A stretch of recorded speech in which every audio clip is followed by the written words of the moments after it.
Hi, I'm Lisa Leslie, pro basketball player for the Los Angeles Sparks.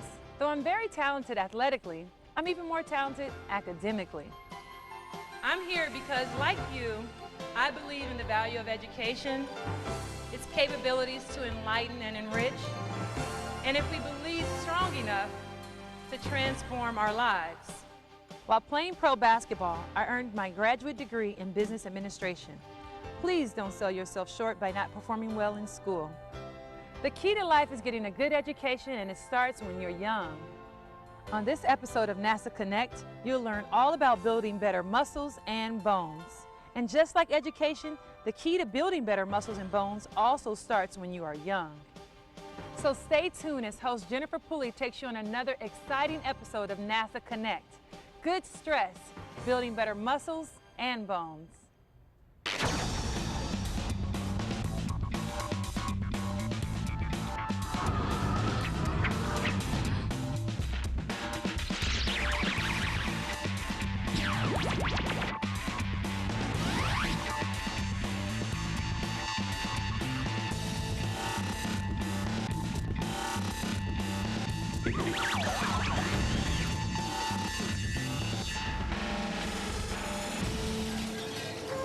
Hi, I'm Jennifer Pulley, and welcome to NASA Connect, the show that connects you to math, science, technology, and NASA. I don't know how you deal with stress after a long day at school, but for me, after work, I hit the gym. You know, stress can be caused by many things, such as being overworked, mentally tired, or just overwhelmed by our daily lives. In fact, how many of you get stressed out over an important test? I get stressed when I don't have enough time in the day to complete all my work. Does that mean that stress is a bad thing? While too much stress can be damaging to the body, too little of some kinds of stress can also be harmful. Let's look at 3 types of stress. The first is called physical stress. Activities like walking and carrying textbooks are physical stresses. The second stress, called mental stress, involves activities like doing math problems or taking quizzes. The third type of stress is called emotional stress. It can be either good or bad, like winning Science Student of the Year or receiving a bad grade on a test. Our bodies, including muscles and bones, require some physical and mental stress or good stress to be healthy and grow. In today's program, we will focus on good stress and how to build better muscles and bones. We will also learn how NASA researchers collect and analyze data to better understand how our muscles and bones are constantly changing, especially in a microgravity environment. That's RJ. He's a friend of mine who's an up-and-coming cross-country star. He had an injury a few months ago, but I think his injury and today's program have a lot in common. RJ, what's up? Hey, Jen. I tore a muscle in my leg and I've been immobilized for a few months. I'm trying to get my leg strength back to where it was before the injury. Well, it looks like you were doing some rehabilitation. How's that going? I'm really struggling. In fact, I've been struggling for the past 2 weeks. I'm keeping a log of my workouts, but I can't figure out if my rehab's on target. You mean you're having trouble analyzing your data? I think so. Well, I think I can help you and your leg out. Data analysis is the math focus today. So you mean my leg is going to be the focus of this program? I guess you could look at it that way, RJ. To better understand your leg injury, yes, you do need to understand data analysis. Now, before we help RJ out, there are a few things that you need to know. During the course of this program, you will be asked to answer several inquiry-based questions. After the questions appear on the screen, your teacher will pause the program to allow you time to answer and discuss the questions. This is your time to explore and become critical thinkers. Students working in groups, take a few minutes to answer the following questions. Number 1, what is data? List some examples of data. Number 2, where do data come from? Number 3, why do data need to be interpreted? Compare your answers to all 3 questions with other groups in your class. It is now time to pause the program. So, did you come up with some good answers? Good job. Data are the facts, figures, and other evidence gathered through observations. You might collect data on the number of boys and girls in your math class, the types of animals in a local zoo, or the average monthly temperatures where you live.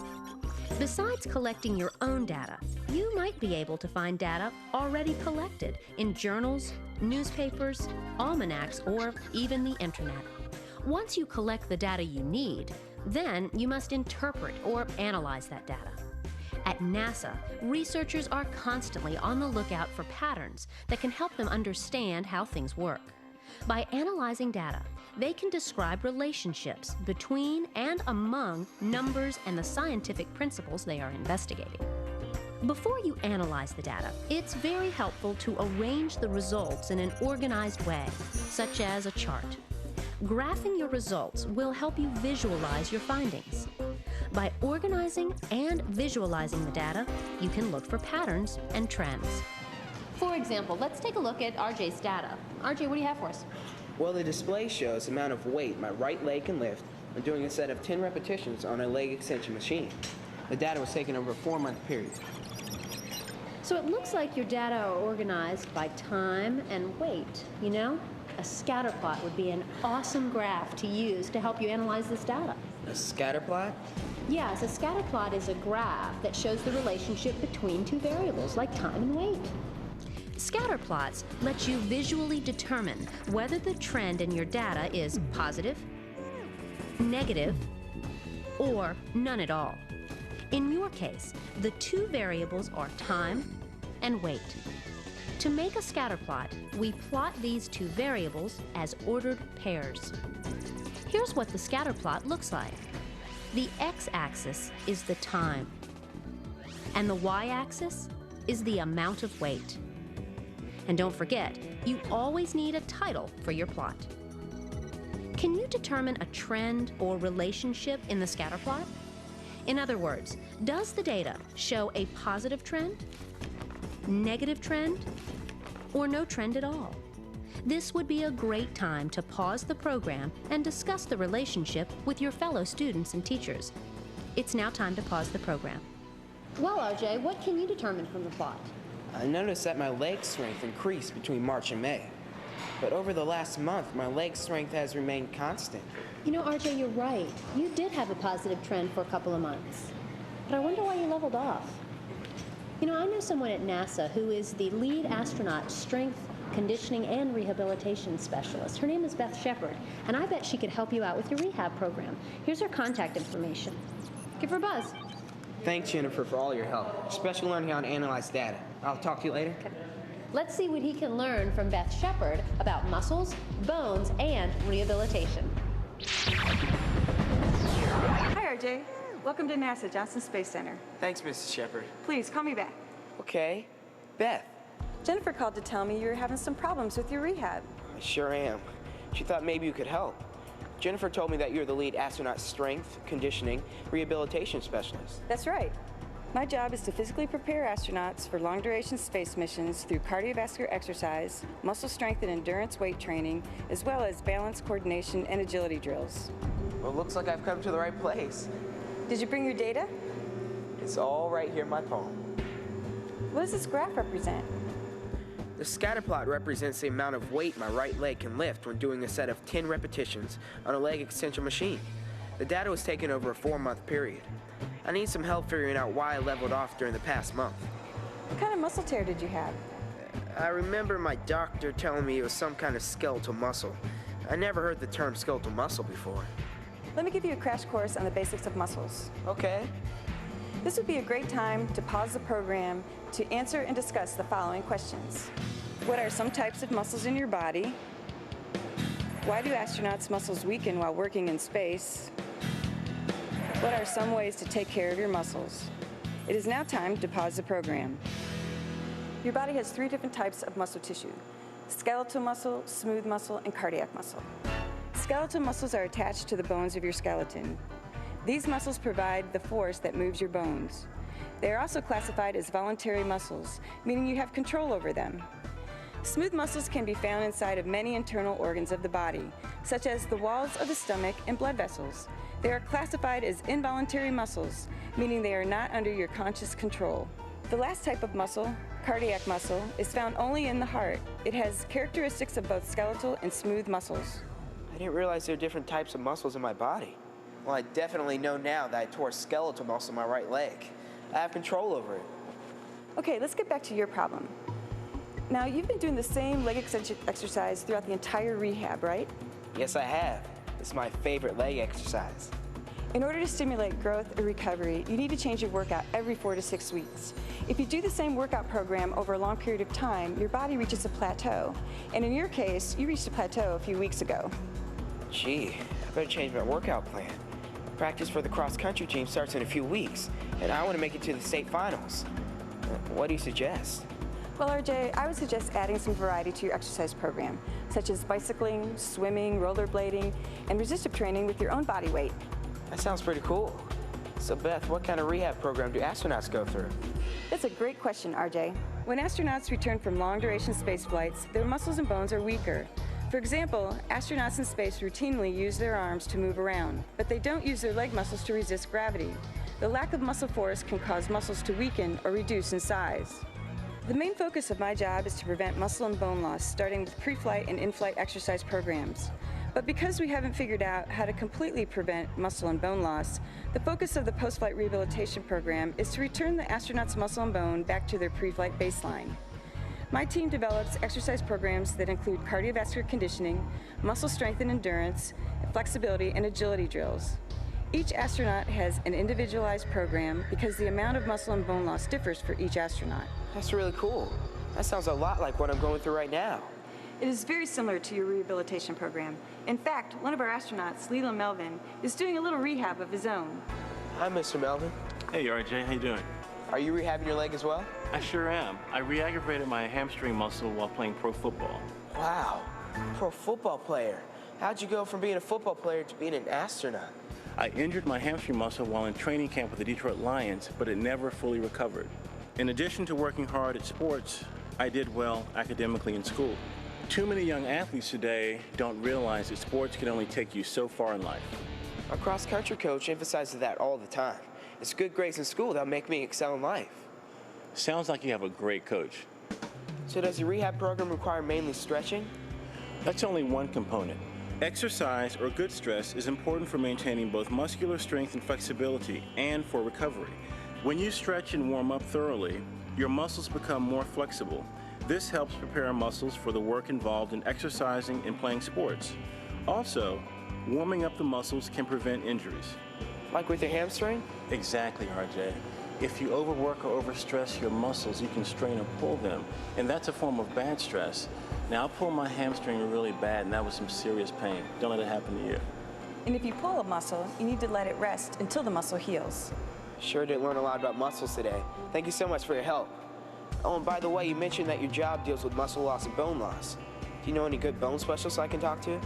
That's right, you said you were immobilized for some time. Why don't you go and see Dr. Saunier here at NASA, and she can tell you all about bones. Thank you again, and have a great day. And Mr. Melvin, you better take care of that hamstring Hey, muscle. thanks, RJ. Take care. Before RJ speaks with Dr. Saunier, I think it's time for you to strengthen your muscles and increase your muscle stamina.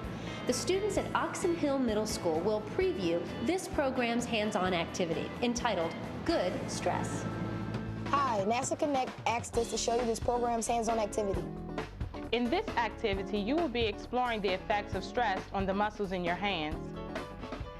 And you will gain experience collecting, analyzing, and visually representing data. You can download a copy of the Educator's Guide from the NASA Connect website. Before you begin the activity, it's a good idea to review how to make and interpret 3 types of plots: scatter plots, box and whisker plots, and stem and leaf plots. Do you remember what a scatter plot is? A scatter plot is a graph that displays 2 variables as ordered pairs.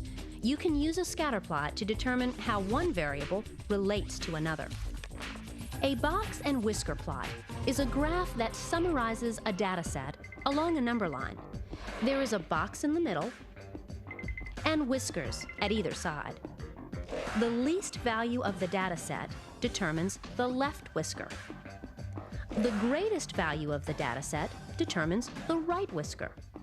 You form the box using quartiles. Quartiles divide the data into 4 equal parts. Box and whisker plots are useful with very large data sets or for making comparisons between data sets. A stem and leaf plot is a graph that uses the digits of each number to show the shape of the data. Each data value is broken into a stem, digit or digits on the left, and a leaf, digit or digits on the right. A key is needed to explain what your stems and leaves represent. A stem and leaf plot can quickly show the distribution of a data set and retains each data value.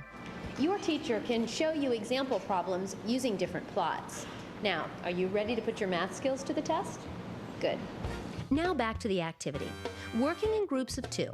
Predict the number of times you will be able to click a clothespin between your thumb and index finger in your non-dominant hand for a 1-minute period. Record your prediction. Hold the clothespin in your non-dominant hand between your thumb and index finger. While your partner is watching the timer, count the number of times you are able to click the clothespin in a 1-minute period. Record the result. Rest for 1 minute, then predict again and repeat clicking the clothespin in a 1-minute period. You need to complete 3 trials. Be sure to hold the clothespin the same way during every time trial. Now, switch roles with your partner and have him or her conduct the exact same experiment and record the results. Each group will need to repeat the experiment every other day for 2 weeks. Record your predictions and results. This is the conditioning period. The stress induced by the clothespin on the muscles of the hand will cause the muscles to become stronger and gain stamina. Make sure you record all your data in a clear and organized way. This will help you to answer all the discussion questions and to produce visual representations of the data. And don't forget to check out the web activity for this program. It can be downloaded from the NASA Connect website.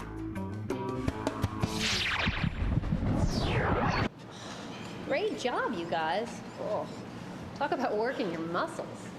Well, now that you have a preview of this program's hands-on activity, it's time to pause the program to see if you can increase your muscle strength and stamina. So, how was the activity? You'd probably be happy not to see another clothespin for a while, huh? Hopefully it reinforced the math concepts that you learned earlier in today's program. Now let's review.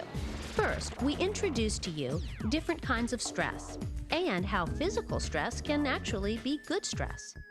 Next, you learned about the math concept of data analysis and how graphing is a powerful way to visualize data. Finally, Beth Shepard and Leland Melvin helped RJ and you learn about taking care of your muscles. Let's turn our attention to bones now and see what we can learn about our body's skeletal system. Let's catch up with RJ and Dr. Saunier.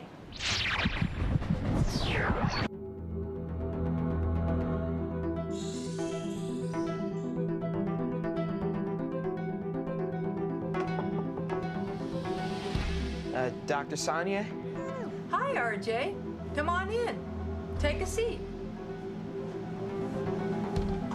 I understand you want to learn more about bones, their structure and function. I sure do. I want to be the best cross-country runner in my state, and knowing more about my body might actually be an advantage.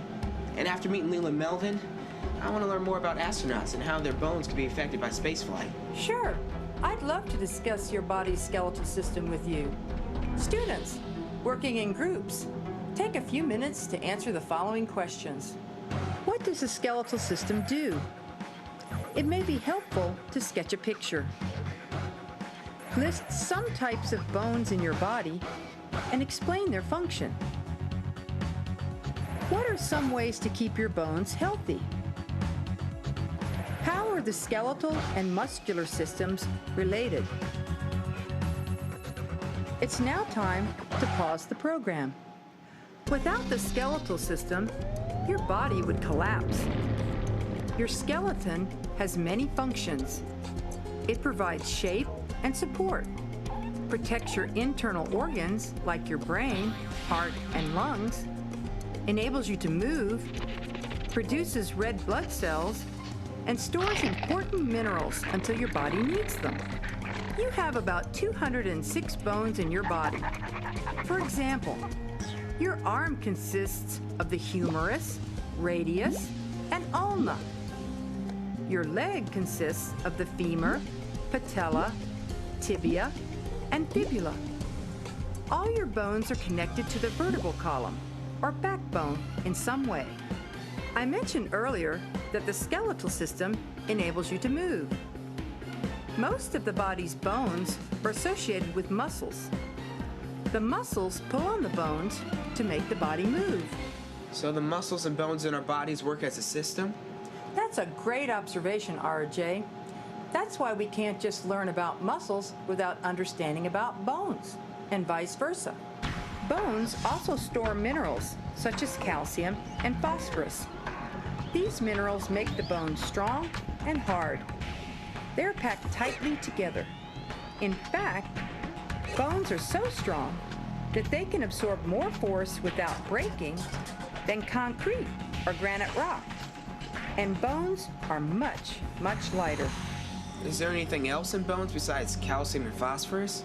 Yes. Bones also contain living cells and tissues, such as blood and nerves.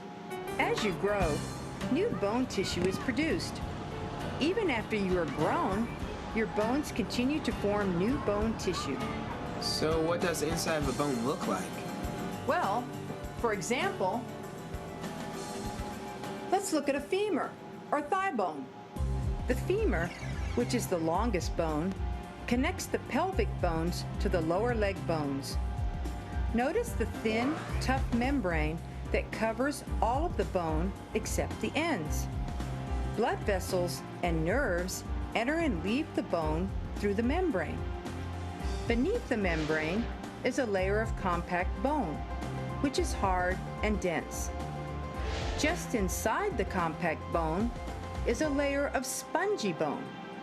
Spongy bone is found in the backbone and at the ends of the bones.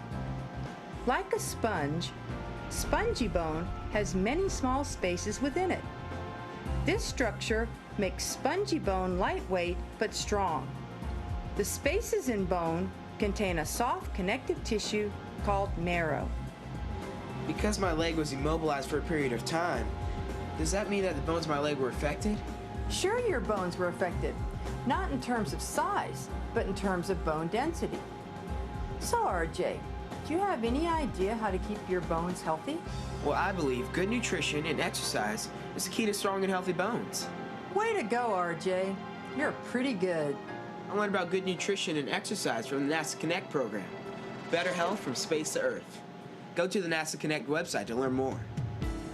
You know, RJ, a well-balanced diet contains enough calcium and phosphorus to keep your bones strong while they're still growing. Meats, whole grains, and leafy green vegetables are all excellent sources of both minerals. Dairy products, including milk, are excellent sources of calcium. Exercise is also important to help bones become stronger and denser. But you don't have a problem with that because you work out all the time. I also learned that it's important to develop good nutrition and exercise habits when you're young. That's true. It's very important because your body's bones are still growing.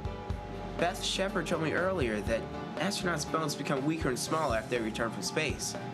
How much do they lose?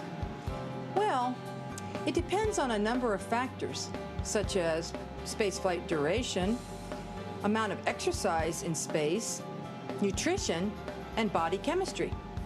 Most of the bone loss occurs in the lower portion of the body, primarily from weight-bearing bones. One study we conducted on astronauts on the ISS showed that the mean or average bone mineral loss in the hip portion of the femur, or spongy bone, ranged from 1 to 2.5% per month, about 1.35% per month in the pelvic region, and 1% per month in the lower back or lumbar region. That's really interesting. So what happens when astronauts go to Mars and beyond? If an astronaut loses about 1% of their bone mineral in the lower back per month, then that means that he or she will lose roughly 12% over a year. Since the current missions haven't lasted that long, we don't actually know, but it is likely, and therefore we need to conduct more research to know for certain. You know, the more we can learn about how our bodies function in space, the closer we get to developing countermeasures that will significantly reduce the effects of bone loss and muscle loss while in space. Space research is important because it helps us to understand how our bodies function here on Earth.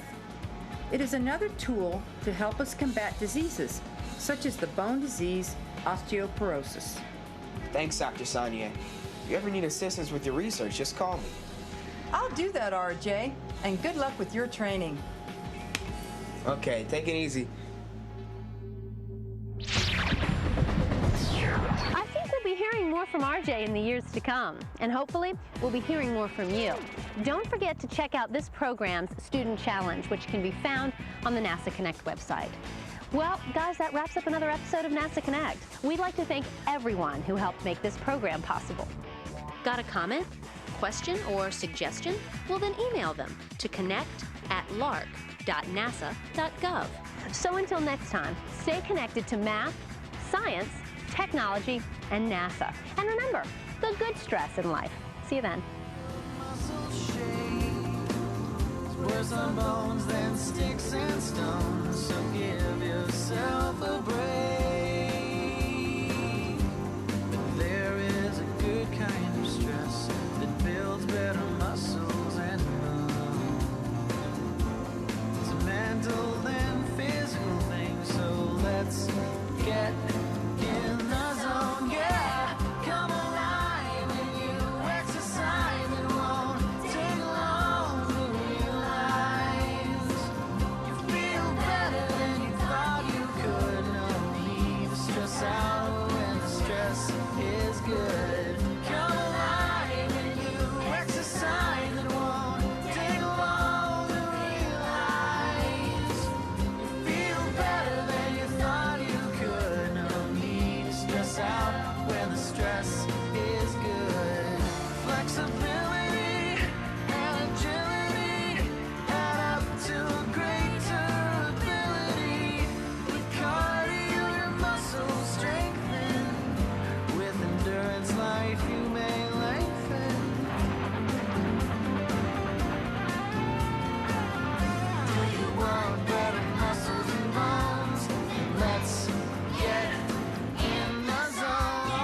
It's civilization versus nature's fury.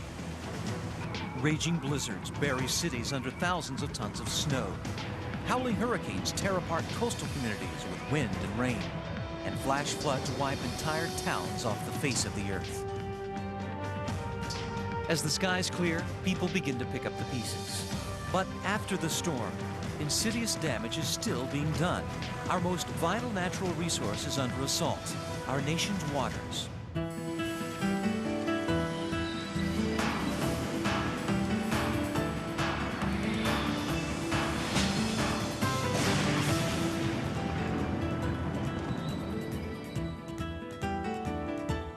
We're at the Chattahoochee Nature Center, and we're trying to find out what a watershed is. First victim. I need you to tell me what a watershed is. Do you have any idea? Watershed? A watershed? Where people go to the bathroom? Sweating, I guess. Something to do with sweating? Uh-huh. Like after you run, when you... You perspire, yeah. And then you shed it? Uh-huh. We wanted to ask you if you knew what a watershed was. A watershed? Yeah. Is it kind of like the rain? Do you know what a watershed is? A shed that holds water. Come here for a second. I want to ask you something. Do you know what a watershed is? No. No. Do you have any idea? What do you think it has something to do with? I don't know. What a watershed is? Yeah. That's just a drain pool, I guess you'd say, or the drain area.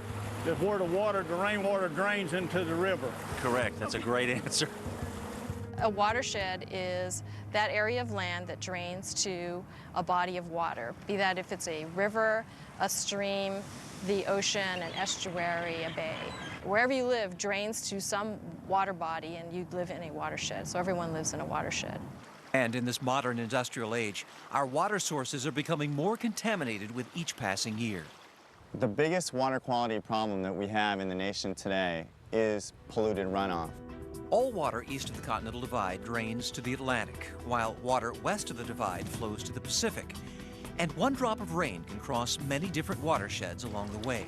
As runoff flows into rivers, streams, and storm drains, the water picks up trash, dirt, bacteria, toxic chemicals, and fertilizers, creating a soup of pollutants that is extremely hazardous to the environment. And the consequences of polluted runoff exist worldwide. The UN estimate is that there's about 1 billion people on the planet right now who don't have adequate access to fresh water. 97% of all water on Earth is salty ocean water. Of the remaining 3% that's fresh, over 2/3 is frozen in glaciers and polar ice. That leaves less than 1% of all the planet's water for our use. I predict in the future that some of the U.S. water needs are going to come through pipeline because we have just overused our supply. To address the complex threats facing U.S. water resources, the Environmental Protection Agency recommends adopting a watershed approach. We're trying to reconnect some of the river. It's a method that looks at each watershed for its own unique set of environmental challenges and solutions. In many cases, people mistakenly identify large discharge pipes in the water as the problem. But that may not be the problem. It may be coming from agricultural runoff. It may be coming from stormwater runoff over parking lots and impervious surfaces. Every watershed is different, and you need to look at each watershed in its own terms and then think systematically about how you remediate, how you clean up that watershed. In California, the Santa Monica Bay watershed drains a dangerous amount of polluted runoff after each storm. When it rains, literally the whole residue of urban living ends up getting washed into the storm drain system and ends up going straight into the bay on Santa Monica Bay's beaches with no treatment whatsoever. It's actually like a giant toilet flushing because all of the pollution, the dog mess has been building up and building up and building up. When it rains, it just flushes into the storm drain and goes directly into the surf. In 1996, the Santa Monica Bay Restoration Commission proved there was a link between the contaminated runoff in the Santa Monica Bay and reports of illness afflicting people who swim there. What we did find was at the outlets of storm drains, no matter where they were up and down the bay, if there was a flow of runoff into the surf zone, those people that were swimming in those areas definitely experienced higher incidences of illnesses. The pollutants in the water affect surfers because we're actually the indicator species with all the pollutants. When we are in the waters, we're ingesting it through our skin and our mouth. Even if people don't take a swallow of water, it's still getting into our systems, our ears, any orifice in your body. And it causes infections, it can cause colds, sore throats at the very least. I wouldn't want to swim in water that's got those diseases in there, just floating around, making more diseases. I've seen it pretty much as bad as it can be. I've seen crap floating out in the water, literally. Generically, we call it fecal coliform. More specifically, you might know of it as E. coli, salmonella, or enterococcus. Whatever's in poop. There's times when it tastes funky, for sure. Every day, the city and county of Los Angeles perform a battery of tests to keep the public informed about water quality in the Santa Monica Bay. Cesar Arzadan begins the monitoring process each morning by taking a series of coastline water samples. Then it's back to the lab for analysis. Most of the bacteria that you're going to see, it comes from feces. And when you put it under the UV light, you're going to see a different kind of color. It's a fluorescent sign that there is a bacteria, and that one is called E. coli. That one definitely is feces from animals, or it could be humans also. The results are reported to the health department, and beach warnings are posted as necessary. The number of beach postings has decreased, and 85% of the beaches that have been monitored in California have received either A or B grades, and that's significantly different than 4 years ago. But while progress is being made in California, the harmful effects of polluted runoff are a growing concern everywhere. So what can the average person do to help reduce pollution in our watersheds?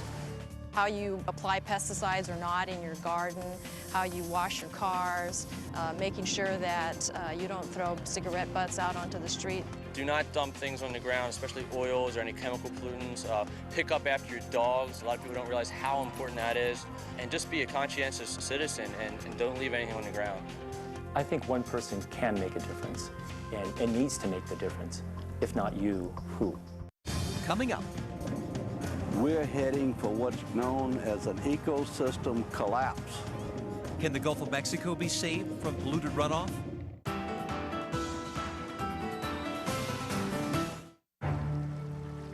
It was a flood of apocalyptic scale. 26,000 square miles of the lower Mississippi Valley inundated by water. More than 200 lives lost, and 600,000 people displaced from their homes. The flood of 1927 was the most disastrous in U.S. history, and its effects are still felt today. After the flood of 27, massive levees were put in place. And while they helped protect the lower Mississippi River basin from flooding, the levees and other human activities would ultimately harm the watershed in unforeseen ways. The Gulf state of Louisiana is the terminus of the Mississippi River. The the mighty watershed that drains 41% of the area of the lower 48 states into the Gulf of Mexico. We receive water from as far away as Montana, Michigan, to Pennsylvania, Ohio, Iowa. All those waters drain right past this area right here. But by the time all that water enters the Gulf, it has accumulated enough contaminants from polluted runoff to create an enormous hypoxic zone, an area of water lacking in vital oxygen. The size of the low oxygen zone in the Gulf of Mexico is about 9,000 square miles. That's equal to the size of the state of New Jersey. The shortage of oxygen is killing fish and other sea life and could potentially have a devastating effect on the regional economy. We are the largest navigation port in the United States. We are the second largest in the world. We have the largest fishery in this country. When we was crabbing, a lot of times all our crabs we dead and we can't even sell them. The reason hypoxia should be of concern to most citizens in this nation is because it's a sign. It's a sign of the degradation of our water resources. We're heading for what's known as an ecosystem collapse. If you're going to have an ecological disaster caused by the offshore hypoxic areas, then that absolutely translates into an economic disaster. So what exactly is causing this dead zone in the Gulf? Hypoxia develops when an area of water receives excess pollutants, primarily an overabundance of nutrients, which produce large algae blooms that die off and lead to low oxygen. And since the Mississippi gets fed by tributaries that flow through 31 states, that adds up to a staggering volume of contaminated runoff. You have drainage into the Gulf of Mexico from the Ohio River, the Mississippi River, and the Missouri River. Yet each of those three major river systems are watersheds in and of themselves with their own challenges and their own problems. The Mississippi River has always delivered a lot of water, and that hasn't changed over the centuries. What's changed is the amount of nutrients in that water. In fact, the Mississippi's nitrogen levels in the lower Mississippi River have tripled since the 1950s. And the growing hypoxic zone off the Louisiana coast contains the disturbing evidence. It's like a rusty color, stinky, rotten looking. You see fish just swimming sideways, gasping for air and stuff like that. And when you pull up the nets, not one shrimp alive, all dead, orange. The fish, they rotten, like melting away and stuff like that. Can't breathe stuff, and it's just rotten. This is just a fact of life, the way we treat our water systems, because we use them as our garbage dumps. We use them to dilute our pollutants and things like that, and it flows downstream. I believe the statistic is that if you're in New Orleans, the water that is going by you has passed through a human gut something like 3 or 4 times before it gets to you.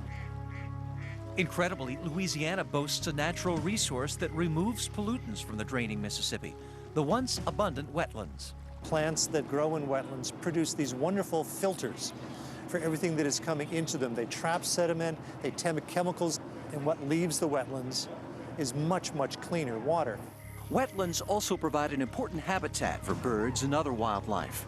Sadly, the Louisiana wetlands are quickly disappearing. Coastal Louisiana has lost about 1.2 million acres of wetlands in the last 100 years. When we levied off the Mississippi, it cut off the Mississippi River water from the marshes. In addition to the levees, a network of man-made navigation channels is also compromising the wetlands by allowing salt water to seep into the marshes. Once that salt water travels up these channels and overflows the banks of these channels out into freshwater systems, such as this cypress swamp, that salt water sits out there around the roots of these trees and kills them. They cannot survive salt water. They're freshwater plants. Eliminating the hypoxic zone will take more than saving our wetlands. Reducing nutrient runoff in the Mississippi River watershed is the heart of the problem. It's an issue involving over half the states in the nation and a vast array of industries, particularly farming, which uses nitrogen-rich fertilizer to grow its crops. Fertilizers are helping the United States produce the food for the world, but there is such a thing as overuse.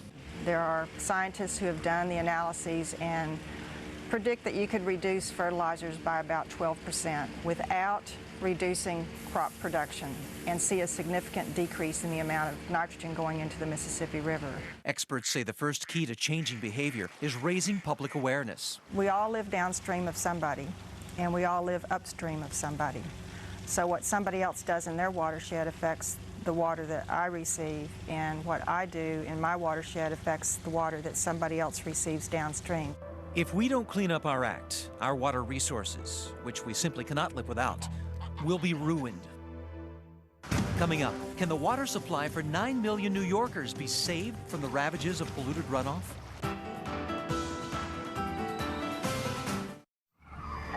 In January of 1996, one of the most devastating winter storms in history slams the East Coast.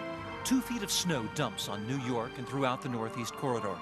Schools, airports, and roads are shut down. By the time it's over, the blizzard and resultant flooding caused $3 billion in losses, and 187 lives are taken. And in the Catskill Mountains of upstate New York, the snowmelt triggers another potentially devastating crisis. Stormwater runoff, contaminated with trash, dirt, fertilizers, and pesticides from nearby farms and communities, threatens the fresh water supply. And the Catskill system of reservoirs is vitally important, for it is the biggest watershed of New York City, providing drinking water to over 9 million people. The miracle of the city's water supply system is largely unknown to most New Yorkers. You ask people, where does the water come from? Often people shrug their shoulders and say New Jersey. I figured that we were probably our own separate water system than from upstate. I'd rather be drinking water from upstate than the Hudson River. I don't know that most people are aware of how large the problem is and how close to crisis many of our water supply systems are. To preserve the purity of the reservoirs and enforce the Safe Drinking Water Act, the Environmental Protection Agency presented the Big Apple with 2 options. Either build and maintain a $6 billion facility to filter all of the city's tap water, or fund a $1 billion program to protect the watershed from polluted runoff. When it comes to our investment in clean air and clean water, preserving open space, fixing antiquated sewage treatment plants, we can't wait. It doesn't get any less expensive, it gets more expensive. With the historic Watershed Agreement of 1997, an unprecedented upstate-downstate partnership was forged to protect the New York City water supply. The Watershed Agreement is saving New York City billions of dollars. The plan includes purchasing and preserving 355,000 acres of undeveloped watershed land, the upgrading of sewage treatment plants, and the protection and restoration of stream corridors. What we're looking at here is a main tributary of the Esopus Creek. During flooding, we were seeing a lot of sediment coming out of the stream. The clay gets into the water column and it becomes very turbid, and then it makes it very difficult to treat and clean that water. So from a water quality perspective, we're very concerned about erosion. The program also provides funding for farmers that implement agriculture management practices. Well, we have a very exciting program with the Watershed Agricultural Council where we are working with local farmers. We look at how they're handling the animals so that the runoff associated with manure, fertilizer, and that farm activity isn't getting into the streams around our reservoirs. This water here is basically the water you're going to be drinking down in the city. And I feel I've got a responsibility to try my best to keep it clean for when it gets down there. It used to be when it rained here on the farm, the water that ran away from the back of the barn here was full of mud, manure, and it would just run brown and right into the stream. 2 years ago, we would spread every day. We'd have to take it out, spread it on the fields. If the snow was deep, we spread it on the snow, and unfortunately, if the ground was froze when the snow melted, the nutrient value of it for fertilizer was gone. It wound up down in the reservoir. With New York City funding, a secure above-ground steel tank that can hold 400,000 gallons of manure was installed on the Meadowbrook farm. That's enough storage for 6 months of the year. Now we can store it, spread it when it'll do the most good to us for fertilizer, and we don't have to spread it every day. I worked with Tim on the plan to develop the improvements we're going to make. Plan really belongs to the farmer. And it's a collaboration of their ideas and what technical advice we can bring to the program. But the farmer makes the decision. It's a program that seems to make everybody happy. Here's to the farmers who are working so hard to make sure we've got clean water to put in our coffee. To guarantee the city's water supply is fresh at the tap, comprehensive tests are performed by the New York City Department of Environmental Protection, both in the lab and at over 1,000 sampling stations throughout the city. New York City has probably one of the most extensive water quality monitoring programs in the nation, if not the world. We're sampling every day, 365 days a year. I've been drinking this water for 53 years. Nothing else. Best water in the world. New York City, straight from the tap to my lips. Coming up, the future of our water supply remains at risk, but there's something everyone can do to help protect it. Find out how next. To keep our watersheds free of pollutants will require the actions of every citizen, community, and business. Paved concrete surfaces, asphalt, parking lots, sidewalks. The question is, do we need to have as many as we do? Because to the extent that you have too much impervious surface, the water is not retained on site. It doesn't soak into the ground. It runs off, picks up speed, carries pollutants and contaminants into the water body. One strategy for preventing stormwater runoff is occurring at the new Ford Rouge Center in Dearborn, Michigan. This remodeled truck plant is covered by a green roof the size of 8 football fields. Planted with a porous ground cover, it reduces the amount of polluted runoff released into the watershed. The thing that tends to get the most attention is the 10-acre green roof, but that's really just part of a philosophy that if an area does not have to be paved or built upon, it's going to be green space. And communities are also implementing green space strategies, such as rain gardens. They sloped the lot in such a manner that all the flow goes towards this landscaping, where basically the polluted runoff can percolate into the ground and get filtered rather than going straight onto the street into the storm drain system, and really a very simple approach to cleaning up our runoff in urban areas. But perhaps the most powerful course of action is individual participation. People need to take responsibility for the state of our waters, and water conservation is one area where they can do that as a committed citizen. All those things your mom told you, take a short shower, don't let the water tap run while you're brushing your teeth. Taking your household hazardous waste to a cleanup and recycling day. Don't wash your car on the streets and put all those suds down into the drain. When you change or use motor oil, you don't dump it into the street. Everybody's got to clean up after their pets. Obviously, that's a big concern. Fertilizers, herbicides, pesticides, and make sure you don't use them anytime there's any chance of rain coming up in the near future. When you're irrigating your lawn and your garden, make sure that you're not overspraying and causing all those chemicals to end up getting into the storm drain system. The only way we're going to solve the problem is if everybody does their part. We all live in a watershed. We all have an impact on our environment. And we must all play a role in the protection and restoration of our valuable water resources. To learn more about how you can get involved and to get a free brochure called After the Storm, visit epa.gov/Weather Channel.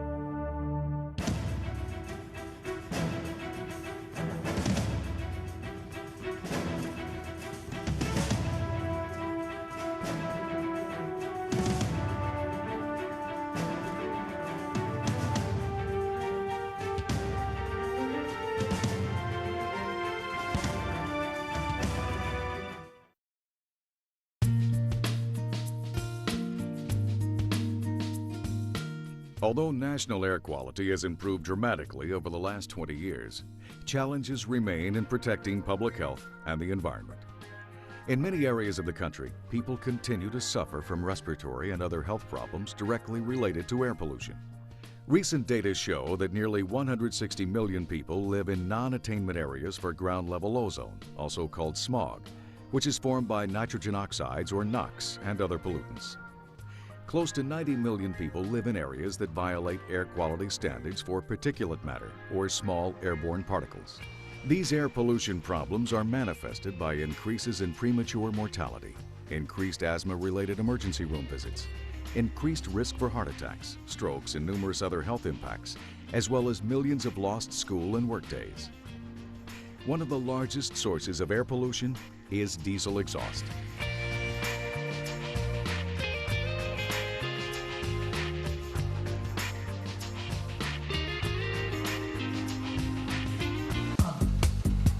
The construction industry is an important sector of the U.S. economy, employing more than 7 million people, with recent construction projects totaling over $1 trillion, or nearly 9% of gross domestic product. More than 2 million pieces of diesel construction equipment are used throughout the nation every day, generating almost 40% of land-based particulate matter emissions, commonly referred to as soot, and more than 30% of all land-based non-road emissions of nitrogen oxides, which are a major component of smog. In addition, diesel engines also emit numerous other toxic air pollutants. Along with mobile equipment such as bulldozers, cranes, excavators, and loaders, construction sites depend on stationary diesel engine equipment in a variety of applications. Diesel generators provide electrical power, while diesel compressors and pumps perform many other important construction tasks. Diesel engines can operate for decades. There are millions of diesel engines already in use that do not meet EPA's cleanest engine standards. These engines will continue to emit large amounts of nitrogen oxides and particulate matter. Fortunately, there are various products and technologies being employed throughout the industry to address emissions reduction, including ultra-low sulfur diesel fuel, more efficient diesel engines, diesel oxidation catalysts, and diesel particulate filters. By reducing emissions from both mobile and stationary diesel engines, the construction industry has the opportunity to address the problem of air pollution and help provide a cleaner, safer environment. One of the most significant construction projects in the United States today is doing just that. The Federal Transit Administration's Lower Manhattan Recovery Office, working with the area's transportation agencies like the New York Metropolitan Transportation Authority, is helping to rebuild the vital transportation infrastructure of this great city. Good morning and welcome to New York. I'm Ramesh Raman and I'm with MTA Capital Construction. I'm responsible for the clean diesel exhaust emission program on construction equipment. Small space, a lot of construction equipment, a lot of people walking around construction equipment, no diesel smell and no black soot. You get the idea. That's what the program's all about. New York's Lower Manhattan is a center of international finance and an American icon. Covering some 1.25 square miles, this area has over 108 million square feet of office space. More than 385,000 people are employed here, and 85% of them arrive daily by public transit.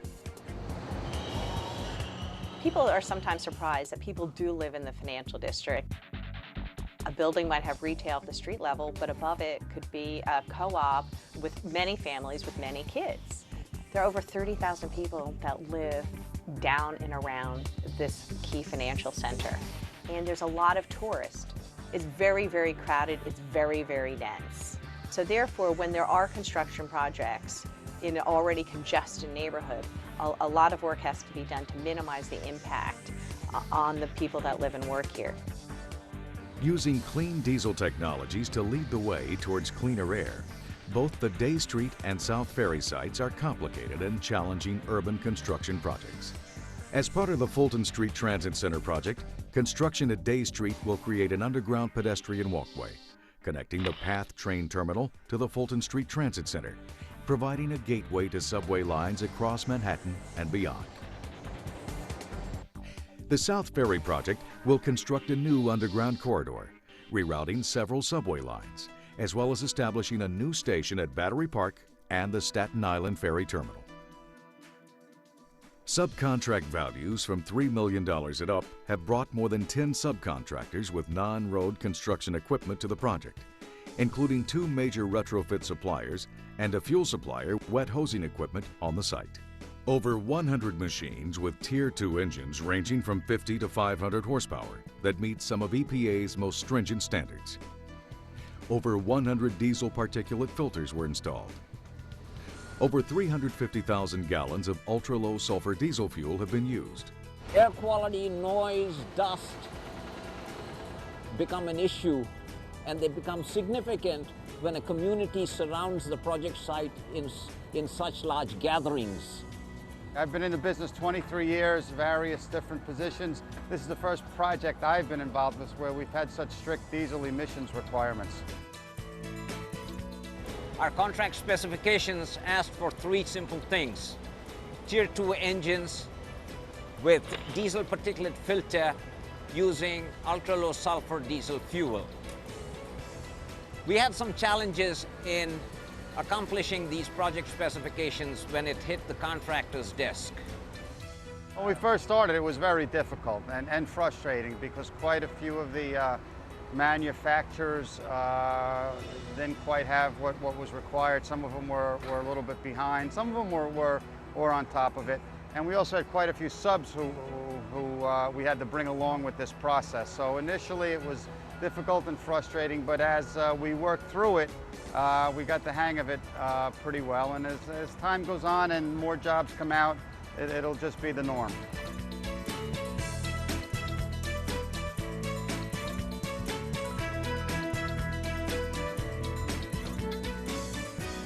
Ultra-low sulfur diesel fuel has a reduction in sulfur content from roughly 3,000 parts per million for current non-road diesel to 15 parts per million. This fuel improvement will create immediate and significant environmental and public health benefits, reducing particulate matter and nitrogen oxides, as well as other toxic air pollutants. And it will enable the use of new, highly efficient emission control technology on non-road, off-highway engines. As of October 2006, ultra-low sulfur diesel became the fuel standard for the highway sector, available nationwide. The mitigation measures that we designed into the program started off with ultra-low sulfur diesel as the first element. It typically would reduce the particulate matter by about 10 to 15%. So that was the first thing that was put in place. The infrastructure was typically available. There were some doubts and some concerns about the ability to deliver it at a project site of this magnitude and service all the pieces of equipment. Tracking was a nightmare and an administrative nightmare initially because of a number of different suppliers. This was overcome by the general contractor single sourcing it and the fuel supplier barcoding all pieces of equipment. This resolved all administrative issues and we got a clean, neat, single report once a month which answered everybody's needs.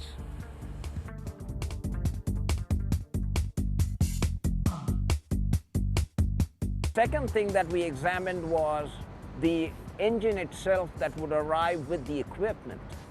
EPA had put out a tier rating on engines that measured PM at the time the engine was manufactured. It just so happened Tier 2 engines were arriving into the marketplace from the manufacturers. Tier 2 engines inherently are 60+% better in particulate matter. Starting with a cleaner engine made a lot of sense. Non-road diesel engines are rated by a tier-level system, indicating emission standards. Prior to 1996, there were no emission standards for non-road diesel engines. From 1996 through 2006, increasingly more stringent Tier 1 and Tier 2 standards were phased in. Tier 3 and Tier 4 engine standards will bring even greater reduction in particulate matter, nitrogen oxides, and toxic air pollutants, promoting better public health and a cleaner environment. The engine technology has been changing at a breakneck pace. Caterpillar's been adding electronic sensors, they're adding computers and electronically controlled fuel injection systems to help pull the emissions down to EPA federal levels. But in this area, due to the attainment, a non-attainment zone, that the city has such a high construction density, they want to take that emissions control for, one step or several steps further. Construction equipment can be expensive, and companies make a significant investment in either buying or renting different pieces of diesel equipment to complete projects. Properly maintained, the equipment can have a long operational life, often lasting more than 25 to 30 years. Of the 2 million pieces of construction equipment operating daily in the U.S., approximately 30% are older diesel engines with no emission controls. These legacy machines can be repowered with a new, more efficient engine and advanced engine controls to significantly reduce both particulate matter and nitrogen oxide emissions at a cost much lower than the purchase of a piece of new equipment. Across the country, equipment manufacturers and suppliers have been repowering a wide variety of construction equipment. For one supplier in Houston, Texas, repowering has become a standard procedure. Repowering an older machine with a Tier 1 engine or with a newer engine adds life to the machine, and along with maybe some component rebuilds, they can get a second, even a third life out of a machine that they may spend $250,000, $350,000 to replace. They get it for a fraction of the cost to do this, and some of the machines may be as old as 20 years old. The better technology of today's electronically controlled engines can just outperform the old mechanically controlled engines and mechanical fuel systems in them. It's been a good experience for us. We feel like we've benefited from it, and we feel good about the fact that with this one customer that we're doing for Williams Brothers, estimated over the lifespan of those machines, we'll reduce emissions released into the atmosphere by at least 500 tons. So we're very happy about that and pleased to be a part of it.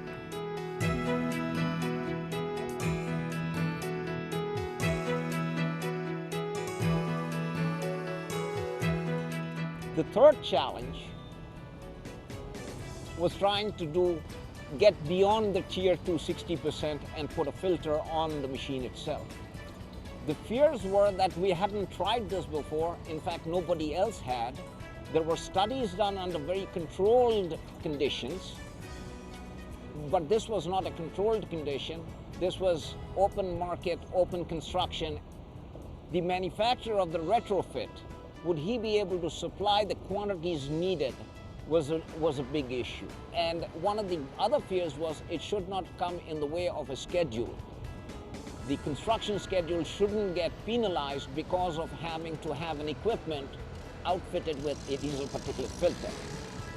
So these were all concerns, legitimate, and yet we had to look at a diesel particulate filter which would reduce particulate matter by greater than 90%. One of the benefits, we were able to basically get this program started from the ground up. Between the Schiavone job we worked on with the MTA to Day Street, we were basically building this program as we went along. The MTA was instrumental in basically going back to the manufacturers, researching the information that we needed to help make ourselves and the DPFs compatible for our rigs. So it's been a building process that we've gone through, and we've basically laid the groundwork for other contractors to follow us, and it has made it a lot easier because we've done a lot of the legwork. And it shows really well how the MTA can work with not only manufacturers but subcontractors and general contractors to make this transition a lot easier.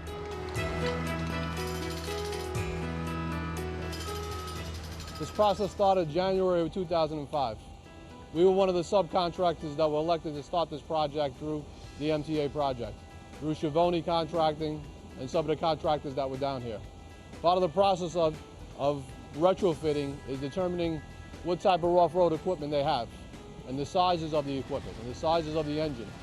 An off-road piece of equipment, in some case scenarios, it's so large, can we actually make a filter to fit it? So what we have to do is some engineering before we actually can sell them a filter. Instead of having it like an air filter and changing it every day, this will last over a course of 1,000 hours before it needs to be cleaned on an annual basis instead of a daily basis. On this particular site, on a warranty basis, we warranty the product for 2,000 working hours or 2 years. And we started the site in January of 2005. It's almost 2 years. We haven't had one warranty issue on this particular site. I noticed that it's a lot quieter, a lot cleaner. It's a lot friendlier to the people in the neighborhood, you know, and I don't go home smelling like a diesel truck at the end of the day. Personally, it's a lot better. You know, when you sit in this machine for 8 hours a day, 10 hours a day, and you're smelling those fumes all the time, you kind of get a little nauseous and sick at times. Every piece of equipment, whether it was a generator 50 horsepower or a crane that was 750 horsepower, had a diesel particulate filter put on.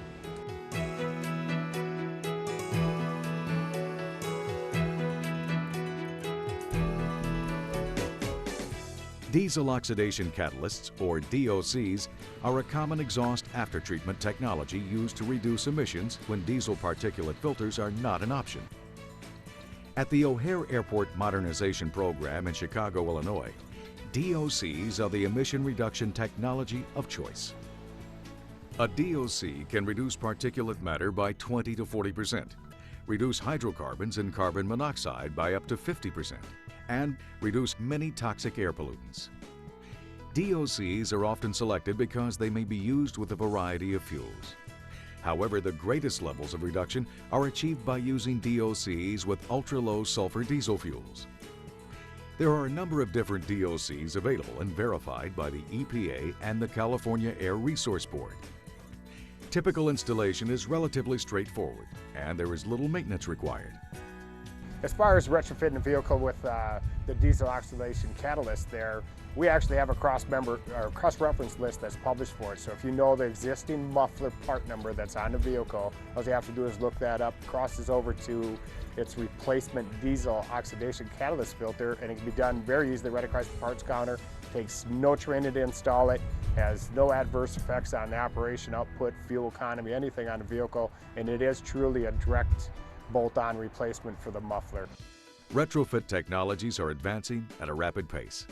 The use of established technologies such as diesel oxidation catalysts, or DOCs, and diesel particulate filters, or DPFs, continues to grow exponentially, while new emerging technologies are steadily improving.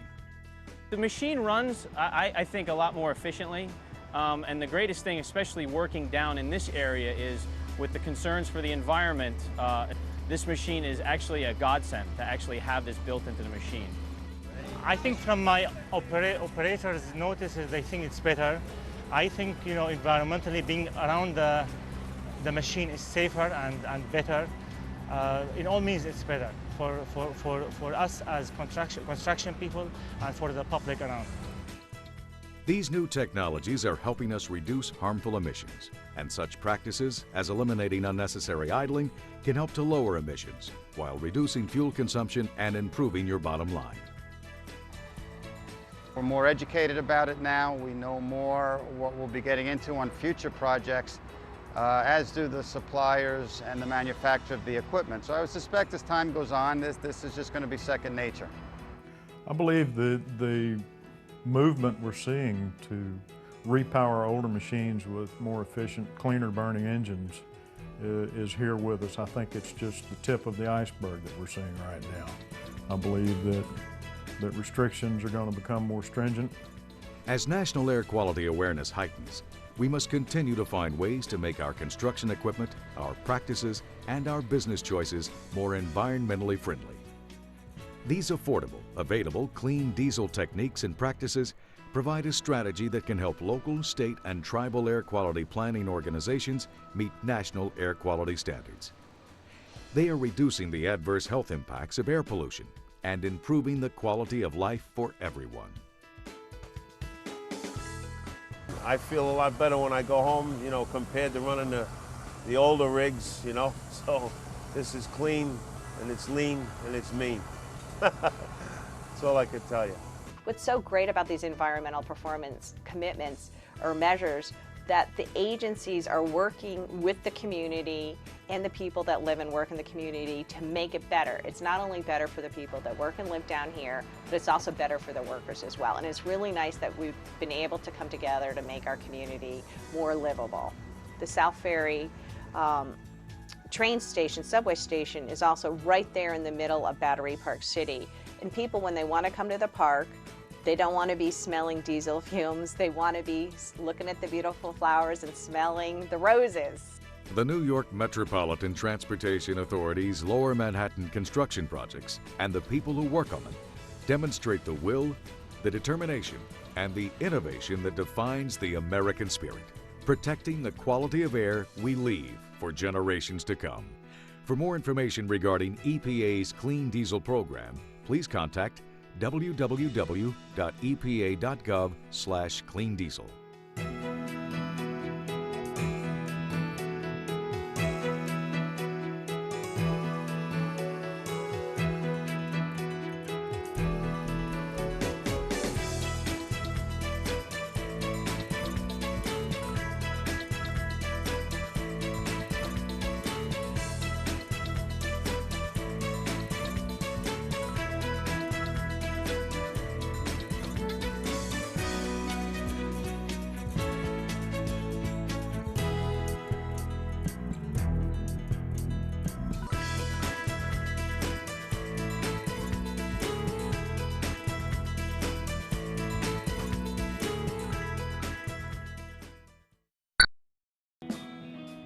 Sustainable societies are those that embrace institutions, infrastructure, and lifestyles that meet current needs without compromising the ability of future generations to meet their own needs.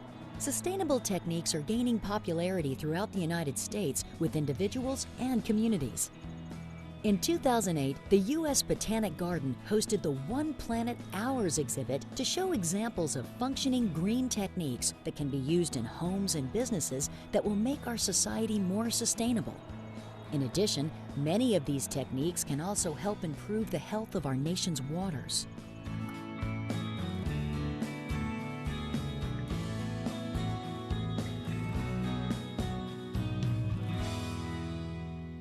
Sustainability is important to American cities because we're really using our resources at a rate far exceeding the ability for the planet to sustain us. We're really just using too much of the planet in order to live sustainably and comfortably for the next generation. One of the key elements of the exhibition is to show that emerging green techniques really can help us manage stormwater runoff in a much more sustainable manner. Some of the types of exhibits we have are rain gardens, green roofs, showcasing rain barrels, and all types of techniques to collect rainwater and reuse it. We've been very lucky to have over 40 partners from across the country to come together to talk to the public about things they can do to be more sustainable. One of the great things that has come out of this exhibition is a memorandum of understanding with the EPA Office of Water, where we're really trying to concentrate on green techniques and bringing those to the forefront of the public's attention and showing them what they can do at home. Our goal is really to mimic the natural water systems. We've done away with that natural water cycle through our construction and development. What we're really trying to do is take the water, slow it down, spread it out, and soak it in. Green techniques like rain gardens allow water to soak into the ground and be absorbed by plants, instead of going into the storm sewer and having our downstream water resources polluted.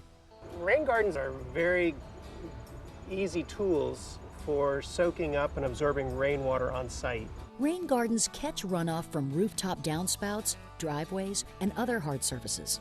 They retain the water rather than just letting it run off site. By spreading that water out, slowing it down, and holding it for just a short while, we're letting it soak back in and replicating the natural processes. And they can be any size, they don't have to be huge. The first step in a rain garden is to check your soil drainage. Ideally, the perfect situation is to have about 1 inch of drainage per hour. We then will make a shallow depression. We'll take the soils that are in that depression and we will use them, we will mix the compost and pine bark in those, just organic material, so that we've got well-prepared, rich, humus soil for the plants. Mixing in compost and other organic materials is critical to provide food for the plants and to improve the soil texture so that the water can soak in better. We chose the plants in this garden with a number of objectives in mind. We wanted flowers, we wanted textures, we wanted color, we wanted plants that are going to grow easily without a lot of care. We're also picking plants for specific environments. The question of irrigation is a big issue now. So in this garden, we selected plants that were going to be happy with the amount of water that we gave them. Now, if you combine that technique with other techniques like using rain barrels so that you're capturing water so that you can use it later in your garden, you can dramatically reduce the amount of water that's coming off of your property and do an awful lot to benefit the environment. Not only do rain gardens help absorb stormwater, but they provide habitat for wildlife and improve the aesthetic value of homes and businesses. More than one green technique can be used to create a more effective multi-layered approach. Green roofs can be used with rain gardens to protect water quality by capturing and slowing down rooftop runoff. Green roofs also help cool our planet. The benefits of a green roof are numerous. The reduction of a building's energy needs, especially for air conditioning, increase in habitat, so reducing a footprint of a building, also reduction of pollutants from the stormwater. But some of the things are benefits that often are overlooked, and one of those is the improvement in longevity of a roof. So if you take a day like today, here we are with the ambient temperature about 70 degrees, partly cloudy, And the temperature on the average roof is over 160 degrees. And as a result, those materials that are used, the traditional asphalt shingle, that material is expanding during the day, and when it cools down at night, that temperature is reducing. And so you have this expansion contraction combined with the UV of the sun, and that's why a 30-year shingle never lasts 30 years. By putting in a green roof, that actually prolongs the life. One of the main benefits to having a green roof is its potential to reduce the amount of stormwater runoff. In fact, many of our studies will show that during the summer in the Northeast, we can trap 100% of the stormwater runoff. Those benefits can continue throughout a calendar year, and so we find that overall, over 55% of the stormwater runoff can be trapped by a green roof. It also is trapping many of the pollutants that come with stormwater runoff. The plants, and more importantly, the natural bacteria that are within the media, will actually use that as a food resource. One of the questions we often receive is, what type of buildings are best suited for green roofs? Really, it's wide open, from residential to commercial to industrial applications.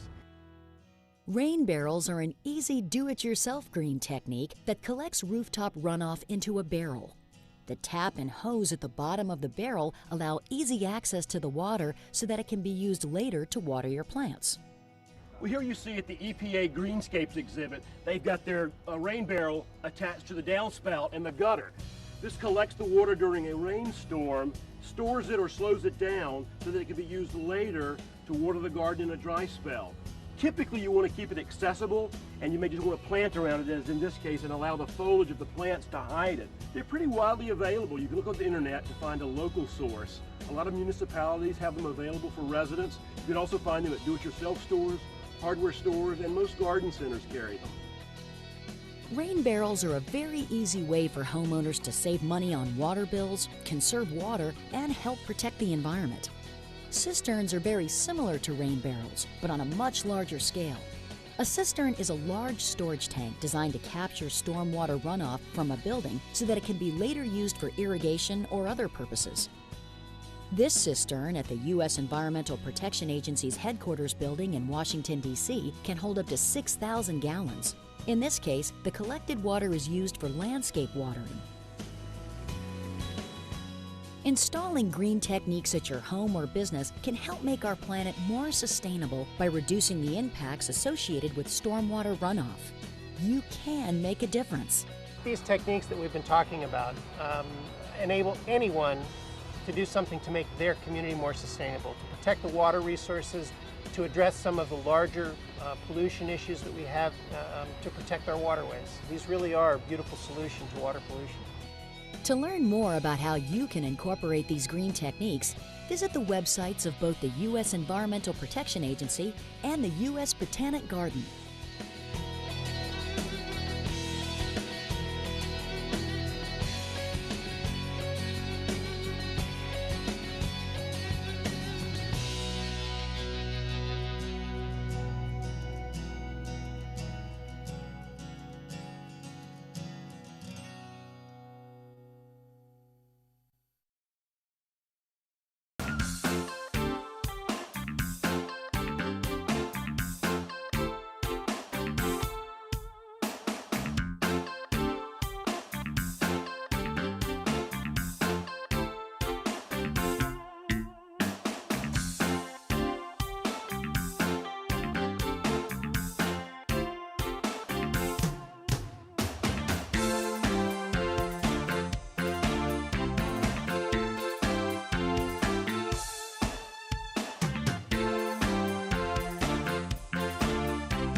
about 5 after, and I know our friends here have another show to do after our show today, so I know they're ready to get started. And you look and you go, my goodness, look at that. Who is here today? Does anybody know? A puppet show. That's right, it is a puppet show. It's the Runaway Puppet Theater. They came last year. They were wonderful. Their show was so much fun. I know it's going to be just as great this year. So I think it has something to do with the Sandman or something about going to sleep. Well, hey, that matches our theme this year, doesn't it? Dream big, read. Let's all shout that on the count of 3 as loud as we can and see if that wakes. They may be asleep back there for all I know. Maybe that'll wake them up. So on the count of 3, as loud as we can, let's say dream big, read. 1, 2, 3.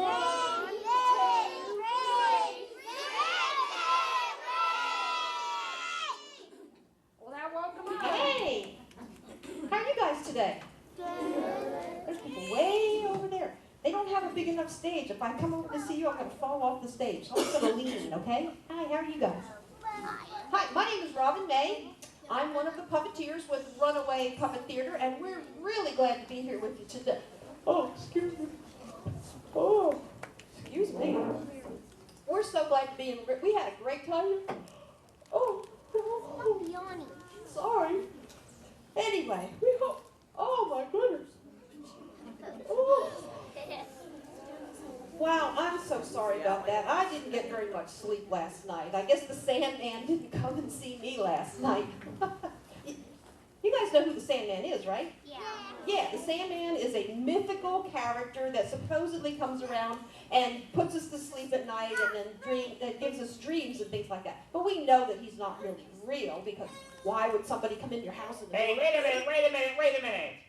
I don't think you should tell people that I don't exist and that I'm not real. I mean, I don't tell people you're not real. Excuse me, what are you doing?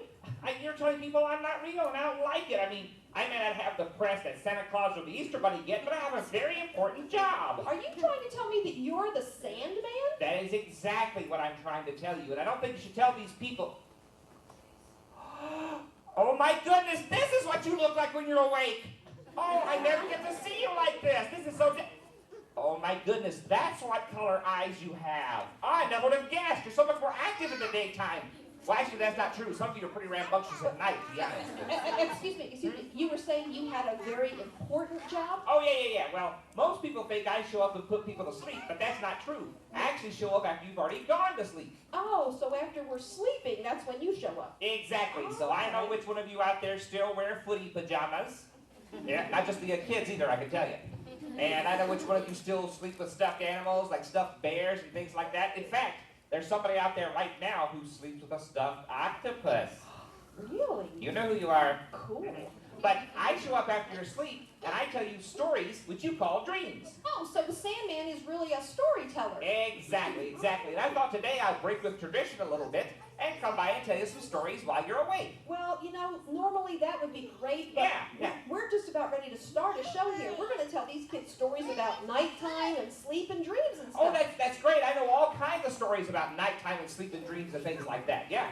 In fact, you know what? I know a story about a guy who's famous just because he went to sleep. Famous because he went to sleep? Exactly. A guy famous because he went to sleep, and his name was Rip Van Winkle. Oh, yeah, I know that story. That's great. Okay, now, once upon a time... Wait. Hold on. What are you doing?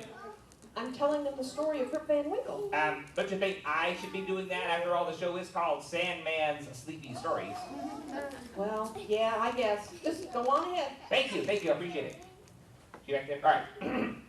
Once upon a time, back when the United States were still a group of English colonies, in a small village, there lived a fellow with the peculiar name of Rip Van Winkle. Rip Van Winkle was well-liked by everyone in his small village. Everyone was very fond of Rip because he was always willing to lend a hand whenever anyone needed help. Oh, Rip, I'm so glad you're willing to help me carry my laundry home. It's so kind of you.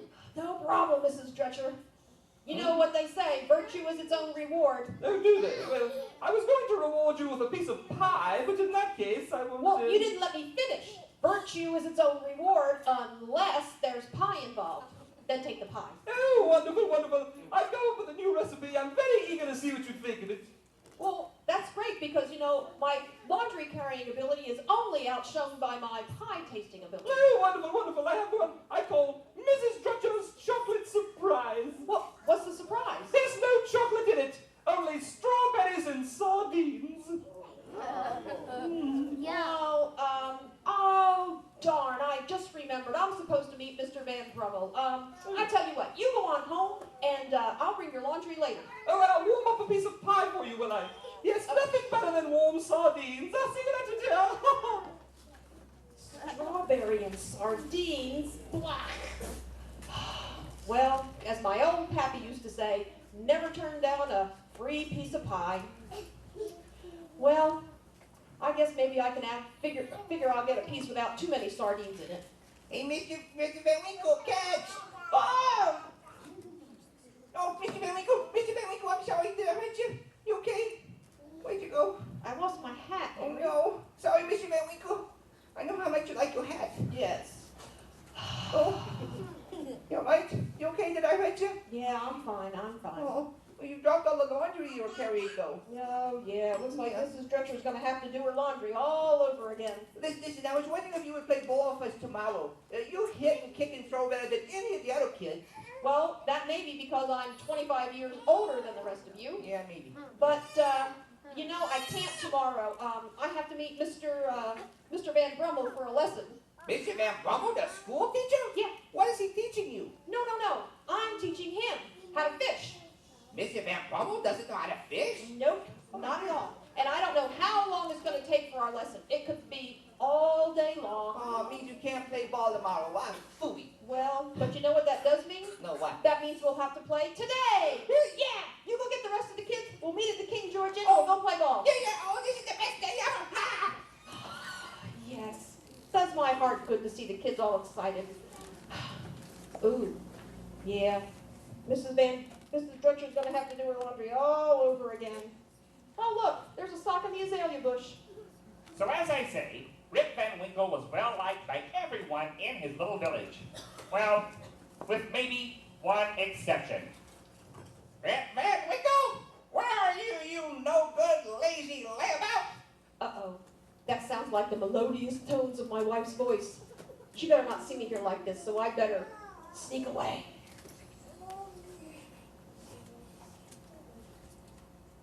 There you are, you no good, lazy husband of mine, trying to sneak away from me, were ya? No, I wasn't sneaking. I dropped something. Likely story. What did you drop? Laundry. Did you see a sock around here anywhere? No, I didn't see any socks. I just saw a no good husband who should be at home feeding the cows and mending the fences and plowing the fields. But dear, I don't have to plow the fields. There's already wild corn and cabbage growing in there. Not anymore. The cows ate it.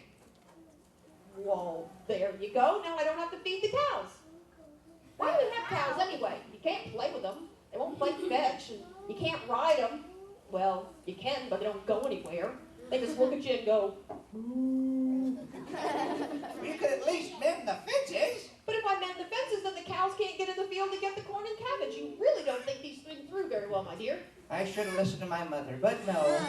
You no good, knuckle dragging, mouth Excuse breathing. me, my dear, this is a family show. Oh, sorry, I didn't see all the children out there. Well, fine then, fine. I'll have more adjectives for you when you get home. Well, you know what? When my wife is in a mood like this, there's only one thing to do. Head for the hills. So Rip Van Winkle headed out into the forest, hoping his wife would calm down and forget a few of the adjectives she had in mind to call him. So Rip found a lovely place in the forest, where he could relax and contemplate the mysteries of life. I wonder who thought it was a good idea to make a sequel to Highlander.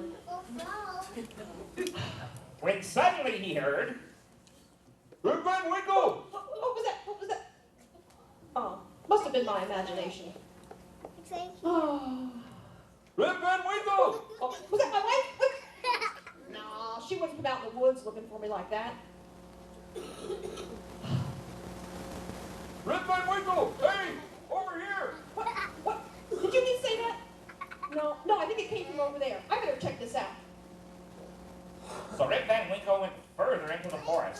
to find out who had been calling his name when he came upon a clearing.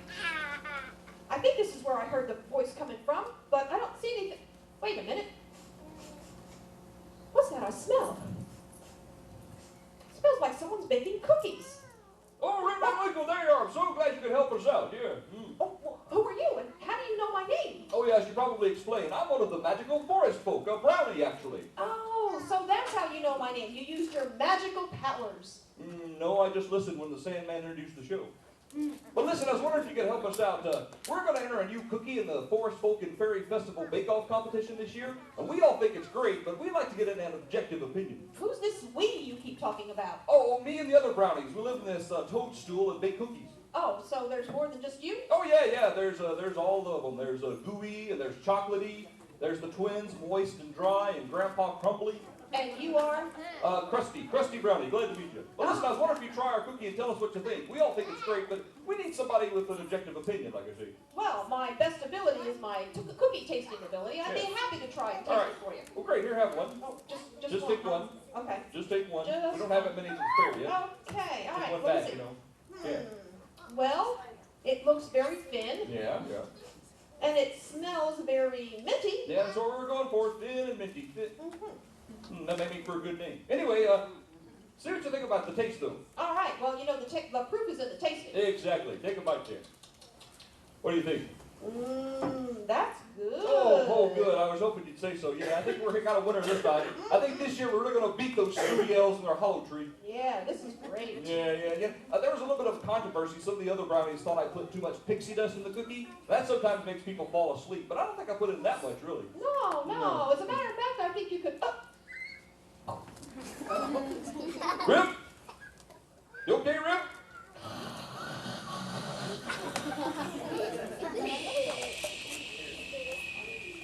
Too much pixie dust?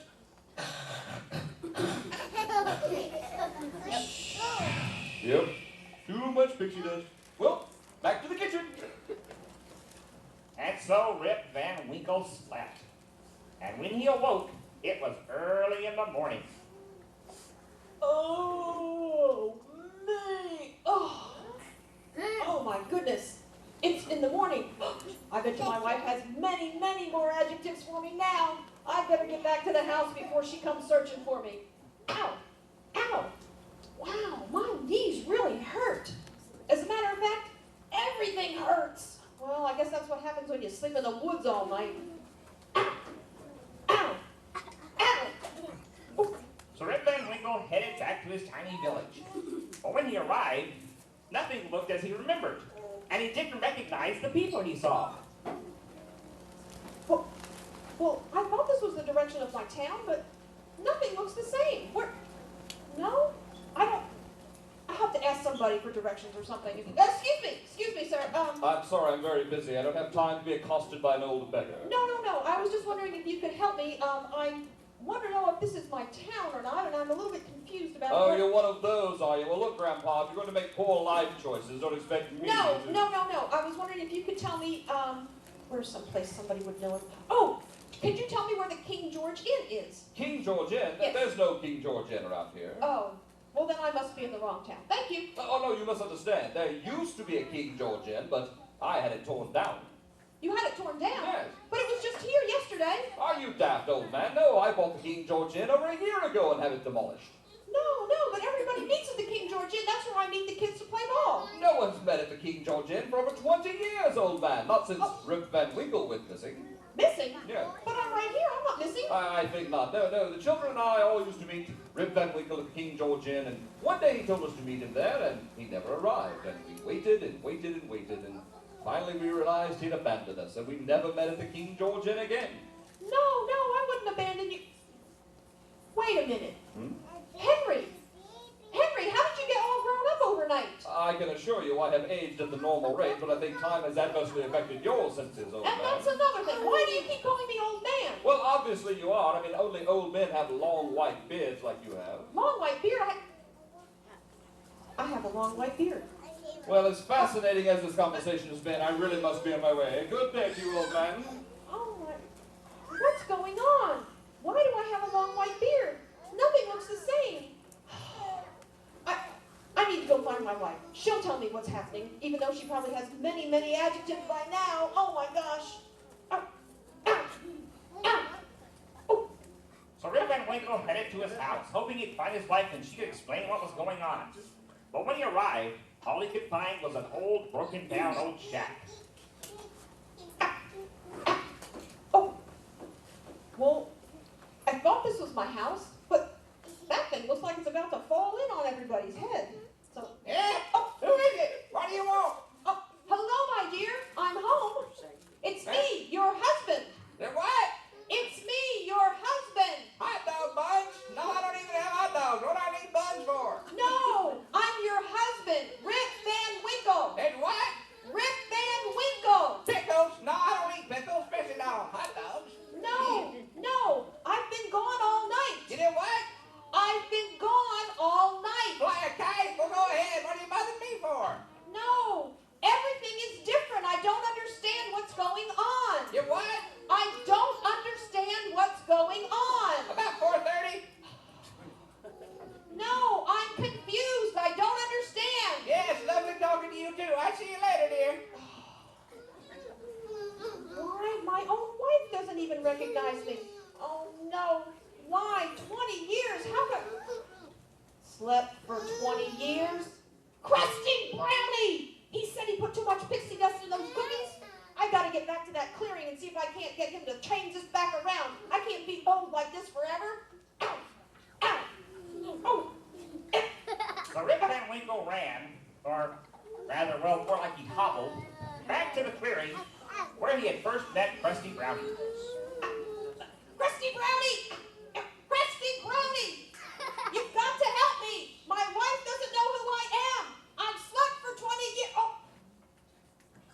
Nobody knows who I am! The town is all different. I don't know anybody. Wait a minute. My knees don't hurt.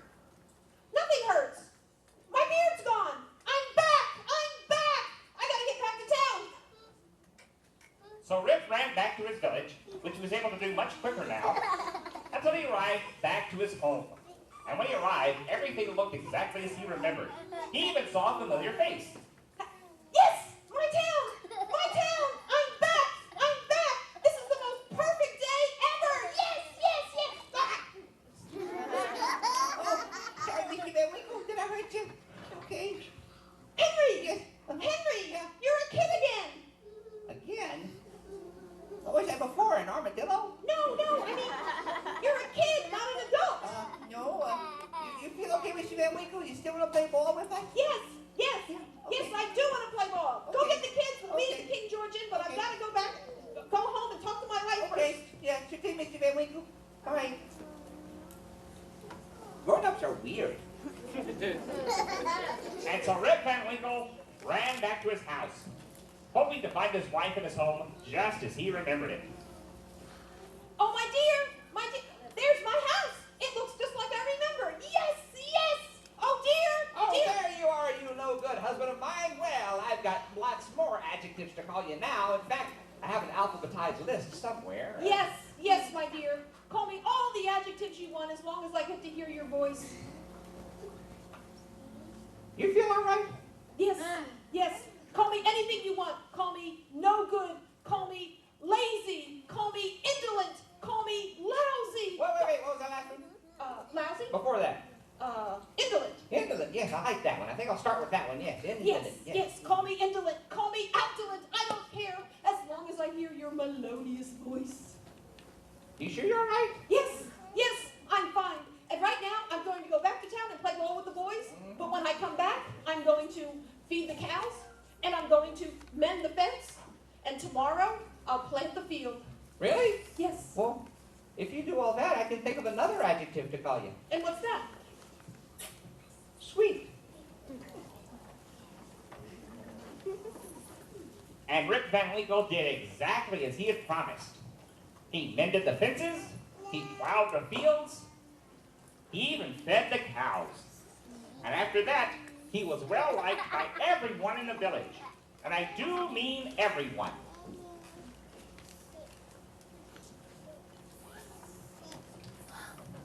And that's the story of Rip Van Winkle. Did you enjoy that one?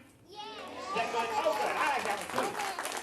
That's a very good story. I like it. Mr. Sandy, Yes. that was a really good story. I'm really glad you told it to me. Sure. And you know what? I never did think about it, but Rip Van Winkle was famous for going to sleep. That's right. That was his claim to fame. Sleepiness and laziness. Yep. Yeah. Of course, I guess there are worse things to be famous for. Like what? I don't know. Stinkiest breath. Oh, yeah, that could be. Cramming the most baby corns up your nose. Explosive flatulence. Oh, okay. That's it. Being a Kardashian. Okay. But you know, sleeping too much is really bad for you. Yeah, sleeping too much is bad for you. But you know what? Not sleeping enough is bad for you too. That You know is what? true. That reminds me of another story I know. Another story? Yeah. How many stories do you know? Oh, I know millions and millions of stories. I have them on loan from my Nazi the spider. Oh, yeah, I remember that guy. Yeah. But I know all kinds of stories. I know stories about aardvarks, I know stories about ice skating, I know stories about prickly pears. I even know stories about aardvarks ice skating through prickly pears. Ooh, I do. tell us one of But those this- stories. I don't have time right now. It's very involved and I have to have a lot of props. But the story I want to tell you now is about a young gecko who couldn't go to sleep. A young gecko who couldn't go to sleep? All the way from the island of Bali. I don't think I know that story. Oh, I should probably tell it then, right? You're going to have to take All right, great. I'll do it. All right. Now, once upon a time, way back on the island of Bali, there lived a young gecko. This young gecko enjoyed doing all the things a young gecko normally enjoys doing. He enjoyed playing hide and seek with his friends. All right, ready or not, here I come. Let's see, Howie, are you over there? No. Oscar, is this you? No. Julius? Wow. Hide and seek is tough when your friends can change color and blend in with the foliage. Wow. He also enjoyed a big dinner of mosquitoes. Yeah.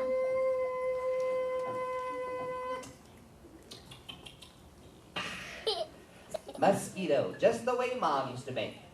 Raw. After a long day of hide and seek and a big dinner of mosquitoes, the young gecko lay down, pulled a leaf up over himself, and relaxed, ready for a long evening's rest.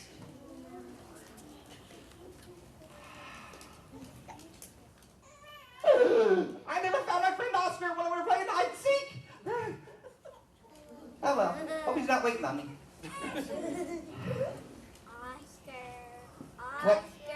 What is that light? That must be the firefly flashing his light. Firefly! Firefly, hey, get up the light. Firefly, I'm trying to sleep here. He's not going to turn it on. All right, I'll hide under here so I can't see him. It's too hot under there. I can't stand under the leaf. Oh, man, I'll never get to sleep like this. Oh, man. So the young gecko turned and tossed and tossed and turned all night long, but he never did get to sleep. The next morning, the young gecko went to find the village elder. Oh, I'm not doing the village elders. Oh, village elder, village elder. Good morning, young gecko. How are you this fine day? I am not good, village elder. Not good at all. Not good? Why is that? Well, I didn't get any sleep last night because the firefly kept flashing his light in my eyes. I was wondering if you could possibly speak to the firefly and ask him not to flash his light so bright at night. Well, as the village elder, I want everyone in my village to be happy and well rested. Yes, I would be happy to go find out what happened with the firefly. Thank you, sir. Thank you. Now I've got to get to the bottom of this, so we have to go find Firefly. So the village elder went to find the firefly to find out why he had been flashing his light so late at night.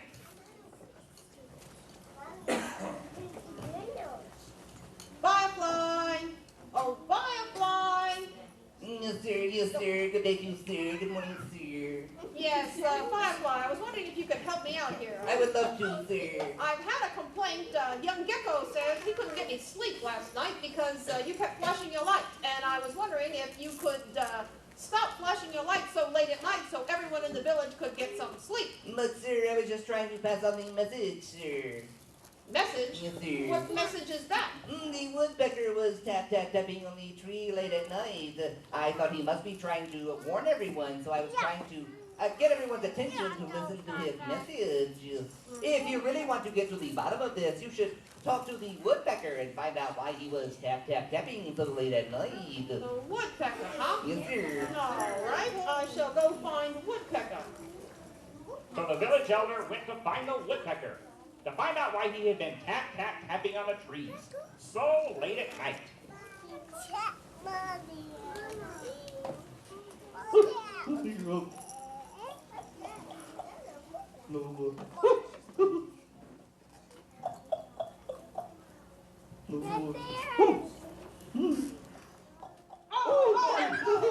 Sorry there, your kingship. I mistook your head for a block of wood.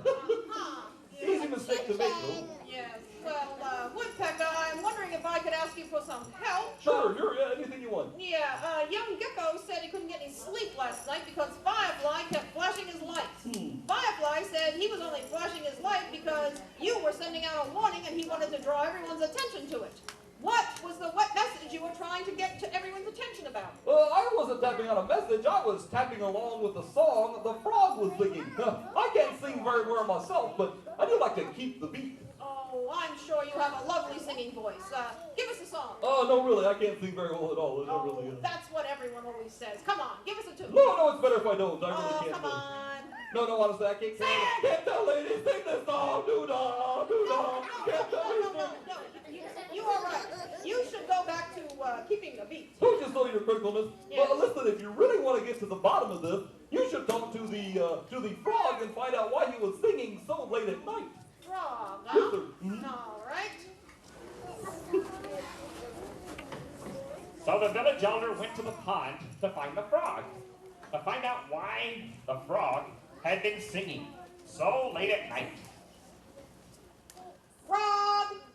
A frog! Hi-ho there, village elder, sir.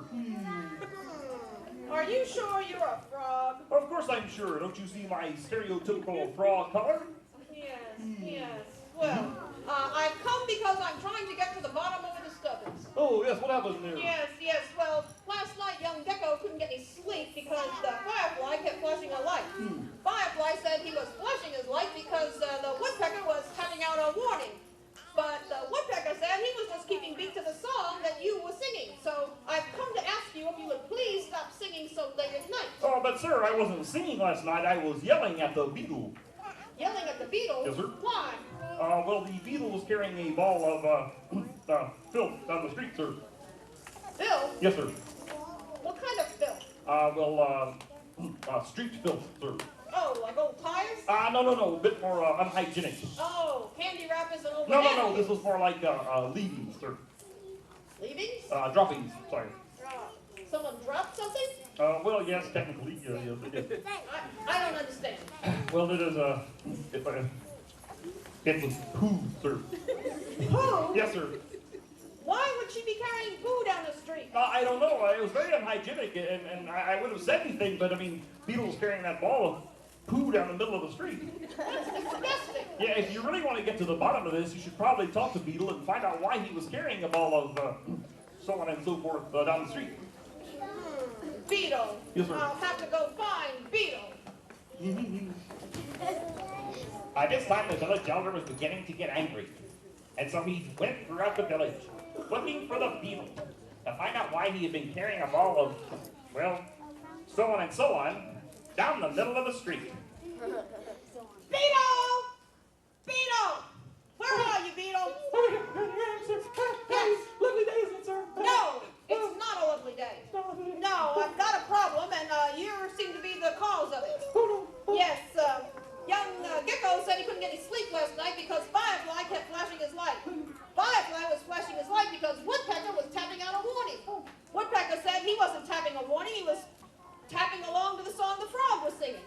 Frog said he wasn't singing, he was yelling at you for carrying a ball of poo down the street. But sir, I had to. Do you think I like carrying poo down the middle of the street? I'm not exactly sure what I think about that. As a matter of fact, I'm a little suspect about that thing you got in your hand right now. Oh, this, sir? Oh, Yes. no, this is just a football. Here, smell it. No,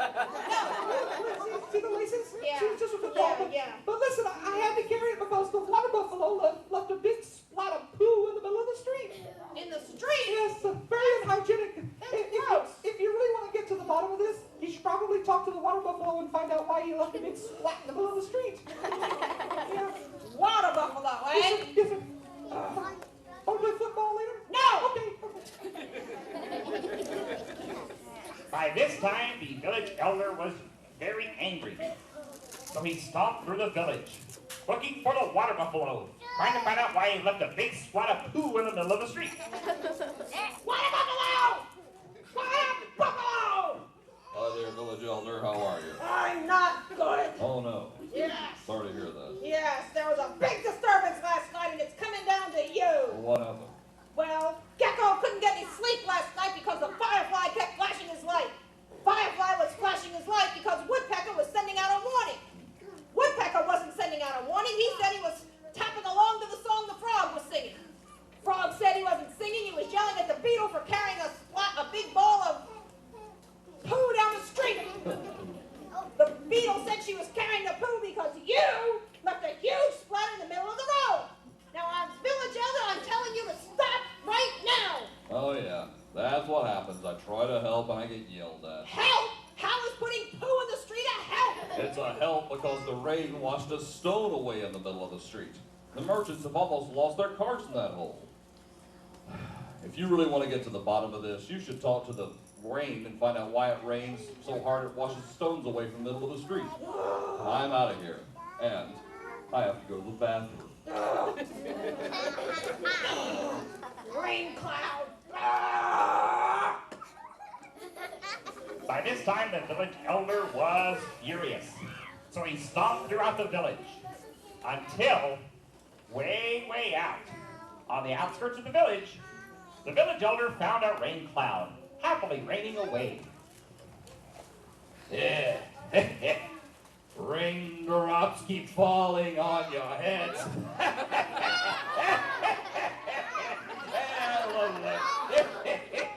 Rain cloud. What? I need you to stop this instant. Stop what? Stop raining. Stop raining? Yes. But I'm a rain cloud. That's what I do. Yes, but you're the cause of the disturbance last night. What happened? Young Gecko didn't get any sleep because Firefly was flashing a light. Firefly was flashing his light because Woodpecker was tapping out a warning. Woodpecker said he wasn't warning, he was tapping along to the song the Frog was singing. Frog said he wasn't singing, he was yelling at the Beetle for carrying a big ball of poo down the street. Beetle said she had to carry the poo because the water buffalo had left a huge splat in the middle of the road. Water buffalo said he put the splat in the road because you had washed away stones in the road. So now I'm telling you to stop raining right now. Hey, listen. First of all, I'm a rain cloud. I make rain. That's what I do. Secondly, I'm only doing what I was asked to do. Asked to do? Who asked you to put up rain so hard it put a hole in the road? The gecko. The gecko's been asking for rain for weeks. If there's no rain, there's no mosquitoes. And if there's no mosquitoes, the gecko goes hungry. So you want to get to the bottom of this? Talk to the gecko.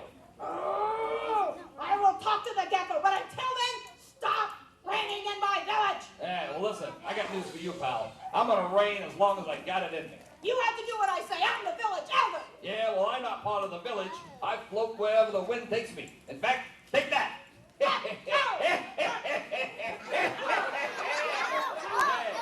like I say, you want to yell at somebody? Talk to the gecko. Gecko!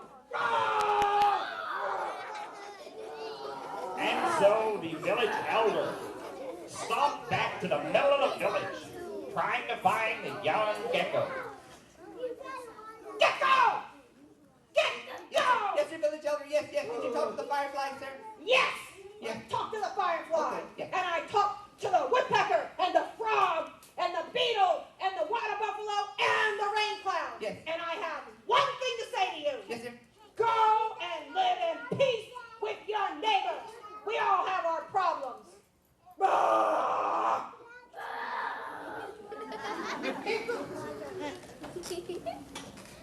And so the young gecko still didn't get any more sleep. But he did have lots of mosquitoes to eat for that month and for many, many more months to come. And that's the story of the complaining gecko. So, you see, thank you.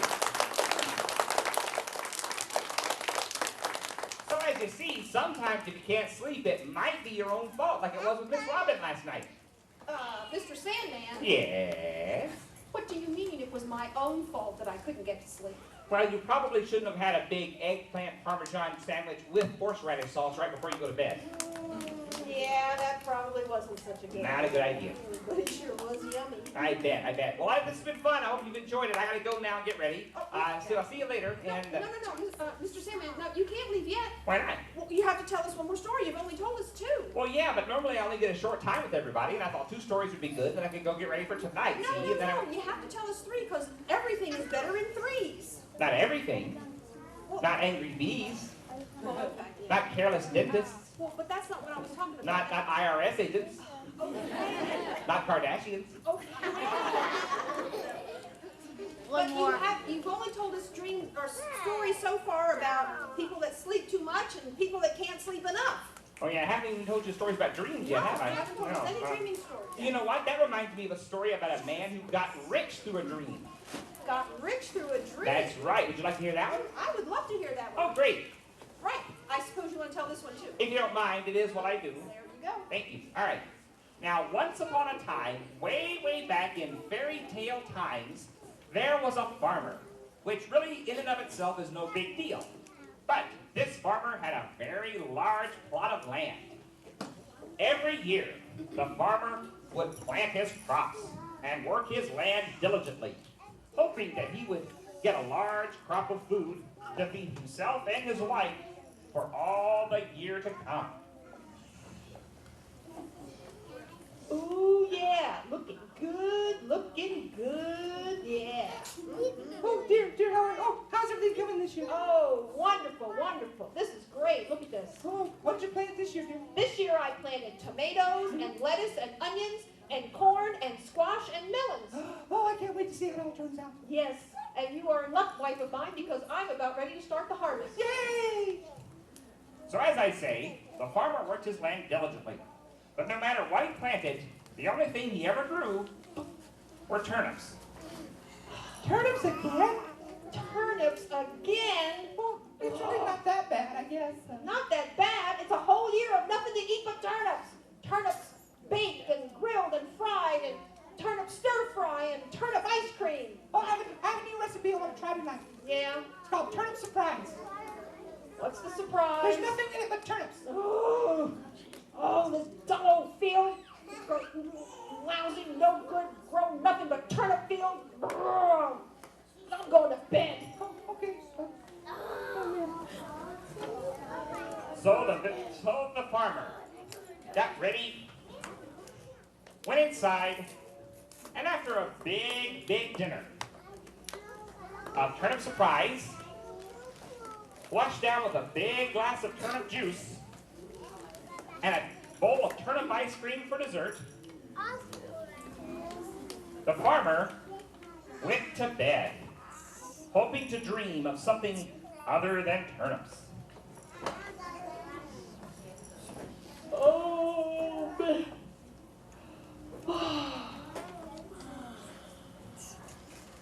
And that's where I came in. That's right, I actually get to be inside this story. And so I woke the farmer up to give him a very important message.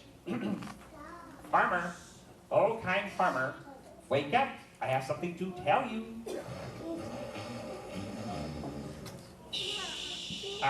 Farmer, oh dear farmer, it is I, the Sandman, with a very important message for you.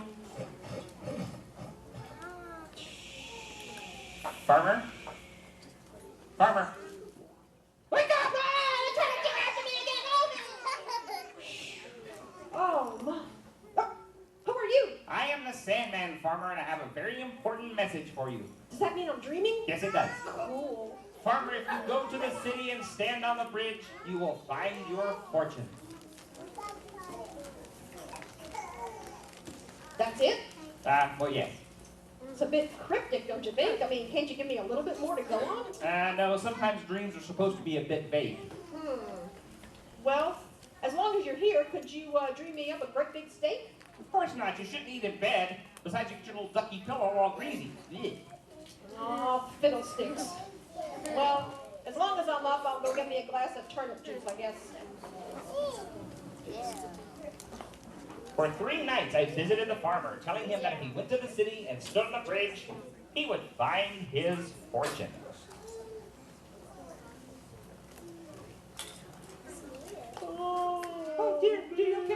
sleeping well?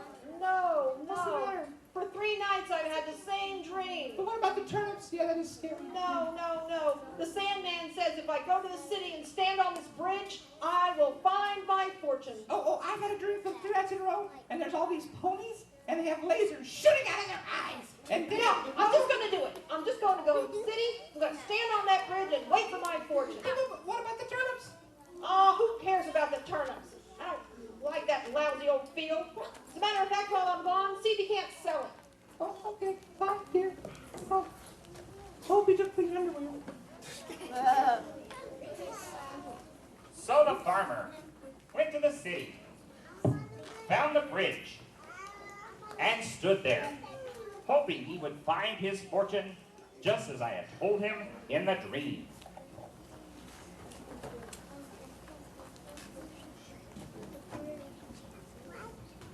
Well, here I am in the big city, standing on this bridge, waiting for my fortune. Yep, standing on the bridge, waiting on my fortune.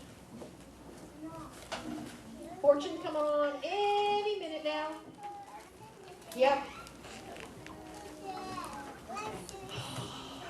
This is going to take longer than I thought. So the farmer stood on the bridge all day long, until, towards the end of the day, he saw someone approaching the bridge. Oh, excuse me there. I was wondering, can you tell me which way is it to the castle? No, I'm sorry. I'm a stranger in this land. I don't know where the castle is, Mr. I have a very unusual name, but it's very important I get to the castle because I have a very important meeting with the miller's daughter. Miller's daughter in Yes, the castle? yes. Well, wait a minute. Hmm? Yes! What? You're my fortune. What? Yes! You're a funny little man. You have a strange name. You gotta go to the castle to meet the miller's daughter. Yes! My fortune is here! What are you talking about, your fortune? You are Rumpelstiltskin, and you are my fortune. You're gonna go to the castle and spin some straw in the gold for me, and we'll have everything we have. You're mistaken. I am not Rumpelstiltskin. No, of course not. No. Yeah. What's your funny little name then? Sidney Krupnik. Sidney Krupnik? Yes. Well, what do you have to go to the castle for? Well, I'm the miller's daughter's lawyer. She's being illegally detained. I'm here to file a protest. A protest? Yes. But I thought for sure you were my fortune. Yeah, you're a funny little man. That's another thing. Stop calling me funny little man. It is slander. It's defamation of character. Don't make me file a cease and desist order. I'm sorry. Sheesh. Touchy. So the farmer stood on the bridge the rest of the day, but he never did find his fortune. And that night, since he had nowhere else to go, he lay down on the bridge, lay down on a cobblestone, and slept all night long. He awoke early the next morning, hoping that would be the day he would find his fortune. Oh, me. I hope my fortune comes today. I don't know if I can sleep on that bridge one more night.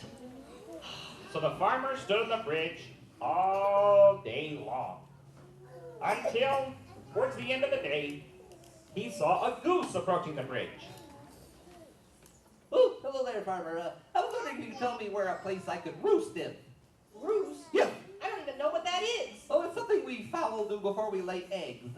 Oh. Yes, that I really need to find a place to roost, if you know what I mean. You need a place to lay your eggs? Yes, I do. Yeah. A goose Yes. that lay... Oh! Yes! What? Yes! You are my fortune! What do you Yes!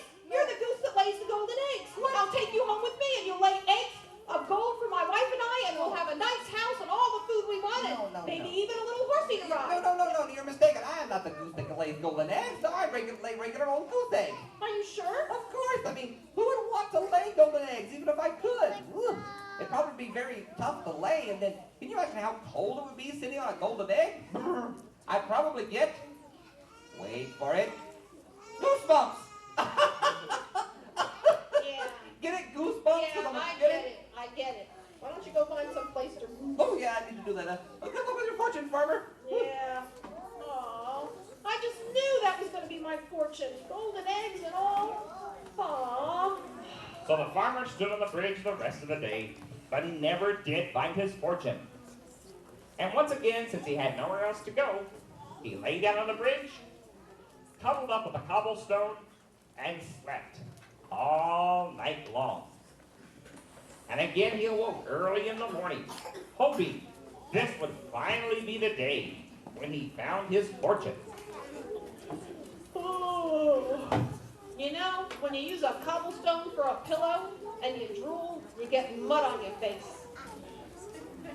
And the farmer stood on the bridge all day long, until towards the end of the day again, he saw someone else approaching the bridge. No, excuse me there, my good lad. I was wondering if you could, No, I'm sorry. I'm not from this town. I don't know what day it is. I don't know a place for you to roost, and I have no idea how to get to the castle. You misunderstand, my dear lad. I'm not here to find something out from you. I'm here to help you. You're here to help me? Yes, I was wondering if you might be interested in some beans. In some beans? Yes. What would...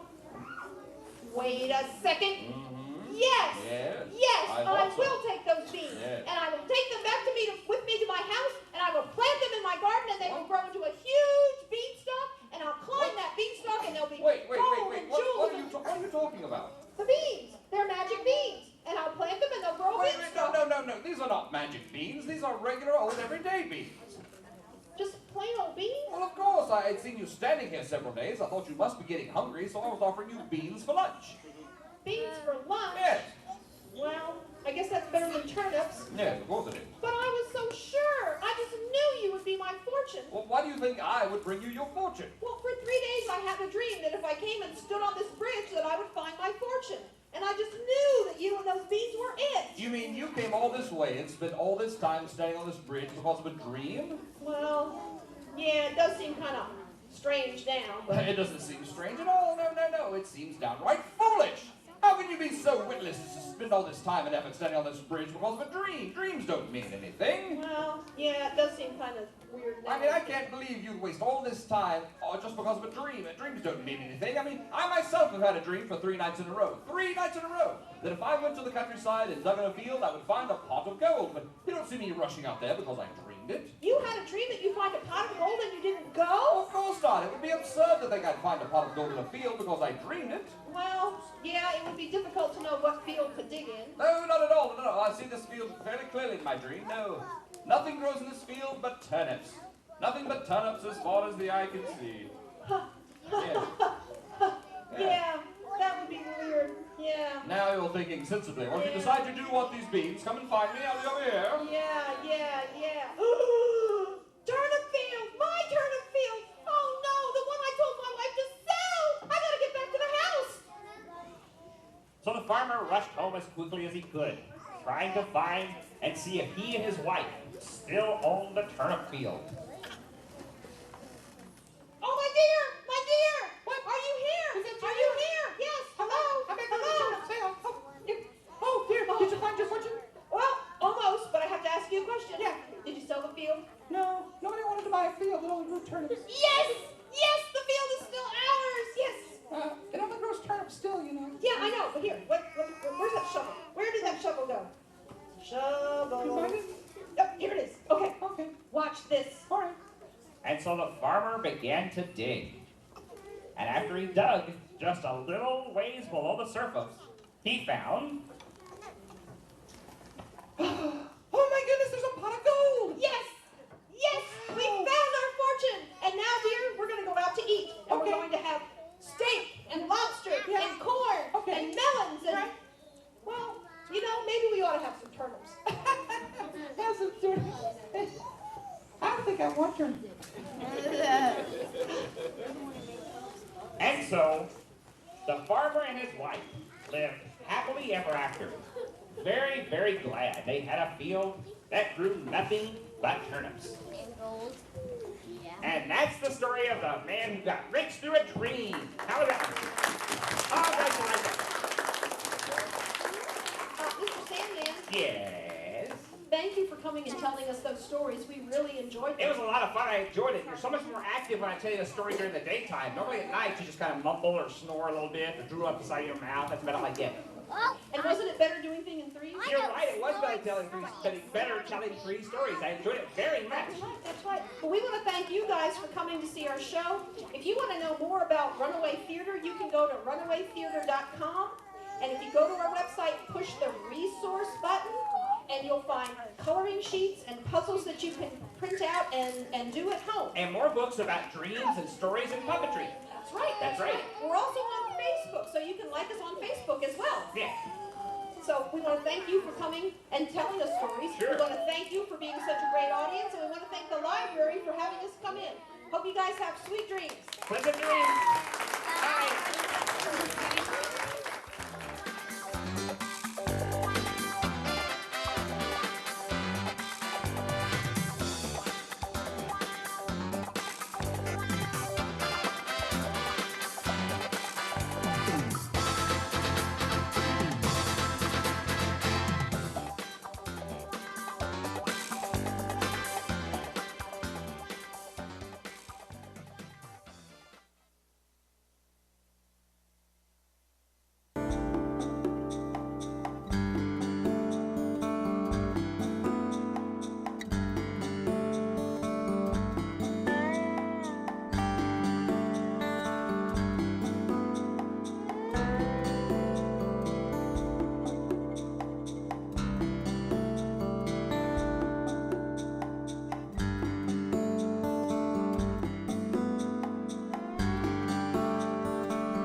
Sharks. What do you think of when you hear the word sharks? Does your heart beat a little faster? Does thinking of sharks make you a little nervous to go swimming in the ocean? Well, if it does, you're certainly not alone. Many people think sharks are aggressive, terrifying beasts that stalk the oceans. But are they really menacing hunters that attack humans at will?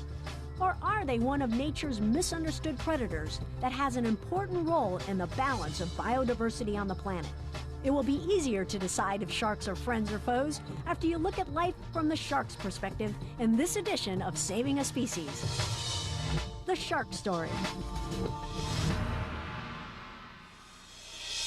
Hi, I'm Julie Scardina, SeaWorld and Busch Gardens Animal Ambassador. And I'll admit, at first glance, sharks can be pretty intimidating looking creatures.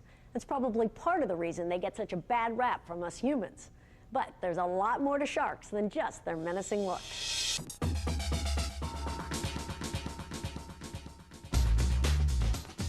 Sharks are fascinating creatures, and they come in all shapes and sizes. Some sharks are sleek and angular, like the bull or lemon shark. Nurse sharks have larger heads and bigger profiles. And some, like this hammerhead, are just plain bizarre. These efficient swimming machines range in size from the bigger than a school bus whale shark, nearly 14 meters long, to the tiny pygmy ribbon-tailed cat shark, which only grows to about 25 centimeters.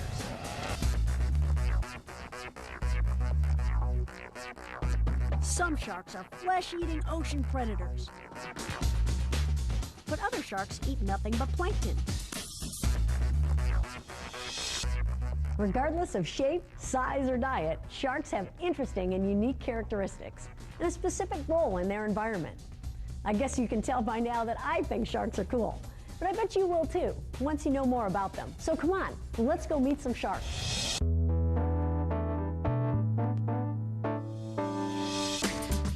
This is Sharks Deep Dive at SeaWorld Orlando, and it's a great way to start learning about sharks by observing them up close in their environment.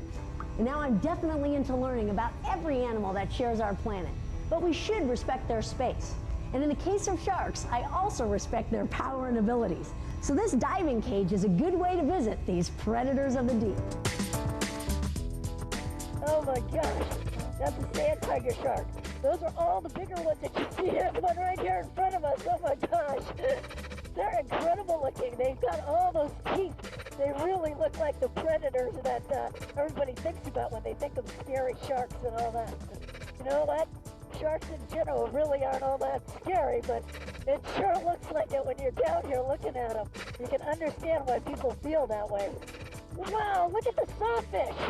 They're only found around Florida now, and it's an endangered species. They used to be found all the way up to Rhode Island, and then down all the way through Central and into South America, down as far as Brazil, but now they don't find them anymore. They're actually such an endangered species, they're really only found around Florida now. Oh, that's incredible. Look at how big he is. Who was around first, sharks or dinosaurs? Dinosaurs. The dinosaur. Both.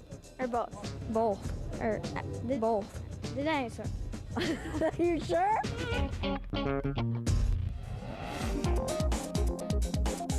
Well, sharks are one of the oldest species on Earth, with scientists estimating that ancestors of today's sharks inhabited the oceans between 350 and 400 million years ago. That's millions of years before dinosaurs and other backbone animals roamed the Earth. The most spectacular ancient shark was probably the megalodon, a huge shark with teeth the size of a human hand. This one was probably a flesh eater, and at an estimated 40 to 55 feet long, that's 3 or 4 SUVs end to end. The megalodon was likely the top predator of its time.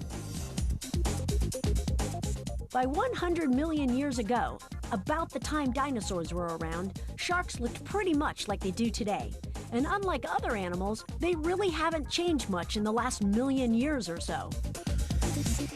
That's probably because they're highly suited to their environment, which brings us to our next question. Where do sharks live? In saltwater, freshwater, warm water, or cold? They live in salt water and both in warm and cold water. You sure? Yes, salt water and warm and cold. Positive? You want to change it? No. Sharks can actually be found just about everywhere in all types of waters, from shallow coastal habitats and tropical lagoons to deep water open oceans and polar seas. They can live in salt water and brackish water, and some even live in freshwater lakes and rivers. Now, knowing that, here's another question. Is a shark a fish, a mammal, or a reptile? A fish. A fish? You got that one right on. All right. Sharks are fish, even though they don't look much like the fish we commonly think of. But like all fish, most sharks are cold-blooded or ectothermic, which means their body temperature is controlled by their environment. They also have a skeleton and fins, live in the water, and breathe with gills. But that's where the similarities stop. 96% of the fish that exist today, and there are nearly 24,000 different species, are classified as bony fishes because their skeletons are made of bones, like ours. But the 350 or so species of sharks are in a much smaller class of fish, called chondrichthyes or cartilaginous fishes, because their skeletons are made of cartilage, not bone. Grab your nose or your earlobe. That's cartilage. Doesn't seem much like skeleton material, does it?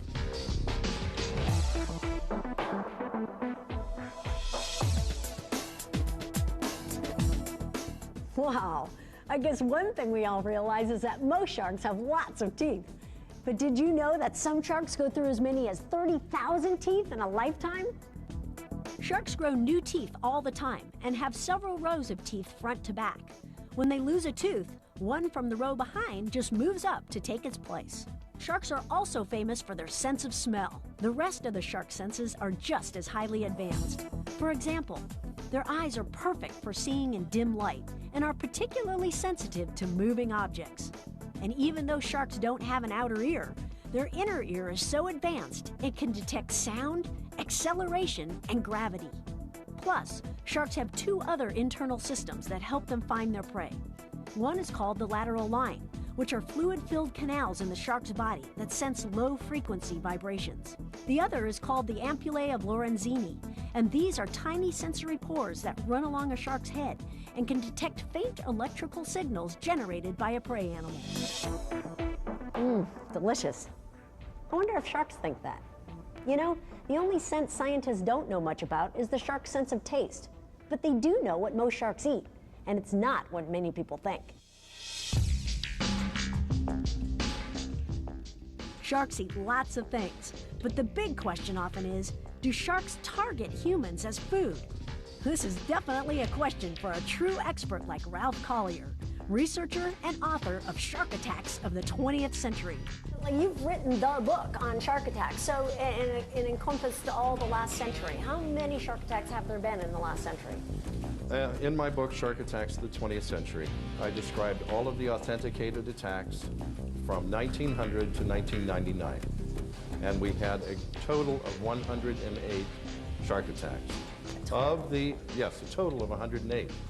Of that, only 8 were fatal. Now, what's of more interest to me is that in one single year, just in the city of San Francisco, in 1998, there were 596 people that were bitten by dogs. Yeah.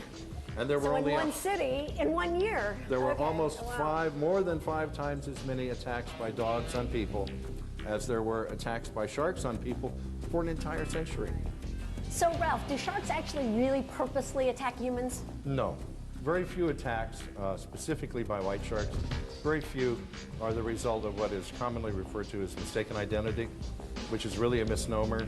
If a shark comes in on a prey to bite it, that's a predatory attack. And very few of those take place between sharks as far as being directed at people.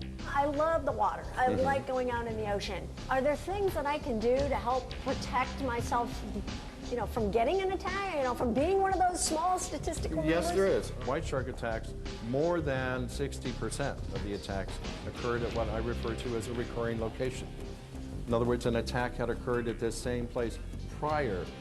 And so we have multiple attacks. If you're in the water and you see the natural prey, natural animals, suddenly do something unusual, well, there's a reason for that. Fish sense when a predator's on the prowl. They leave the area. So there are lots of cues. What do sharks eat? They eat fish. Meat. Like cows? Basically all meat in the water. Some sharks eat stingrays, and other sharks eat other fish and other sharks. We've got a shark expert here on our hands.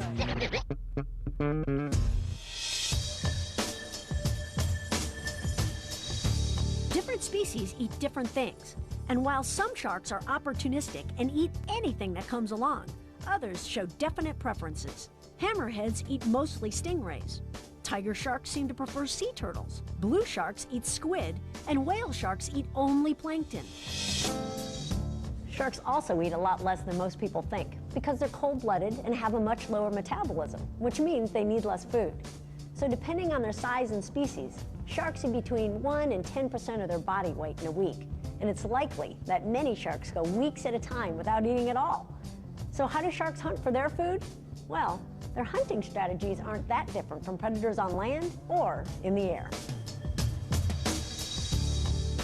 The eagle uses its eyesight and speed to grab its prey from above, while sharks grab their prey from below using the same senses of eyesight and speed, plus their special senses to catch their prey. Sharks, just like other predators, will attack the weakest and most vulnerable prey. And by doing this, they play an important role in the balance of the ecosystem. This natural culling by sharks helps keep all ocean populations strong and healthy. But if you remove sharks from the food chain, other populations could increase, which would then unnaturally affect other species, which could then decrease and affect other populations, which would, well, you get my point.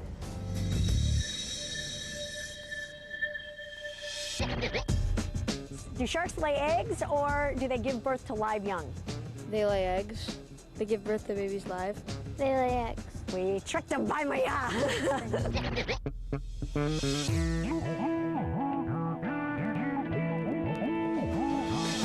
The right answer to this question is both, depending on the species. Shark eggs are all fertilized within the mother, but then there are 3 very different types of embryonic development with 3 very long names. Oviparous means egg birth. In oviparous sharks, the embryos are protected by egg cases that the female deposits into the water and hatch later on their own. Ovoviviparous means egg live birth. With these species, a shell membrane encases the egg or a group of eggs inside the mother. At a certain point, the embryo sheds the membrane, completes development, and is born ready to swim. Viviparous means live birth. Viviparous shark embryos develop attached to the mother through a yolk sac placenta and are also born fully developed and ready to swim. Gestation varies among the different species and can range from a few months to as long as 2 years from conception to birth. Also, sharks mature and reproduce slower than other species and don't produce large numbers of offspring like bony fishes do.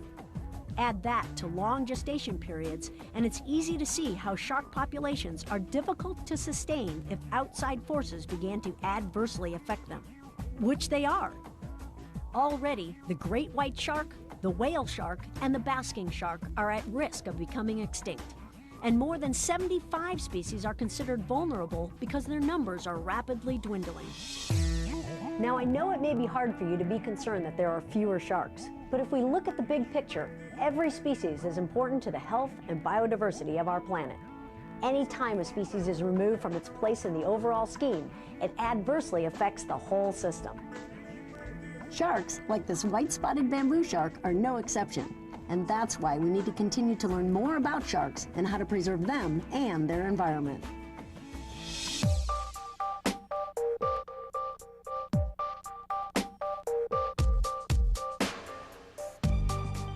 Every conservationist's goal is to preserve and protect wildlife and wild places. And that's why it's so important to learn everything we can. One of the best ways to reach that goal is research.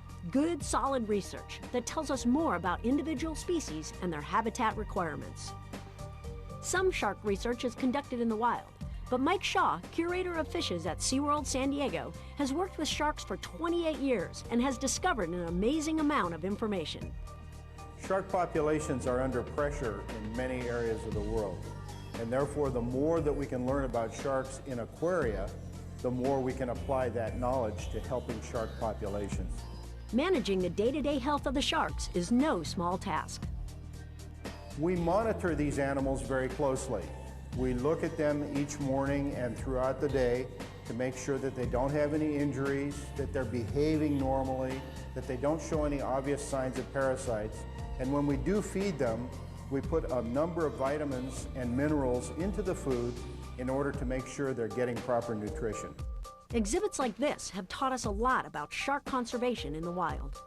It surprised us to learn that they don't eat very much, not as much as you might suspect. We find that typically, depending upon the species, a shark would eat between 1 and 8% of its body weight per week. Basic research data like growth rates and blood chemistry has taught us a lot, but we have accomplished even more. Perhaps the most important thing is we've had some reproductive successes here at SeaWorld. And these would include black-tip sharks, white-tip sharks, and bonnethead sharks. And what we've seen is that when they give birth to very small numbers, not huge numbers like bony fishes do, where they may give birth to hundreds or thousands or even millions of offspring. With many shark species, they're giving birth to 2 to 4 to 8 offspring at a time. This means that populations take a long time to build up because they're only giving birth to small numbers when they do so.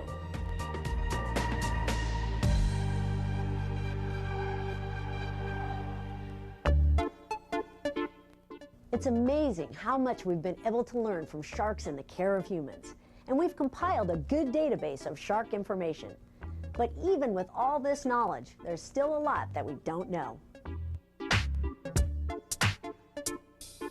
For one thing, many sharks have never been in a zoological or aquarium setting where they could be studied closely. So most of what we know about some species of sharks come from studies in the field by dedicated scientists. Scientists like Brent Stewart of the Hubs SeaWorld Research Institute. We're studying the whale shark, which is the largest fish in the world's oceans. We really don't know much about whale sharks. That's one of the great things about studying them, is everything you learn is brand new. In a study like this, specific information can be gathered. The primary thing we're really trying to learn is where the sharks are. What are the habitats in the world's oceans that are important to the sharks and where they range? So that's geographical habitats, distribution, but also the vertical habitats. What areas in the water column do they use to make a living? And we thought that they were probably near-surface animals because they're filter feeders. But we've learned, in fact, that they're pretty deep animals sometimes. They go beyond 1,000 meters and they spend a lot of time there. So what we've learned has just created a lot more amazing questions about them. All that's learned from this study can really benefit the whale shark. Whale sharks are not often seen. They're seen in occasionally these wonderful places like Ningaloo Reef, around Thailand, the Sea of Cortez, and in between we really don't know where they are.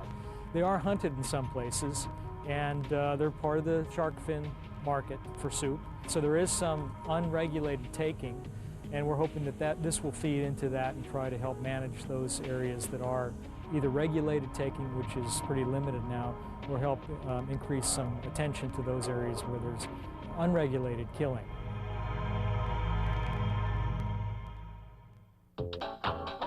Research is frequently a group project, with several organizations collaborating to provide better resources. And that was the case for a nurse shark study in the dried tortugas, when volunteers from SeaWorld joined the group. The project focuses on the reproductive physiology of nurse sharks, and collecting data is the #1 priority. Researchers from Albion University, the National Marine Fisheries Service, and SeaWorld Orlando meet yearly to capture, tag, and collect data on a number of nurse sharks. For Wes Pratt of the National Marine Fisheries Service, tagging is a staple of research. We've been studying sharks at National Marine Fisheries Service for 35 years with a tagging program. That's a natural extension of this is to study the nurse sharks now. We'll be putting a little hole in the shark's first dorsal fin and applying these blue tags with this little pair of pliers here. It's kind of like getting your ear pierced, and it provides a mark that lasts for as long as 27 years. We've had this particular tag last on a shark. Researchers collect the same information year after year as the sharks mature and add it to a growing database. With this collective data, the researchers are learning more about growth rates, reproductive physiology, and population stability in this particular group of nurse sharks. As head researcher Dr. Jeff Carrier of Albion University knows, it's important information to have. Aside from the pure and applied science of the study, one of the things that's important is that sharks are commercially valuable. And if we're going to understand them and understand how many we can take in a commercial fishery, we need to know something about the rate at which they replace themselves. Part of the study depends on us being able to know who the animals are in the area, and for that we do a tagging program. Nice job. Going right back to where we caught her. Well, we've looked at research at zoological parks and aquariums, and we've looked at research in the wild. But there's one facility that's trying a combination of both in order to learn more about one of the most notorious sharks alive today. In an effort to dispel the worst reputation in the shark world, the Monterey Bay Aquarium has dedicated a special research program to the great white shark. The project began with capturing, tagging, and releasing young white sharks to learn more about this threatened species in the wild. The tracking data provided good information and a beginning look into the white shark's behavior, habitat, and migration patterns. The next step in the program was to bring a white shark to the aquarium for exhibit and further behavioral study. And in order to succeed where others have failed, the aquarium first brought a young white shark to a 5 million gallon ocean pen to see how the shark would react. After a period of constant observation of the shark's behavior in the pen, the young white shark was fitted with an electronic tag and released. Then, in the fall of 2004, a young female great white shark was brought to the aquarium after being accidentally caught in a commercial fishing net. After an acclimation period in the ocean pen, she was moved to the aquarium's Outer Bay exhibit, a 1 million gallon marine display. This is the first time a great white has ever been held for any length of time in a controlled habitat. But the young shark is doing really well. She is swimming strongly and her appetite is good. And as long as she does well, she'll stay. If she shows any signs of distress or failing health, she'll be tagged and released. So far, this ambitious research program has been very successful. Like most zoological parks and aquariums, Monterey Bay's mission is to inspire conservation by bringing guests face to face with living animals. They hope to raise awareness of the plight of the great white and all sharks by providing guests the opportunity to see a great white shark in a non-threatening environment, and by teaching them about the shark's important role in maintaining the balance of the ocean ecosystem. So far, this young ambassador for the great white shark species is doing a great job. But only time will tell if we human visitors will do our part to save her species. Through innovative research, we can expand our knowledge of the world around us and find new ways to preserve and protect species like sharks. But it takes more than knowledge to affect change. It takes everyone working together to do the right things to save our wildlife.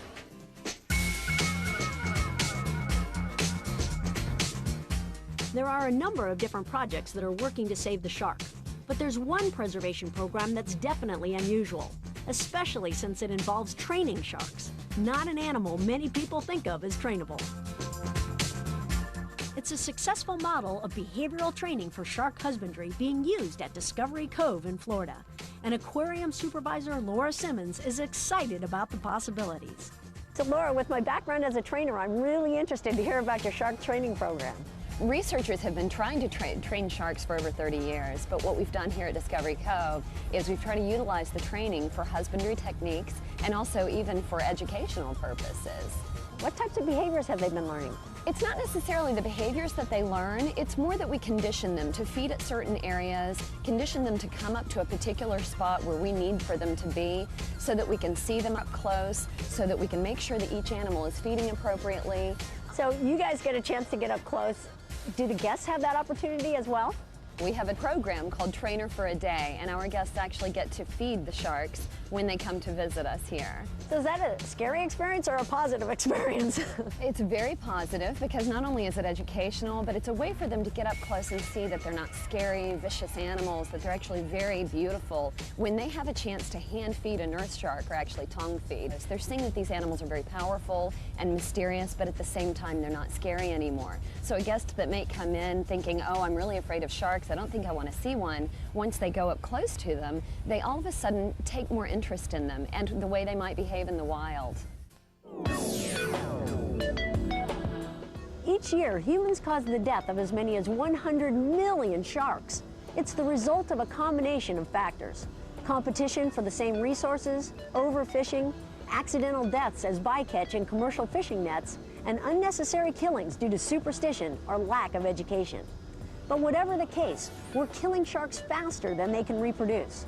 Sharks are very valuable to commercial fishermen because of an increased demand for shark products. One particularly wasteful type of shark fishing is called finning, where only the fins of the shark are cut off, and the rest is simply tossed back into the ocean to die, all just to make fin soup, which some cultures view as a delicacy. The killing of sharks to sell their parts for a high price is actually a hauntingly similar scenario to the California sea otter, an animal hunted almost to extinction for its fur. So to keep this from happening to sharks, we need to work now to protect them. What can you do to help? Well, conservation begins with learning. So learning about sharks and why they are an important species to save is a good first step. You can also support legislation to protect sharks and their habitats, as well as legislation to make commercial fishing safer for all the bycatch species: sharks, dolphins, turtles, and others. You can do your part to keep the oceans and waterways clean for sharks and all other marine species, because habitat pollution is a major factor in wildlife survival. You can always support one of the many conservation organizations that are working to help the sharks too. Organizations such as the Nature Conservancy and Wild Aid, which do research in several locations around the world to learn more about sharks. Another is the SeaWorld and Busch Gardens Conservation Fund, which supports shark conservation programs to reduce overfishing and overconsumption of sharks and shark products, as well as many other species and habitat programs.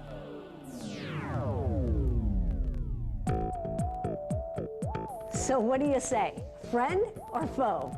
I definitely say friend, and I hope by now you think so too. Sharks are incredible creatures, and there's still so much we don't know about them. But through continued research, we'll learn more. And through education, we'll work to dispel the fears and myths about sharks. Because the only way to save an animal is to care about it, recognize its value and place in this ecosystem we call Earth. I'm Julie Scardina, and thanks for joining us for The Shark Story. Hi, I'm Jenny Bush, Conservation Ambassador for the Anheuser-Busch Adventure Parks. SeaWorld, Busch Gardens, and Discovery Cove are dedicated to the conservation and preservation of wildlife. And we believe the stories like the one you just experienced need to be told. The sharks featured in this program are just a few of the many species that benefit from the SeaWorld and Busch Gardens Conservation Fund, a nonprofit charitable organization dedicated to animal rescue, wildlife research, habitat protection, and conservation education. Your support for the continued viewing of programs like this is appreciated. I encourage you to learn all you can about animals and their environment. Remember, we're all interconnected. What happens to them eventually happens to us. So we need to protect them and their habitats. Together, we can make a difference.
the first thing you think of when you think of NASA.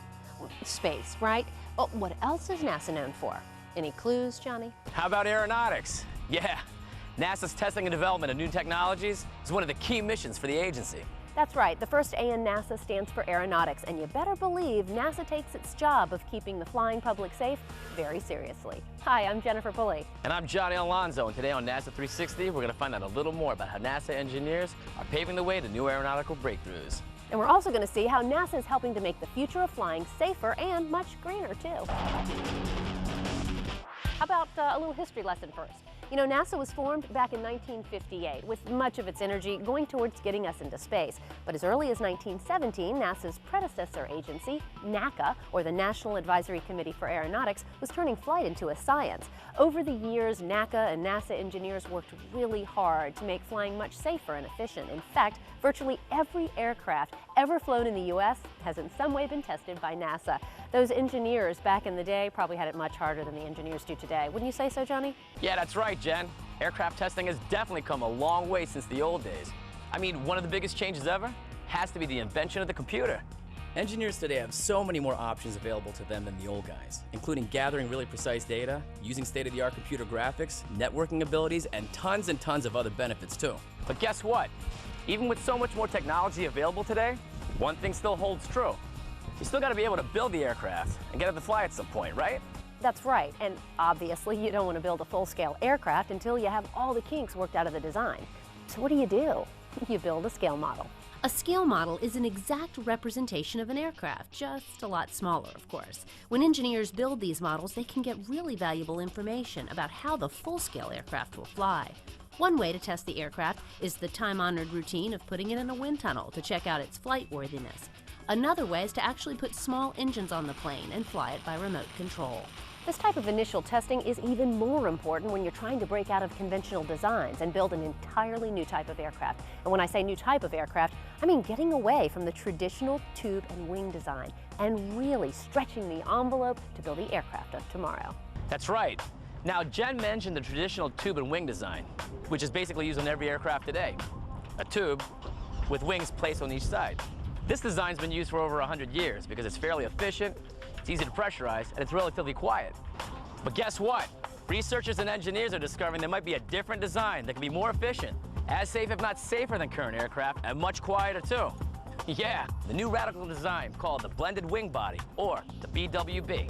Now, one of the primary reasons this design looks so promising is that by blending the wings into a wide tailless body, you get additional lift with less drag.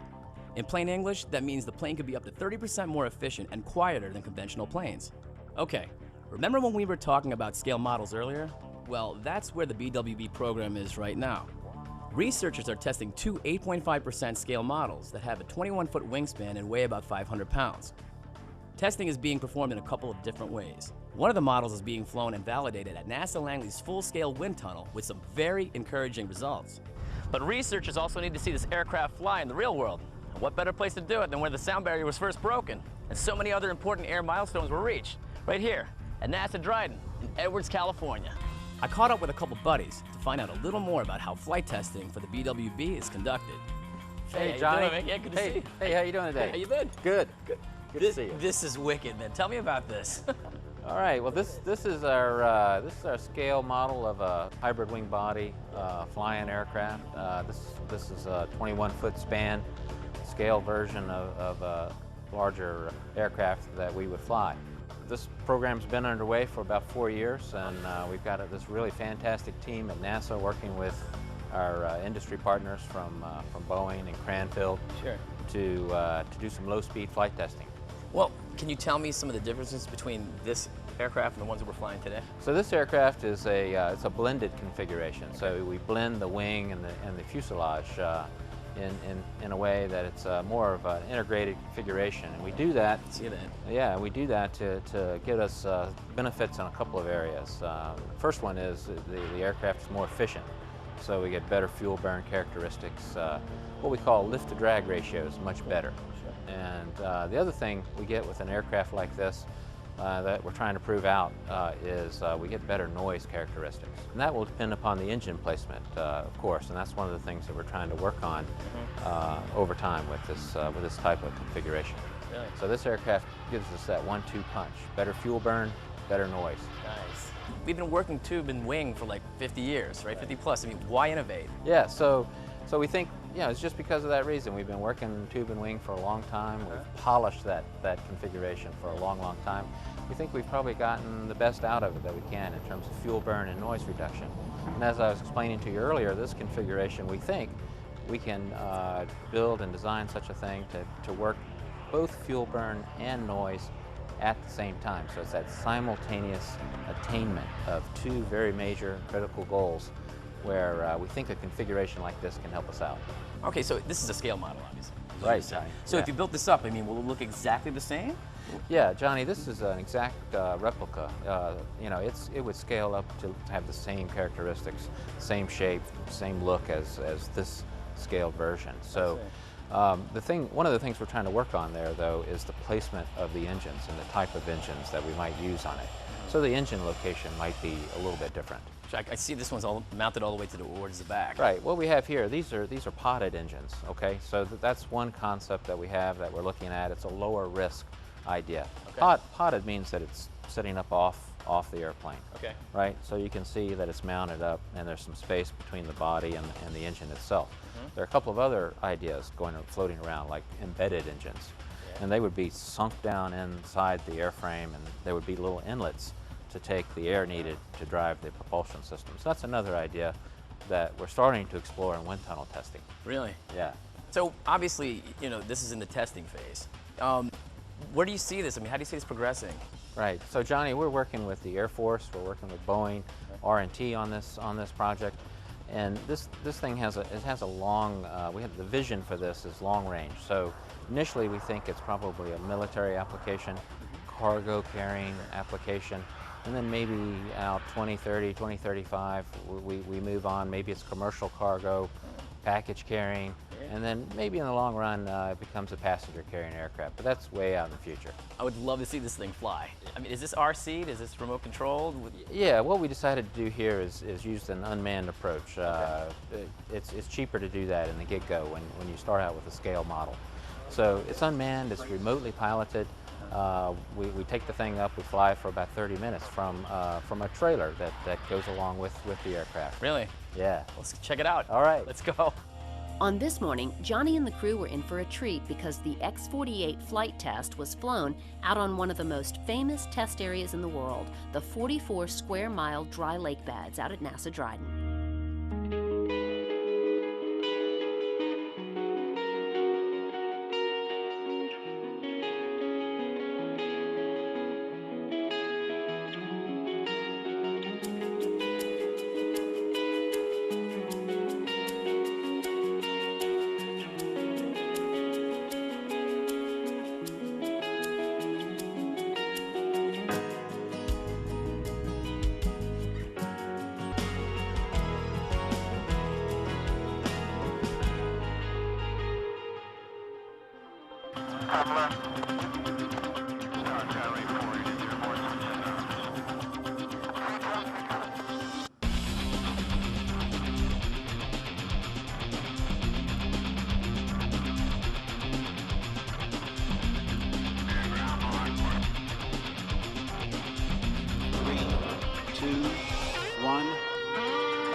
I show us lining up on the runway.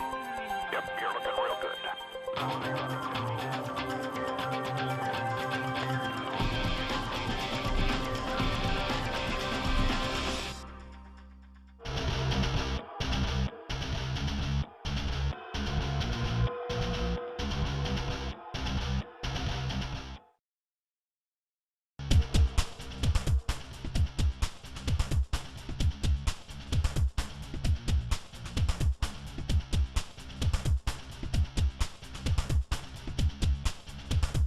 Before the second flight of the day, Johnny went back to the remote piloting facility to meet up with Boeing test pilot Mike Cizo to see how the aircraft is flown.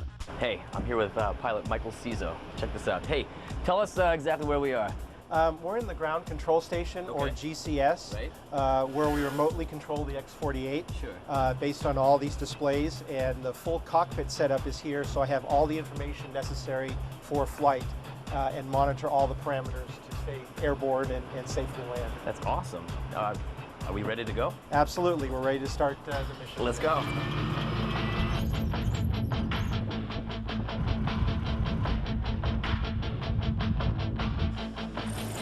We're ready to launch on that 2-3 right. My clearance will take off and we'll call you airborne. Launch is ready. Power's coming in. Right. Clock up.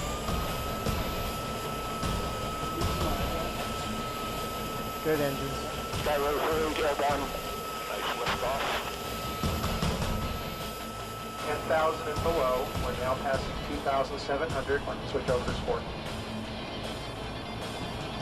You can see this display shows my heads out view, and that's what the nose of the plane is seeing.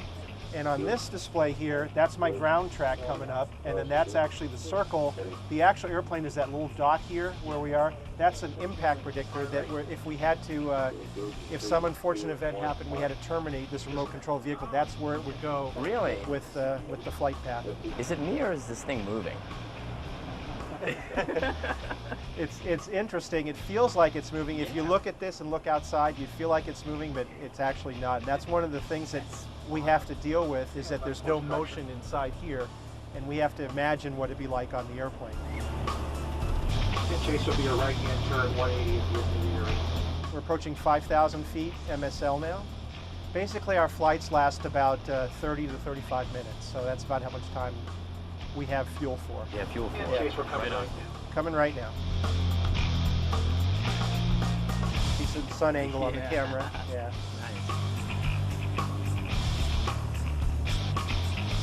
So how long have you been flying as a pilot? Over 20 years. Right on. So Chase, it'll be at the end of the area, it'll be your right-hand turn back. I look forward to actually being able to fly this airplane when it comes out full scale. I'm sure you are.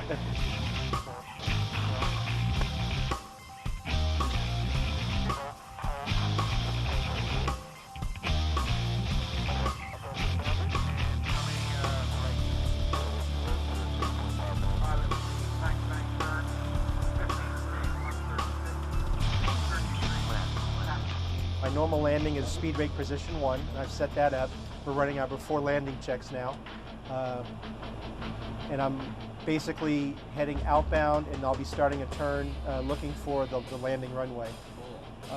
Unfortunately, I don't have a 360-degree view like your name suggests, but what I'm doing is if I need any help, I'll use Chase, but actually having the view out the plane and also the God's eye view here help me I'm set up. watching that, Yep. right. And we're going to be landing basically on the southern edge of the boundary, coming down for the landing point there. Gotcha. And we actually do have an artificial, like an instrument landing system that helped me tell me whether I'm high or low on glide path or left or right of center line. And now I can see the runway that I'm going to be aiming for. Yeah. And eventually the markers will start coming in with the instrument landing.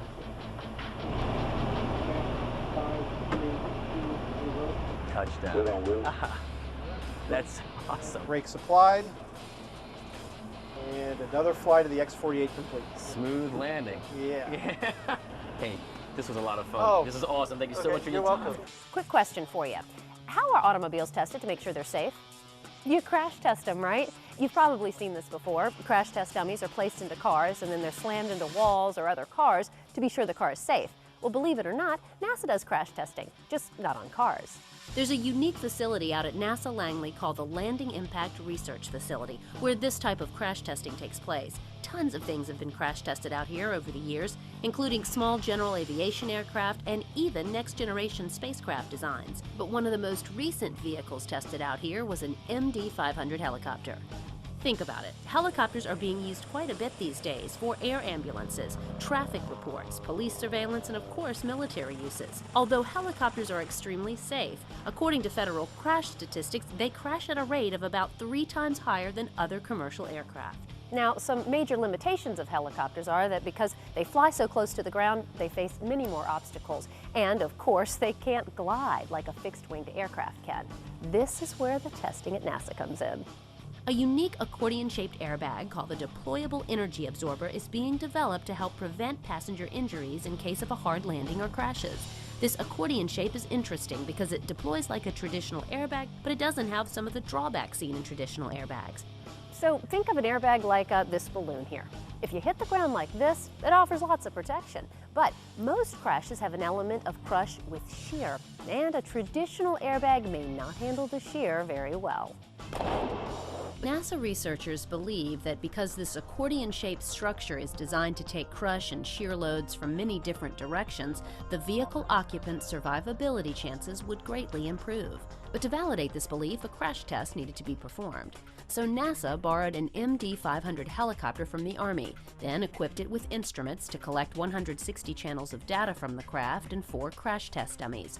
3 of the dummies were standard crash test dummies, but the 4th was a special unit provided by Johns Hopkins University Applied Physics Lab that measured possible internal injuries of an occupant. So on the day of the test, NASA technicians outfitted the underside of the helicopter's crew and passenger compartment with a composite accordion-shaped structure. The helicopter was then suspended about 35 feet into the air and then released. 1, release.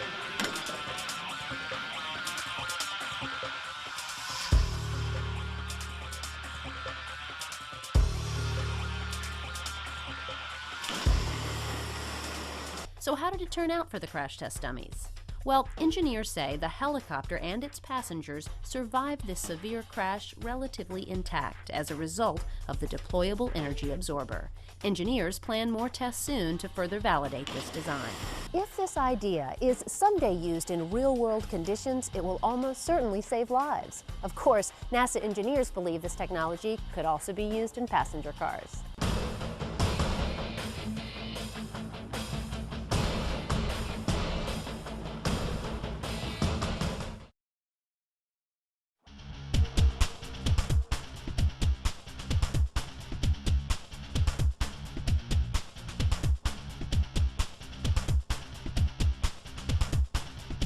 Okay, so we know NASA is working hard to make flying even safer than it is today, but there's still lots of people out there who are afraid to fly.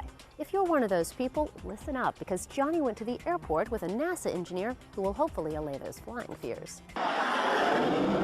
Think about it. Nearly every day you probably hop in your car to drive somewhere, right? And I bet you hardly ever think about how dangerous it can actually be.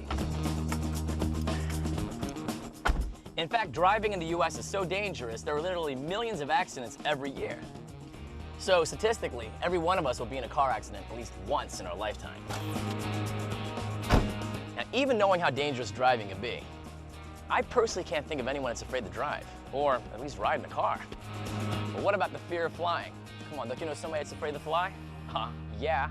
In fact, the fear of flying ranks in the top 5 phobias in the world, right behind fear of snakes. Ugh. But is this fear rational? Well, I can't answer that, but I can tell you that flying is much safer and much greener, thanks to NASA research. Anna, how are you? Hey, Johnny. Good to see you. How's it going? Good to see you. Good, good. Thank you so much for meeting me out here at the airport. Sure. Right off the bat, you know, we hear that flying is safe. Yeah. How safe is flying? Well, flying is still the safest form of transportation. A lot of people feel safer in their cars, but really airplanes by far are the safest form of transportation. Really? And at NASA, you know, we're not only making the airplane safer, considerably safer, we're also making the airplane more efficient. We are addressing the environmental challenge for aviation. So how does NASA do their testing? I mean, is it still done in wind tunnels, or? We do a lot of wind tunnel testing. We also do ground testing for our structures and materials. We actually make panels or parts of airplanes. Oh, wow. We shake them to death. We break them sometimes Really? on purpose to find out where the breakage points will be. We also do things, we do flight tests at NASA Dryden. We actually fly, do new technologies of airplanes on current aircraft. to see how they'll perform. We do testing out at our NASA Glenn facility on engines, combustors and turbines, and look at new blades that will go inside the airplane engines to make sure they're very, very efficient. So we do considerably a lot of testing on the ground, in the sky, and then we also do something in the computers. We create very elaborate mathematical models so that we can predict how things will perform in the computer before they actually happen. Wow. So that when someone asks us, how do we know this technology works? Yeah. We've done the testing in a wind tunnel or a flight test or an engine test, and then we also have a mathematical model that simulates that performance the same way that it happened in the lab. Really? So that we can use our math tools to design new technologies accurately and predict what their performance will be. All right, so growing up as a kid, I grew up kind of near an airport. Yeah, lots of noise. Right, Yeah. right. Are we doing anything about this? Oh, yes. Noise reduction is a part of the environmental challenge we really have. We want to, airplanes are so vital to our economy, we have to keep flying, and we're going to increase the number of airplanes that are flying. But we cannot increase the amount of noise that we create. Okay. So we are developing technologies for the airframe, the airplane itself, as well as the engine to reduce how much noise that's been created. A long-term goal is to contain all the noise the airplane creates in the airport boundary. So if you live next to the airport like you did growing up, you won't actually hear the airplanes taking off and landing. This involves technology within the engine, believe it or not, and as well as on the outside of the engine, on the cowling of the engine. In fact, we created something working with Boeing and many other partners called chevrons. They look like little teeth on the back end of the engine, and those actually reduce the noise that the engine creates. Then on the airplane itself, we're looking at how you can change parts of the wings, the front end, we call the leading edge, as well as the back edge, the trailing edge of the wing, so we can smooth it out so there's less edges, so we create quieter flight. Wow. And we're looking at reducing the noise, even at the landing gear create noise, so you wouldn't even think. Our challenges today are to make the airplane even safer than they are today, so we reduce the mishaps and any problems that we have in airplanes. Sure. But also our goals for environmental conservancy are huge. We want to reduce how much fuel the airplane uses by 40% and in the long term 70%. Wow. You're not getting a 70% reduction in how much fuel the airplane burns by using today's technology. True. So we have to bring in new technology to make the airplane even lighter than it is today without sacrificing safety and in fact improving safety while we're doing it. Anna, thank you so much for everything. Thanks a bunch, it's great. It was a lot of fun today. Thanks. Definitely. And guys, so anybody out there that's afraid of flying, don't be. You heard what she had to say, right? For Johnny Alonso, I'm Jennifer Pulley. Catch you next time on NASA 360.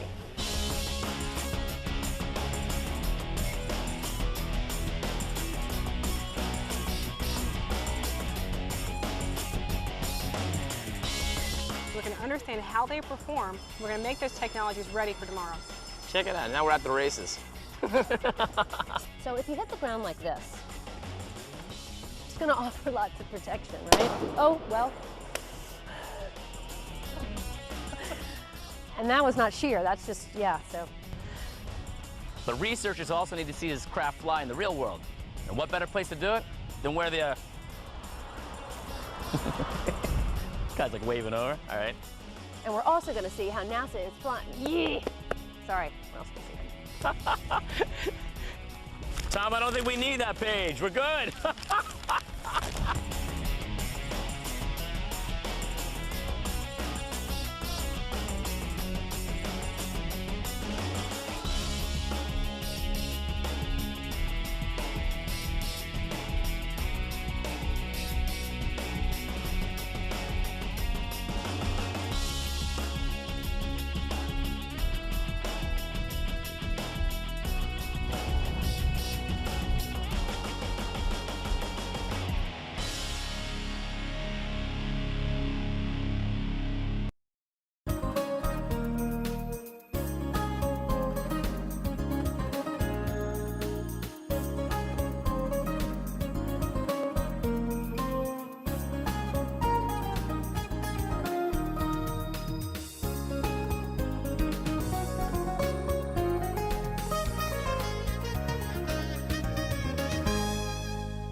calling this meeting to order of the library board meeting, and we have a quorum. And can I get anyone to approve the minutes from September the 2nd to 2022 meeting? I'll approve. And a second? A second. And all in favor? Aye. Aye. Aye. And our order of business is to welcome our newest member, Miss Carissa Bitten.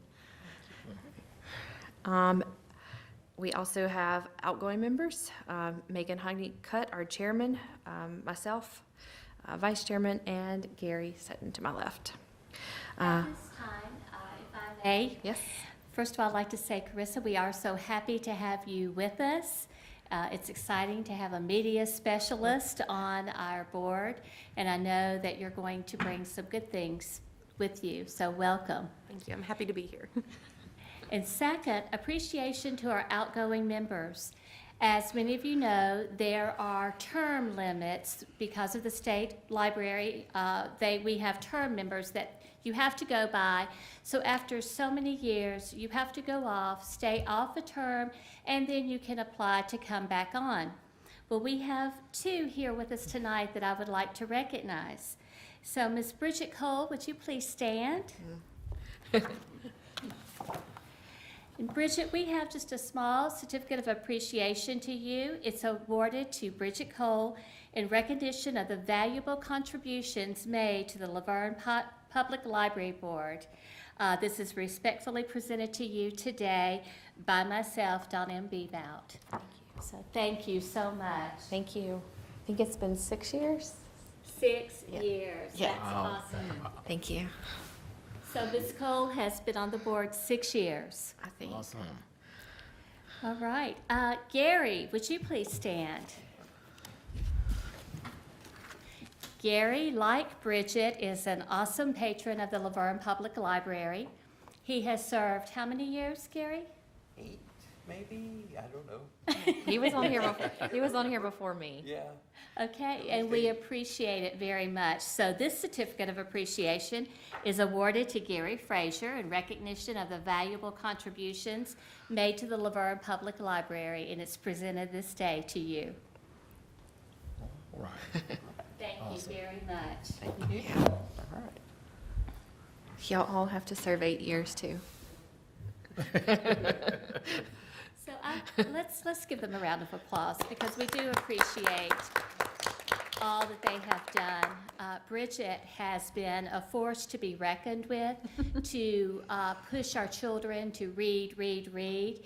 Every board meeting, she has encouraged the parents to read with those children or have the children read to them at least 20 minutes a night. And that is wonderful. And she also has pushed to check out books at the LaVergne Public Library. So it's appreciated all that you all have done. And we do hope that you would consider in the future to applying back with us. Yes. Our November special events, did you participate at the Rock Springs Middle School Family Learning Night? Yes, we did. And you want to tell us about those other events as well? Sure. Well, the Rock Springs Middle School Family Learning Night, this was their first one that they want to have annual. They did a magnificent job. We were sitting across from the Smyrna Public Library, and one of the teachers said, "Uh-oh, rivals." And I said, "No, we are partners. We are partners in pushing those children to read and encouraging getting a library card." So we had a good time going back and forth. They had a lot of families there. They had a lot of great different stations for them to go there, and their Impact Club did a great job of helping people, show them where to go, handing out certificates, taking up some of their clipboard, what was it? Where they had to color where they got a prize. Okay.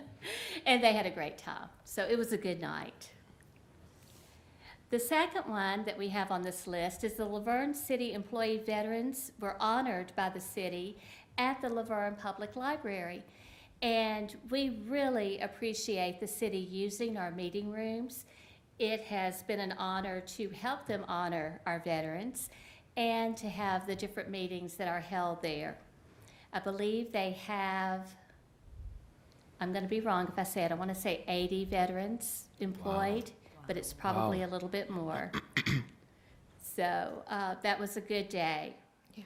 VITA, and that's the Volunteer Income Tax Assistants, had their open house for 2023 VITA volunteers at the library on November the 10th.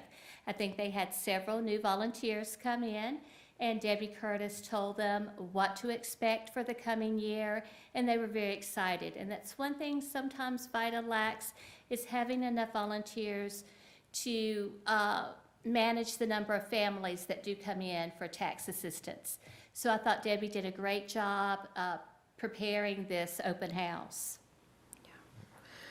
Will you tell us about November closures? Sure.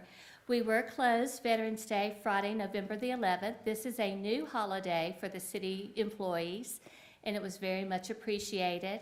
My husband, who is a Navy veteran, we were able to attend our grandson's Veterans Day service at St. Rose School, and then we were able to leave there and hurry down, and we were here at LaVergne. So we had 2 great ceremonies we were able to attend. The Thanksgiving holidays, we will be closed Thursday, November 24th through Saturday, November 26th. And of course, we are closed on Sunday, and then we'll start back with regular hours the following Monday. December special events, the favorite time of the year. Absolutely. So the first one we want to talk about is the Winter Festival and the Parade of Lights. And if you will see your attached folder, Kathy did a great job giving us a wonderful paragraph of what it entails. The Winter Festival is December the 3rd from 3 to 8. It will be at Veterans Memorial Park. The Parade of Lights, and I have heard that Santa and Mrs. will be there this year and will be riding the fire truck. So the Parade of Lights will start at 5 o'clock here at City Hall and then go the parade route to Veterans Memorial Park. Before the parade, Santa and Mrs. will be at the Veterans Park taking pictures for about an hour, and then they will be there afterwards for photos. So please pass the word around. This is a great, great time.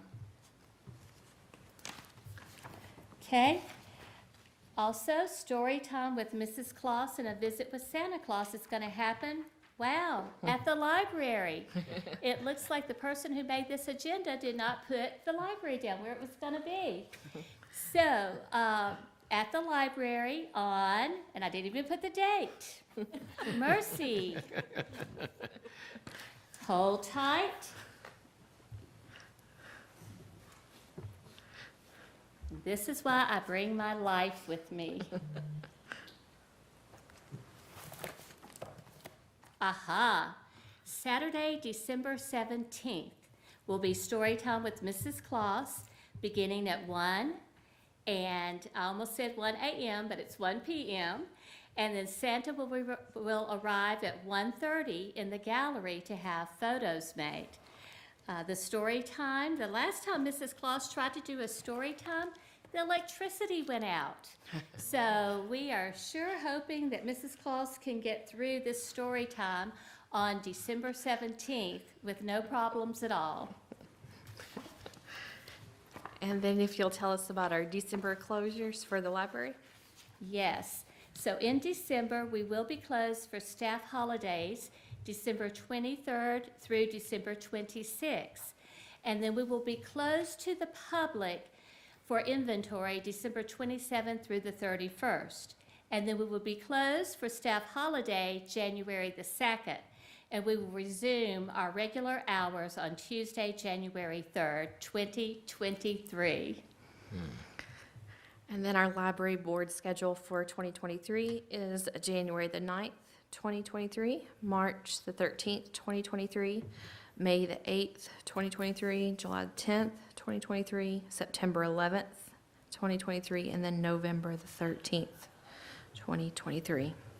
Can't believe it. We're setting the schedule for next year. I know. It sounds funny to read. Our next library board meeting will be Monday, January the 9th, 2023, and I'll open it up for comments Ms. Benton, if you'd like to start us. I am just so happy to be here and am happy to be of service to whatever the library would need. So thank you for having me.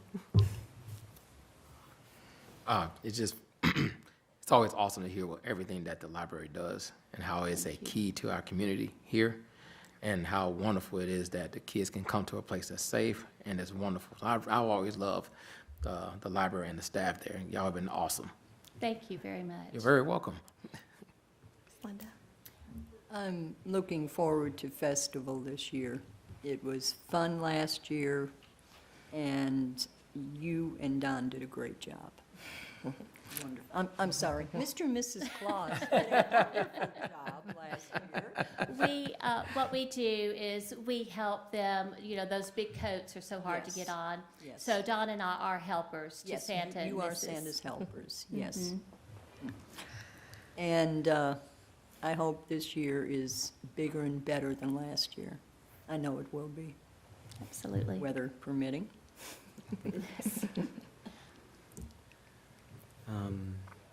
Well, 8 years, wow.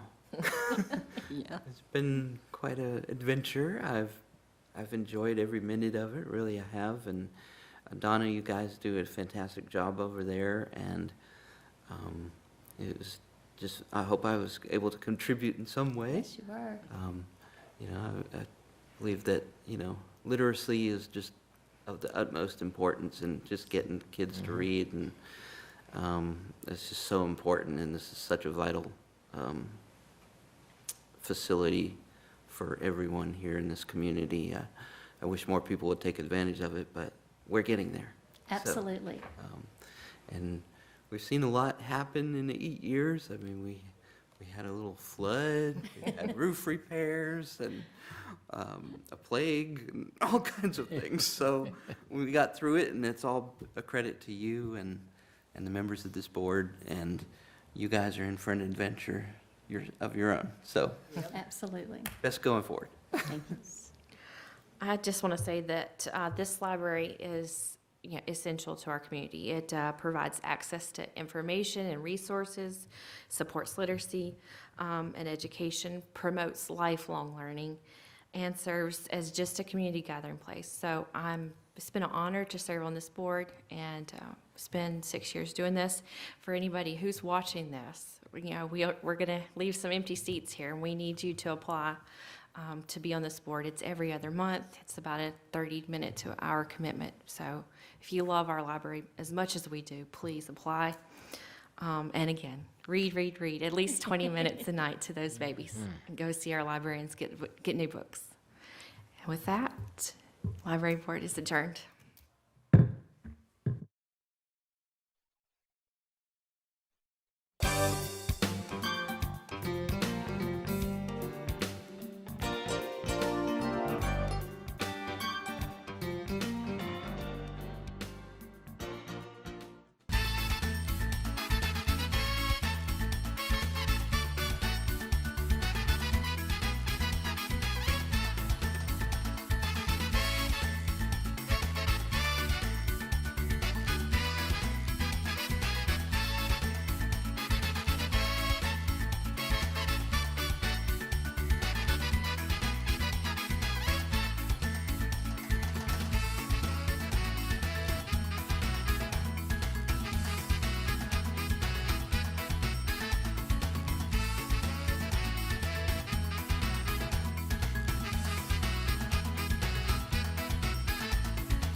The following is a presentation of the students and faculty of the College of Liberal Arts at Middle Tennessee State University.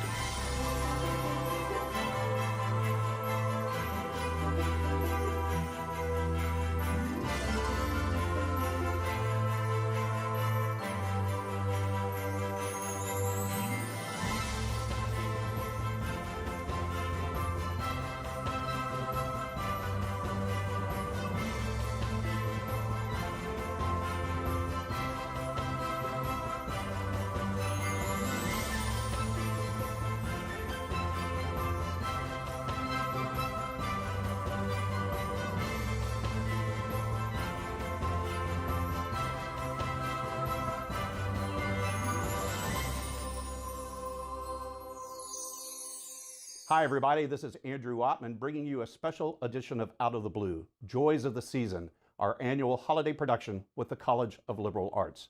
Joining me, my co-host, Dean Leah Lyons. Hi Andrew, it's wonderful to be here. It's great to have you here, and let's talk about what this means to the college.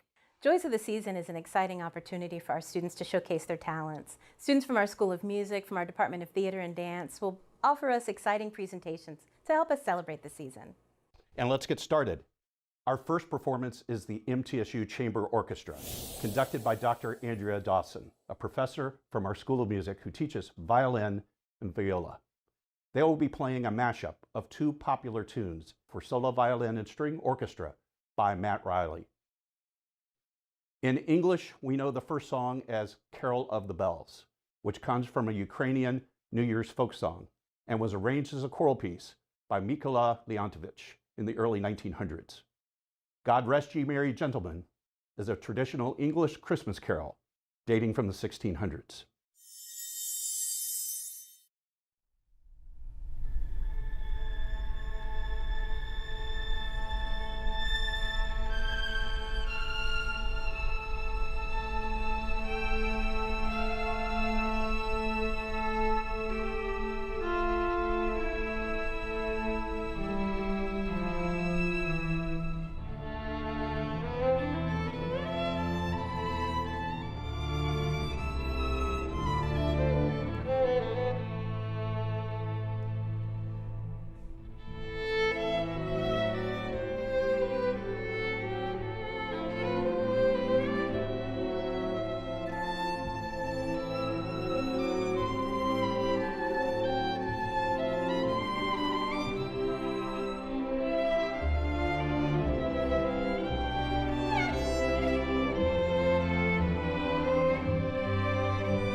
In addition to the instrumental ensembles in our School of Music, we have opportunities for students to share their vocal talents through MTSU choirs. Schola Cantorum is led by our Director of Choral Activities, Dr. Raphael Bundage. They are joining us from Hinton Hall to perform One Sweet Little Baby, an arrangement by Sean Kirshner.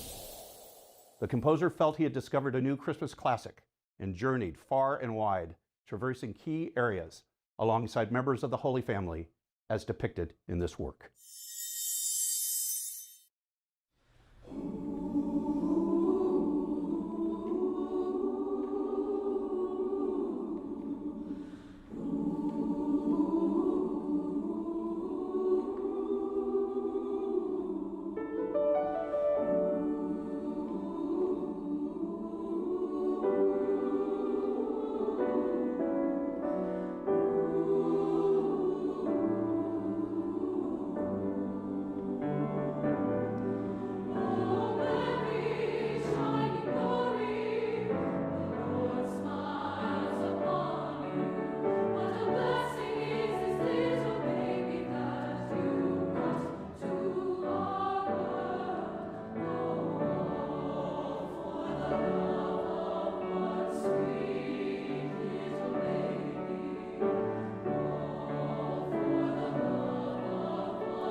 In 2011, the college established MTSU Arts to provide a singular brand to showcase the creative activity of our talented students and faculty. Literally hundreds of performances, exhibitions, and concerts are held annually through our art, dance, music, and theater programs. Our students' artistic expressions demonstrate the transformative power of education and the arts. Just as our students enrich their lives by showcasing their skills, we invite you to enrich yours by becoming an MTSU Arts patron.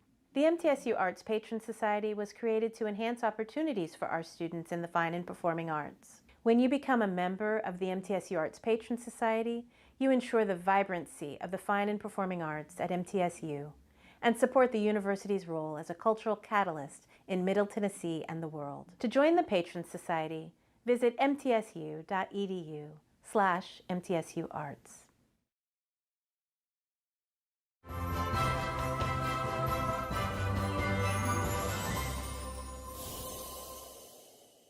Assistant Professor of Dance Jade Treadwell choreographed our next piece, Whimsical Candy Cane Swirls. This classical ballet variation features students from the MTSU dance program.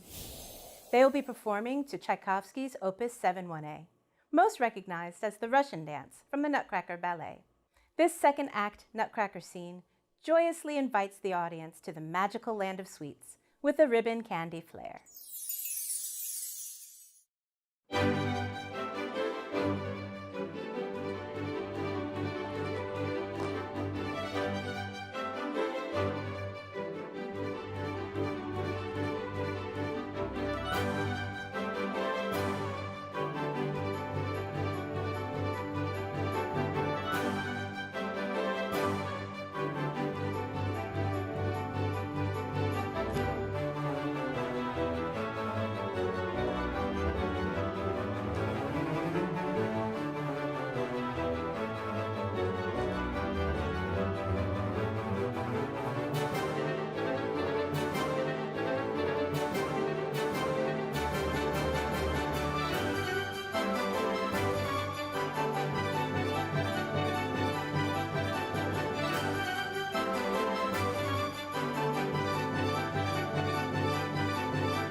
Up next, Associate Professor of Theater Christy Schamberger and some musical theater students are busily decorating for the holidays with a performance of We Need a Little Christmas.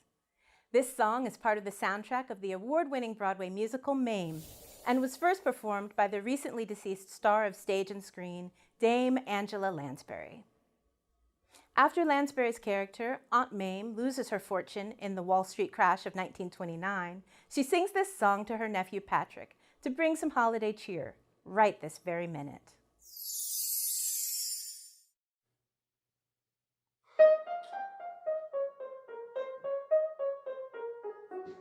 All out the holly, put up the tree before my spirit falls again.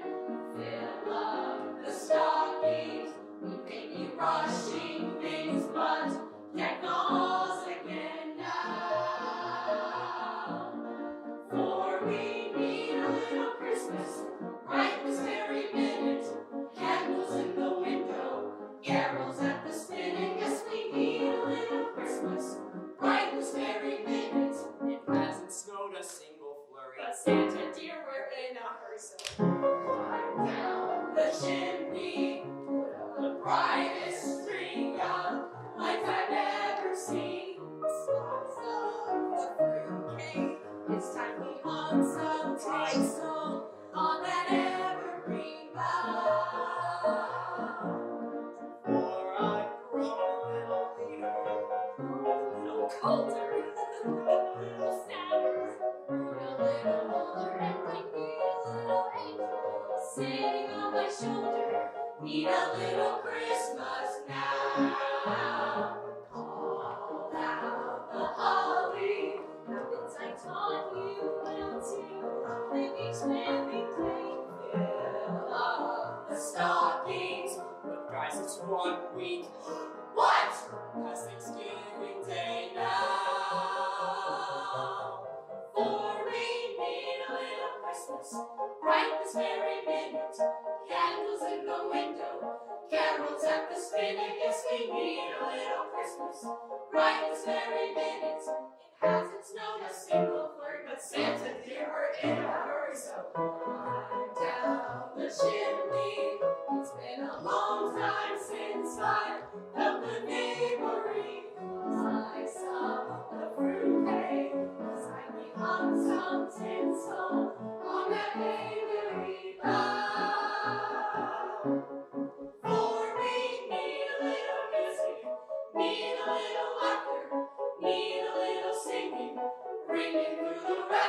we need a little snappy, happy ever after. Need a little Christmas now.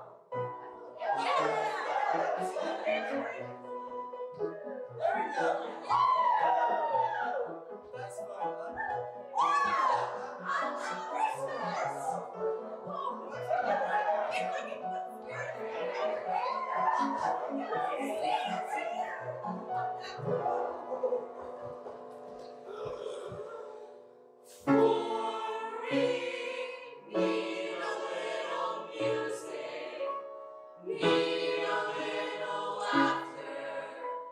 Need a little singing, ringing through the rafters, and we need a little snappy, happy ever after. Need a little Christmas now.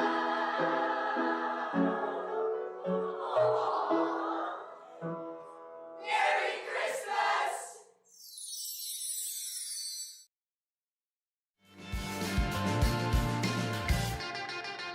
I am True Blue.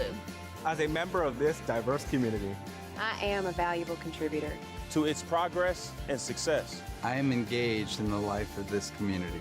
I'm a recipient and a giver. I am a listener and a speaker. I am honest in word and deed. I'm committed to reason, not violence. I am a learner. Now and forever. I am a Blue Raider. I am a Blue Raider. I am a Blue Raider.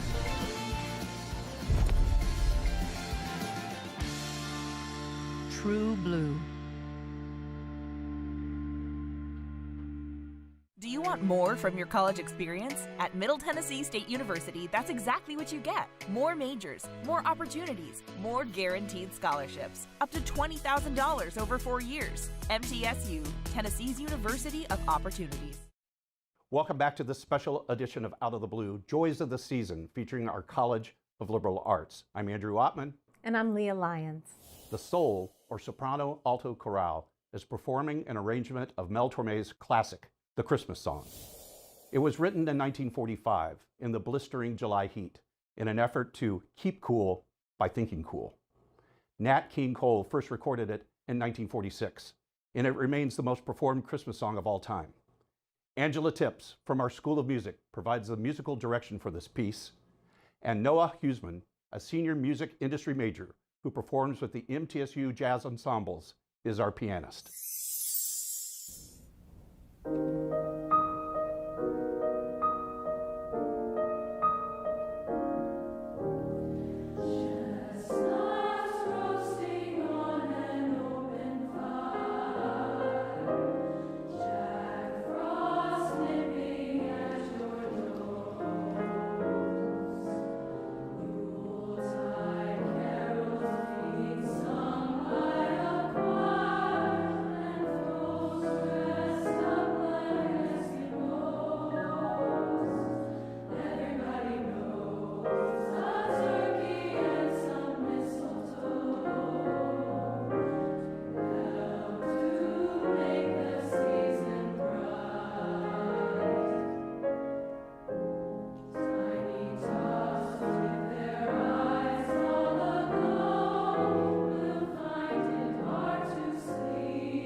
close out this special edition of Out of the Blue, we're going to head back to Hinton Hall to hear the Steel Pan Ensemble perform an annual tradition of this show, Sleigh Ride. This unique arrangement of Leroy Anderson's holiday classic was put together by percussion faculty member Dr. Brian Mueller, just for Joys of the Season.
Steel Pan Ensemble, Professor Brian Mueller, thank you so very much for this wonderful performance.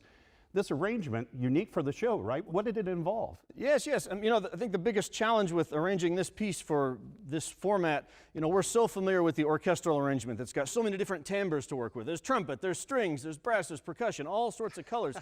Well, we have different colors too, but it's just a more limited palette. So I had to figure out how to make all the voices come out and make it still sound like the original, but yet it's all metal. All we're hearing is metal. You succeeded. What a great performance. Steel Pan Ensemble. Thank you so much, Professor. We so appreciate this. You're welcome.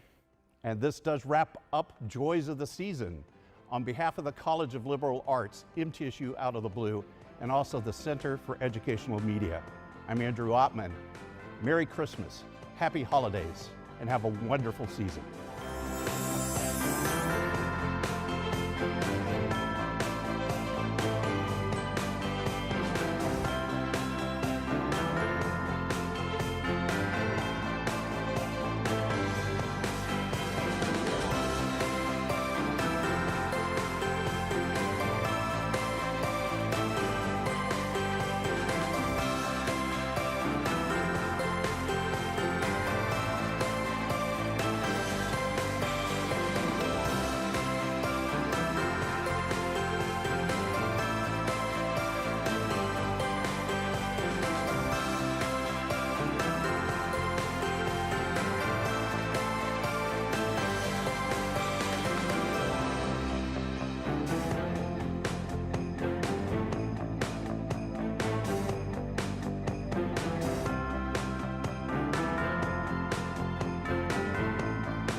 Award-winning Tennessee Wildcast is on the air with the latest on hunting, fishing, boating, wildlife watching, and all things outdoors. Make welcome your host, drummer and outdoor expert novice, Jason Harmon. Hello, everybody, and welcome back to this edition of Tennessee Wildcast. We are once again at the Hatfield Knob in East Tennessee at the Elk Tower, bringing you a few shows from here this week. And man, we're excited to be here. Matt Cameron's helping me co-host again, but we got Rusty Dunn, the OHV manager here on North Cumberland, and Dustin Burke, the OHV sergeant, and they're going to be updating us on what's going on around here as far as riding goes and the fun that you can have riding ATVs, UTVs, dirt bikes, things like that are done out here. But we're going to first get to know these guys, and I'm sorry, Rusty, I'm going to jump over you. I'm going to start with Dustin because he's kind of famous now.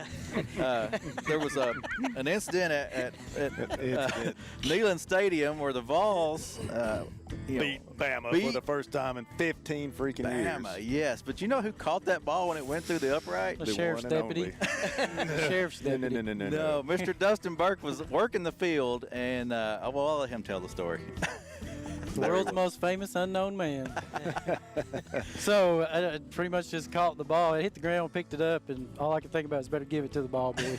So for anybody asks, why didn't you keep the ball? Because they like their balls, okay? So I handed it over. Yeah. I think they've got a number on them. You probably should give that back. But, yes. I thought that was cool. I saw the guy, and I thought, well, that's a state trooper, or that's a sheriff, or that's, man, what if that was one of our guys? Because I know you guys, y'all work for all Navy, you make sure they're safe out there on the water, but then they allow some of our guys to come in and work security on the field, and that's awesome, though. I mean, you got to see that game. Oh, it was the best game ever. Yeah, and be in that atmosphere. Tell us how that was. I mean, just that atmosphere. Well, you don't really understand it. I've been in the stadium, in the stands, and 100,000 people screaming is nothing like it is when you're on that field. I think it was 124 decibels or something. They set a record that night. Wow. It was loud. Yeah. You couldn't hear yourself think. So you see why Alabama got so many penalties. I mean, I don't even know how they snapped the ball. Couldn't hear the snap count. Yeah. No way. Hey, we throw this out there too. You got to take a young man to a football game earlier this year that you befriended and that we've had a lot of dealings with. So talk about that real quick. There's a young man in Scott County. He's been battling cancer for the last 4 or 5 years. It's a rare form of cancer that affects his leg or bones, but it affected his leg, his left leg, from about the knee up to the knee or to his ankle is a metal rod. And he fought it off the first time and did good for I think 2 years, and then it came back in his lungs, and he's fought it off again. His last chemo treatment was right before football season started.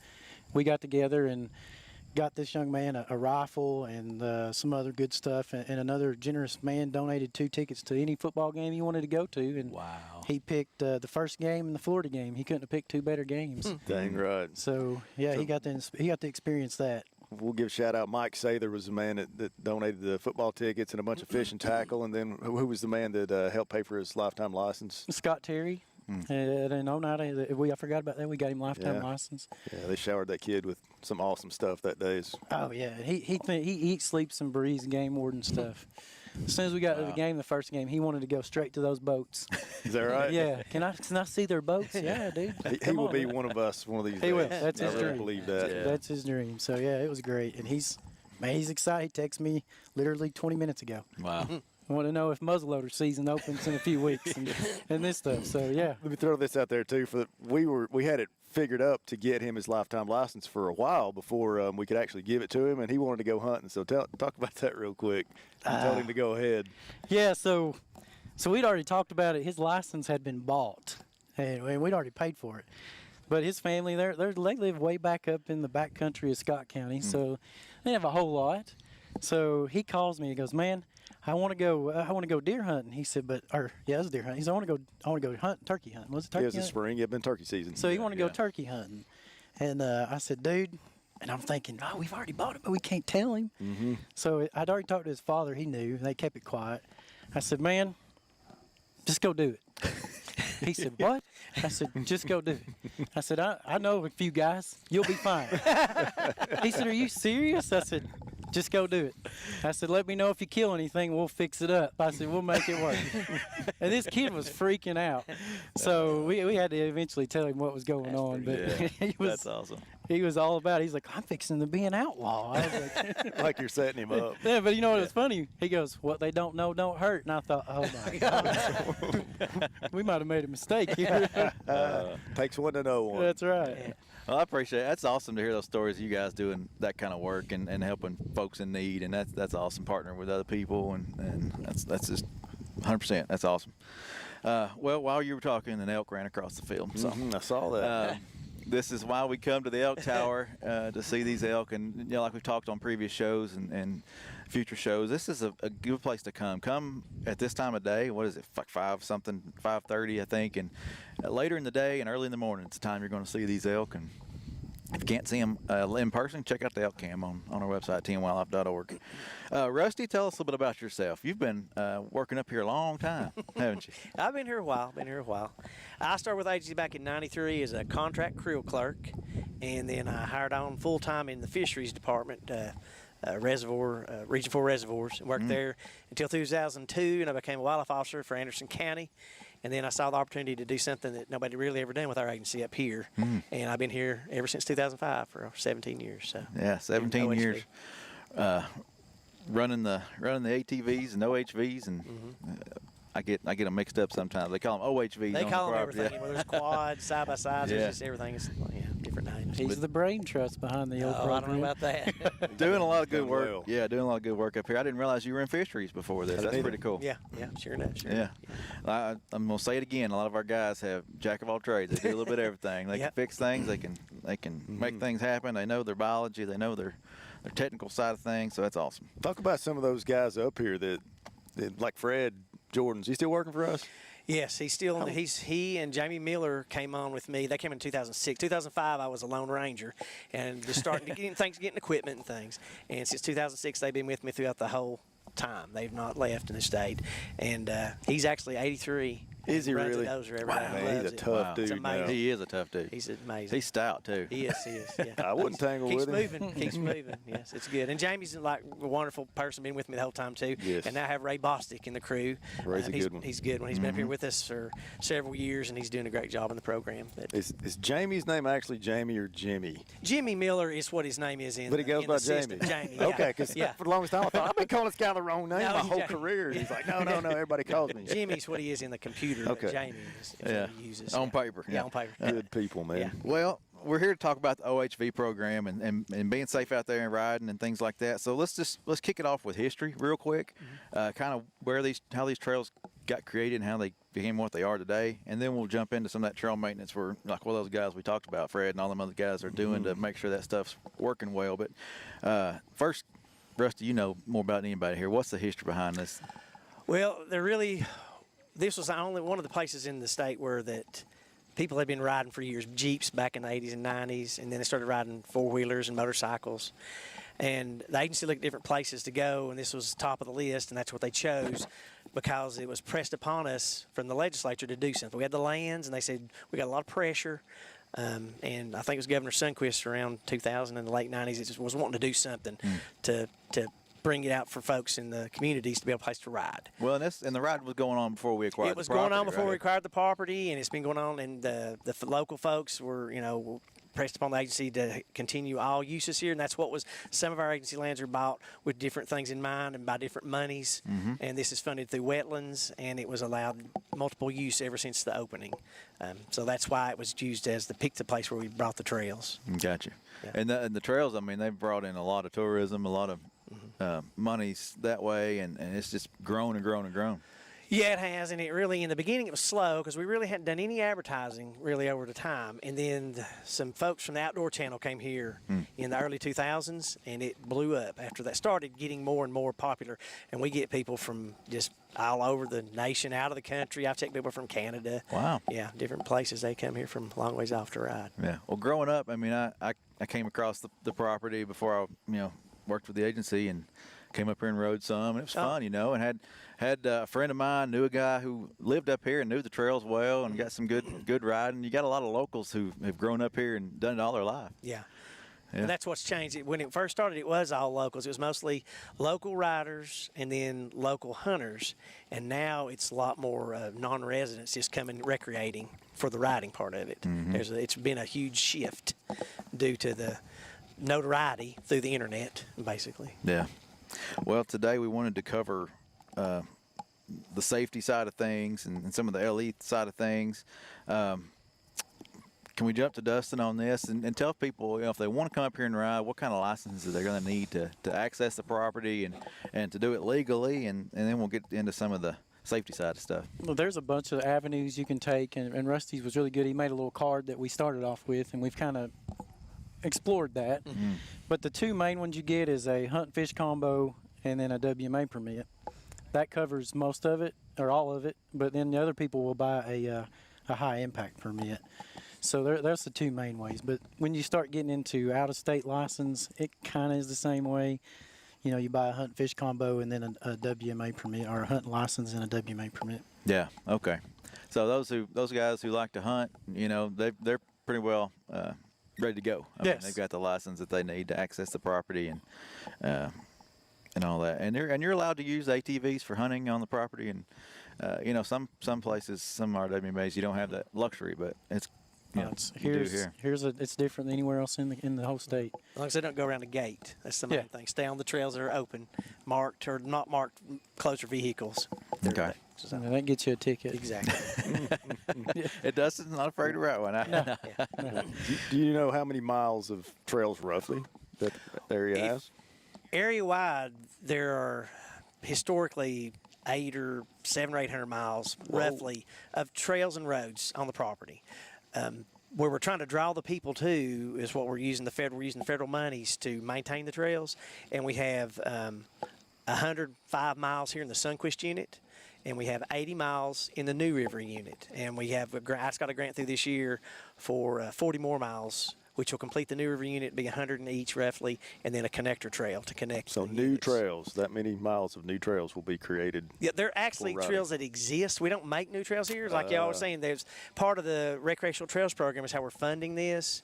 It's a federal program that takes a small portion of the gas tax and allocates it to kind of like a trout hatchery put and take. OHV, pulling your OHVs, riding your OHVs, to give it back to them and put it into trails. Got fuel tax. Yeah. So there's a big pot of money nationwide, and we put federal grants to go find a trail. We can't make new trails, we use existing trails. Yeah. And we say, hey, we want to fix this trail. I have to jump all through the environmental hoops and all those kind of things to get the funding through. And that's how we've been funding it, actually, through all these years. But for a bunch of people, it's going to be new trails for them. It'll be new trail. Yes. It'll be signed. It'll be maintained. Like I say, it's challenging with all the new riders, and our crew has not expanded over the years. And if we have a rainy year and 7,000 or 8,000 riders over a few months of time, it's definitely a challenge. But we definitely go in and maintain them. The ones that I'm talking about, the 105 miles here and the 80 miles there, we'll see a dozer sometime throughout the year, sometimes multiple times throughout the year. So if you see a bad spot, call our office there at the North Cumberland, my office. It's on the maps and on the internet, and we'll be glad to go try to fix it if it's something we don't know about. Talk about the color system of the trails and what that means. It's kind of like when we first started, there was no real terminology. I checked with the folks out west that were doing they'd been doing stuff in the 60s and 70s, trying not to recreate the wheel so we could do something that people would understand. But there really wasn't a sign standard or anything, so I just went with a brown and yellow sign because those were kind of our agency colors, and yellow sticks out good in the woods, and the brown with yellow letters on it.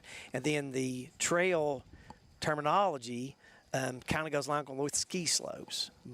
Easy, more difficult, and most difficult. Easier green, more difficult is blue, and most difficult is black, which is more technical. We have only 2 trails over here that are black. The rest of them are. I went and rode up at Hatfield McCoy when we first started just to kind of see because I'm not a motorcycle guy, quote unquote. I was just a wildlife person that took this job over and wanted to try to understand what we needed to do. And kind of saw how they did it and kind of their terminology to kind of go along with that. And basically it's green, blue, and black. Now there's a black and white map that's just easy, more difficult, and most difficult. It's not a color system on the map, but she has them hashed or clear or black and shows on the map it tells on our giveaway map. So how do folks find those maps and things? You can go online. You can Google North Cumberland Riding Area, and our webpage will come up. And it has a link to, there's actually the black and white map is there, and you can purchase the color map. Any of the local stores up here at Exit 141 off Interstate 75, we constantly supply them and the campgrounds with the giveaway map. Okay, cool. So, and there's also a couple kiosks out there where we have a resin map in a stand in case you just get totally lost and need to look and see kind of it tells you where you are and look around. But they're marked fairly well. We have if you see anybody's out there and sees that there's signs missing, let us know. We don't want people to be confused. But we try to have indicator markers along the trail. We originally were doing it every half mile. And then, of course, with all the traffic, we have to move the trail back around a little bit, back and forth some. And then over time, sometimes they pull them, we go back and replace them. So they might not be every half mile, but definitely along the trail there'll be confidence markers. And at every trail junction there should be, if there's not, let me know, a trailhead marker that lets you know it's got a name and a number. So if they pull the sign and pull the name, the number's still there, and that'll match with the confidence markers along the trail. Because there's a lot of other things. There was mining. Now there's not a lot of mining, but logging operations and other activities with the wildlife folks. So sometimes cut a new road in off the trail or something, and that way, if you're confused, just drive a little farther on the main trail you're on, you'll eventually run into a sign. Gotcha. And I may be wrong, but we're working on better maps, are we not? Hopefully, eventually we'll have a digital map, a digital download. That's in the future. Wow. Hopefully. Nice. And Tracy actually, one of our girls in GIS, actually had ours on the website. I'll try to get back on there. On our website, when the WMA map system for hunting, and you could actually, the blue dot would be on there when you were on our trail system was in that system. And somehow it got pulled out one of their updates or something. It wasn't there. Gotcha. So and I'll have to mention it to her to put it back. But that way, it's sort of what we're going to look for in the future. Some type of digital. People like the paper maps. I mean, we were printing 20,000 a year, and we were running out. So now they're printing 25,000 a year. They like to have that in their hand. Sure. Yeah. And they're sitting there. They come, and there's still a lot of tablets. They do these tablets now. But a lot of those maps, some of the issues we get into with, and what's happened over time is these other companies have went out and just tracked all these trails, and they put them on that map. Well, there's no maintenance. Me and my crew, me and 3 other guys, are maintaining these 180 miles of trails. But there's all these other trails people are riding because of that digital map. Oh, it's creating problems. So, and that's what we're going to have to make some adjustments in the future and hopefully work it out where that people are where they're supposed to be, and that we can have maintenance on there. Because if you don't have maintenance, it becomes an environmental problem. Well, and you touched on it a little bit, but your number of folks versus the trail maintenance and the time and all that. Just cover that a little bit more. What are you guys doing on these trails? You're diverting water. You're maybe bringing in rocks. The main thing is using a dozer, a track-type dozer to go along and just put in rolling water structures along to get the water off the trail. And because these trails existed, we didn't create them. And even we have sometimes had to move a trail around and put it at a different, lay it in as it should be as a contractor would. And with all the traffic we have, this rain we have, it doesn't really, it'll last a little longer. longer. But generally, you just got to get the water off the trails, and then we put rock on the creeks. We do the sign work. We try to do some clearing along the trails for safety too, with sidearm mowers and some chemical applications, which I don't like to use as much, but we do it some, and to clear the sides of the trail so you can see for safety's sake along the main trails. Well, and you got people coming, around corners, flying sometimes.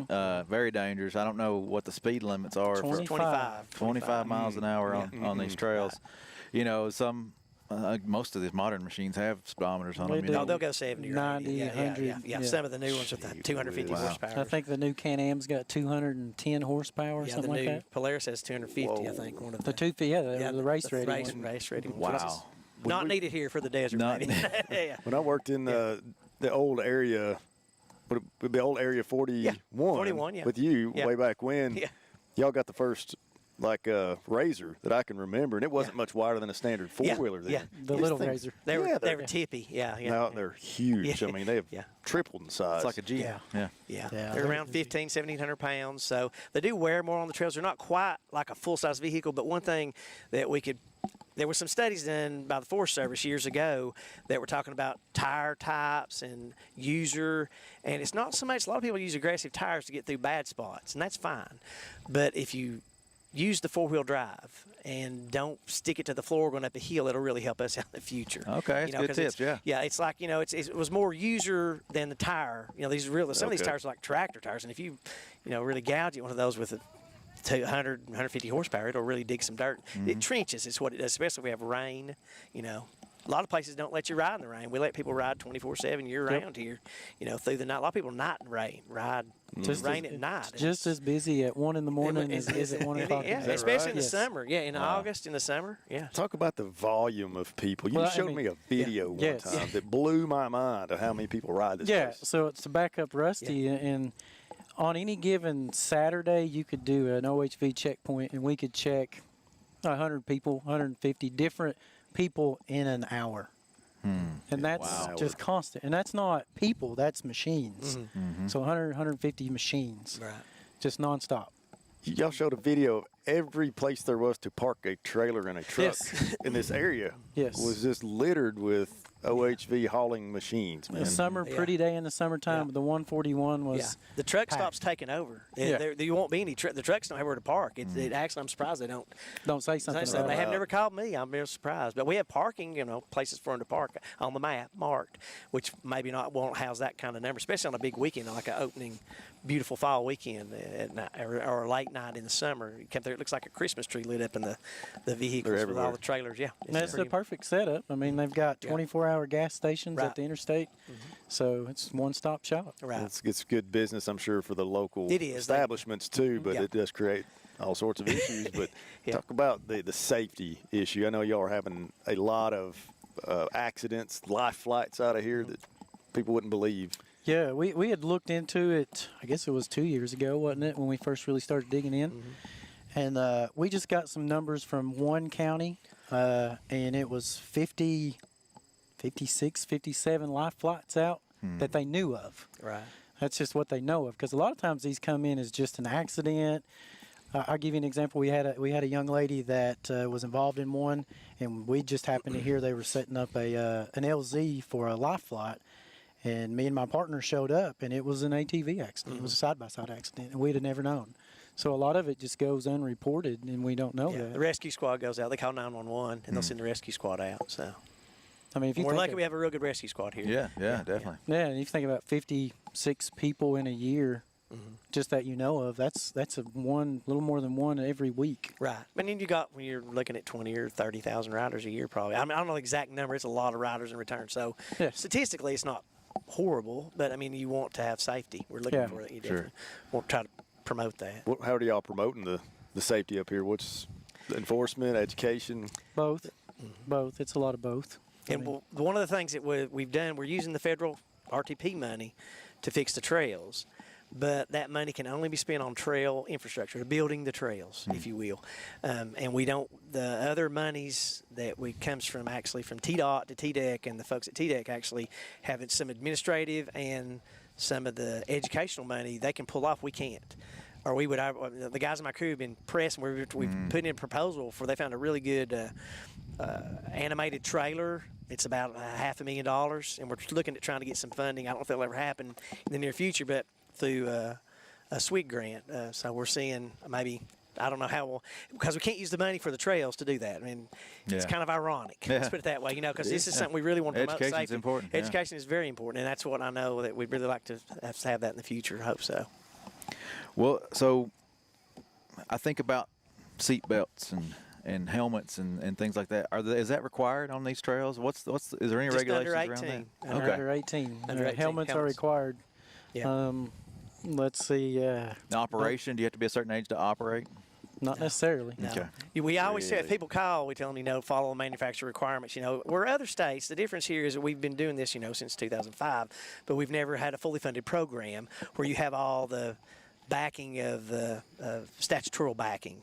Like if you look at some of the states like Michigan and other places where it's all, they have to wear gloves and knee pads. I mean, you got to have been doing it a long time too. Go to Hatfield, McCoy. They've been doing it for a long time. So, and it just depends on how the agency goes with that in the future. But it definitely is a push. I think it's a good. We do see a lot more. I think you've probably noticed it too. There's a lot more people wearing helmets. That's good. There's a lot more because a lot of folks come from those other areas. They're required to wear them. It's kind of surprised when they come here that they don't. It's second nature to them, and it's really good even in the UTVs. Because you can get your head on a par or whatever. And I think a lot of them kind of freak out because they know they're going to ride on main roads some. Yeah. So they want to get that helmet on because they don't want to get stopped. Right. That's a good point I wanted to hit before we ran out of time is those main roads. I mean, you can connect. Some of these vehicles are allowed to ride on main roads, connect to the campgrounds or to the parking areas, and some that we don't run. The other people have other campgrounds outside of our properties and things. So you can get to the grocery store even or get to the market or whatever on these things. Yeah, I can't. The city of La Follette went to the legislature. I can't remember exactly what year it was. It might have been several years ago. But they went to get it approved, and they got it through where it's legal, and it's listed on their website. The City of La Follette website has the actual roads listed. So if you're going to come here and find stay at a motel down in town or somewhere, they mainly did it to get to people to their downtown restaurants. Yeah. And it's not all the main roads, but some of the main roads that connects you to gas stations and stuff like that. So it makes it more user-friendly. But, always advise real caution on the roads as you're riding with full-size vehicles. Yeah. And they're not street legal. That was another thing I get that asked a lot. Is my machine street legal? No, it's not. Right, because they'll get their tags. For, There's a low like for farmers. They did it for farmers years ago where you get a tag and you're on roads that are less than low speed vehicles, less than 40 miles. You're legal and they'll tell you they got it all rigged up. Well, it's the only reason they go on the road is because the city and the county went to the state and got it through. We didn't really promote it at the time, but it's something they did, and it's so far it's worked out pretty good for the riders. They enjoy it. Well, it is a great thing to have in the area. People enjoy it. Yes. It's a great addition to a property, where they can enjoy the rides, see that wildlife, see the pretty colors in October and November. And, it's great. We're going to run out of time, but touch on waterfalls and overlooks. There's a lot of cool stuff to see. There's three. The neatest waterfall, it really doesn't look like something from around here when the water, if it's not a dry time, like we're in a real dry time, it'll be dry right now. Two creeks come together off of Trail 14, Lost Ridge Trail, and it's really beautiful to see. That's a really neat waterfall. You have to hike a long ways to see a waterfall like that in a lot of places in Tennessee. Really? And a couple of Hickory Creek Falls off Trail 37, that's a good one. It's just a small, people go there and swim some. And then we have another small one off of Trail 2. It's just a small waterfall. So just don't drive in it. Yeah, don't drive. Yeah, main thing, cross the creeks at 90 degrees. We put some signs up. Do not drive up and down the creeks. We're trying to protect the environment some. And protect those animals in there, Yeah, we should have touched more on that. And don't drink and drive. And don't drink and drive. There you go. Amen. Amen. Yeah. And don't forget about this beautiful stop right here. Yeah, and the Elk Tower, it's a big draw. A lot of people love to come to Elk Tower. Yeah. It is awesome to be sitting here doing a show with you guys and watching elk go across the field and then watch people walk up and enjoy. We actually had some people come. Yeah, so it's awesome. That's why we're here. It's what we want to promote, get people out here. Thank you all for the work y'all do. It doesn't get said enough and recognized enough, and we appreciate it very much. Shout out to Thanks for having us. Joel Hyden as well. Best partner in the whole agency. Yeah. He works harder than anybody I know. Loves his job. Does everything like you're supposed to. Yeah. Awesome. We're lucky to have him. Yeah, lucky to have a lot of folks with our agency. They do a lot of good work, hard work. This is Tennessee Wildcast. Thanks for tuning in again. Thanks for following us. Remember, TNWildlife.org for everything hunting and fishing. GoOutdoorsTennessee.com for your hunting license or fishing license. And if you like the hats that we're sporting today, you can find those at shop.GoOutdoorsTennessee.com. This is Tennessee Wildcast. We'll see you next time. Thanks for tuning in. Stay connected with TWRA by visiting our website at tnwildlife.org and follow us on Facebook, Twitter, and Instagram. Hey, it's all about Tennessee wildlife. It's what we do. Tennessee Wildcast will be on the air again next week. We'll see you then.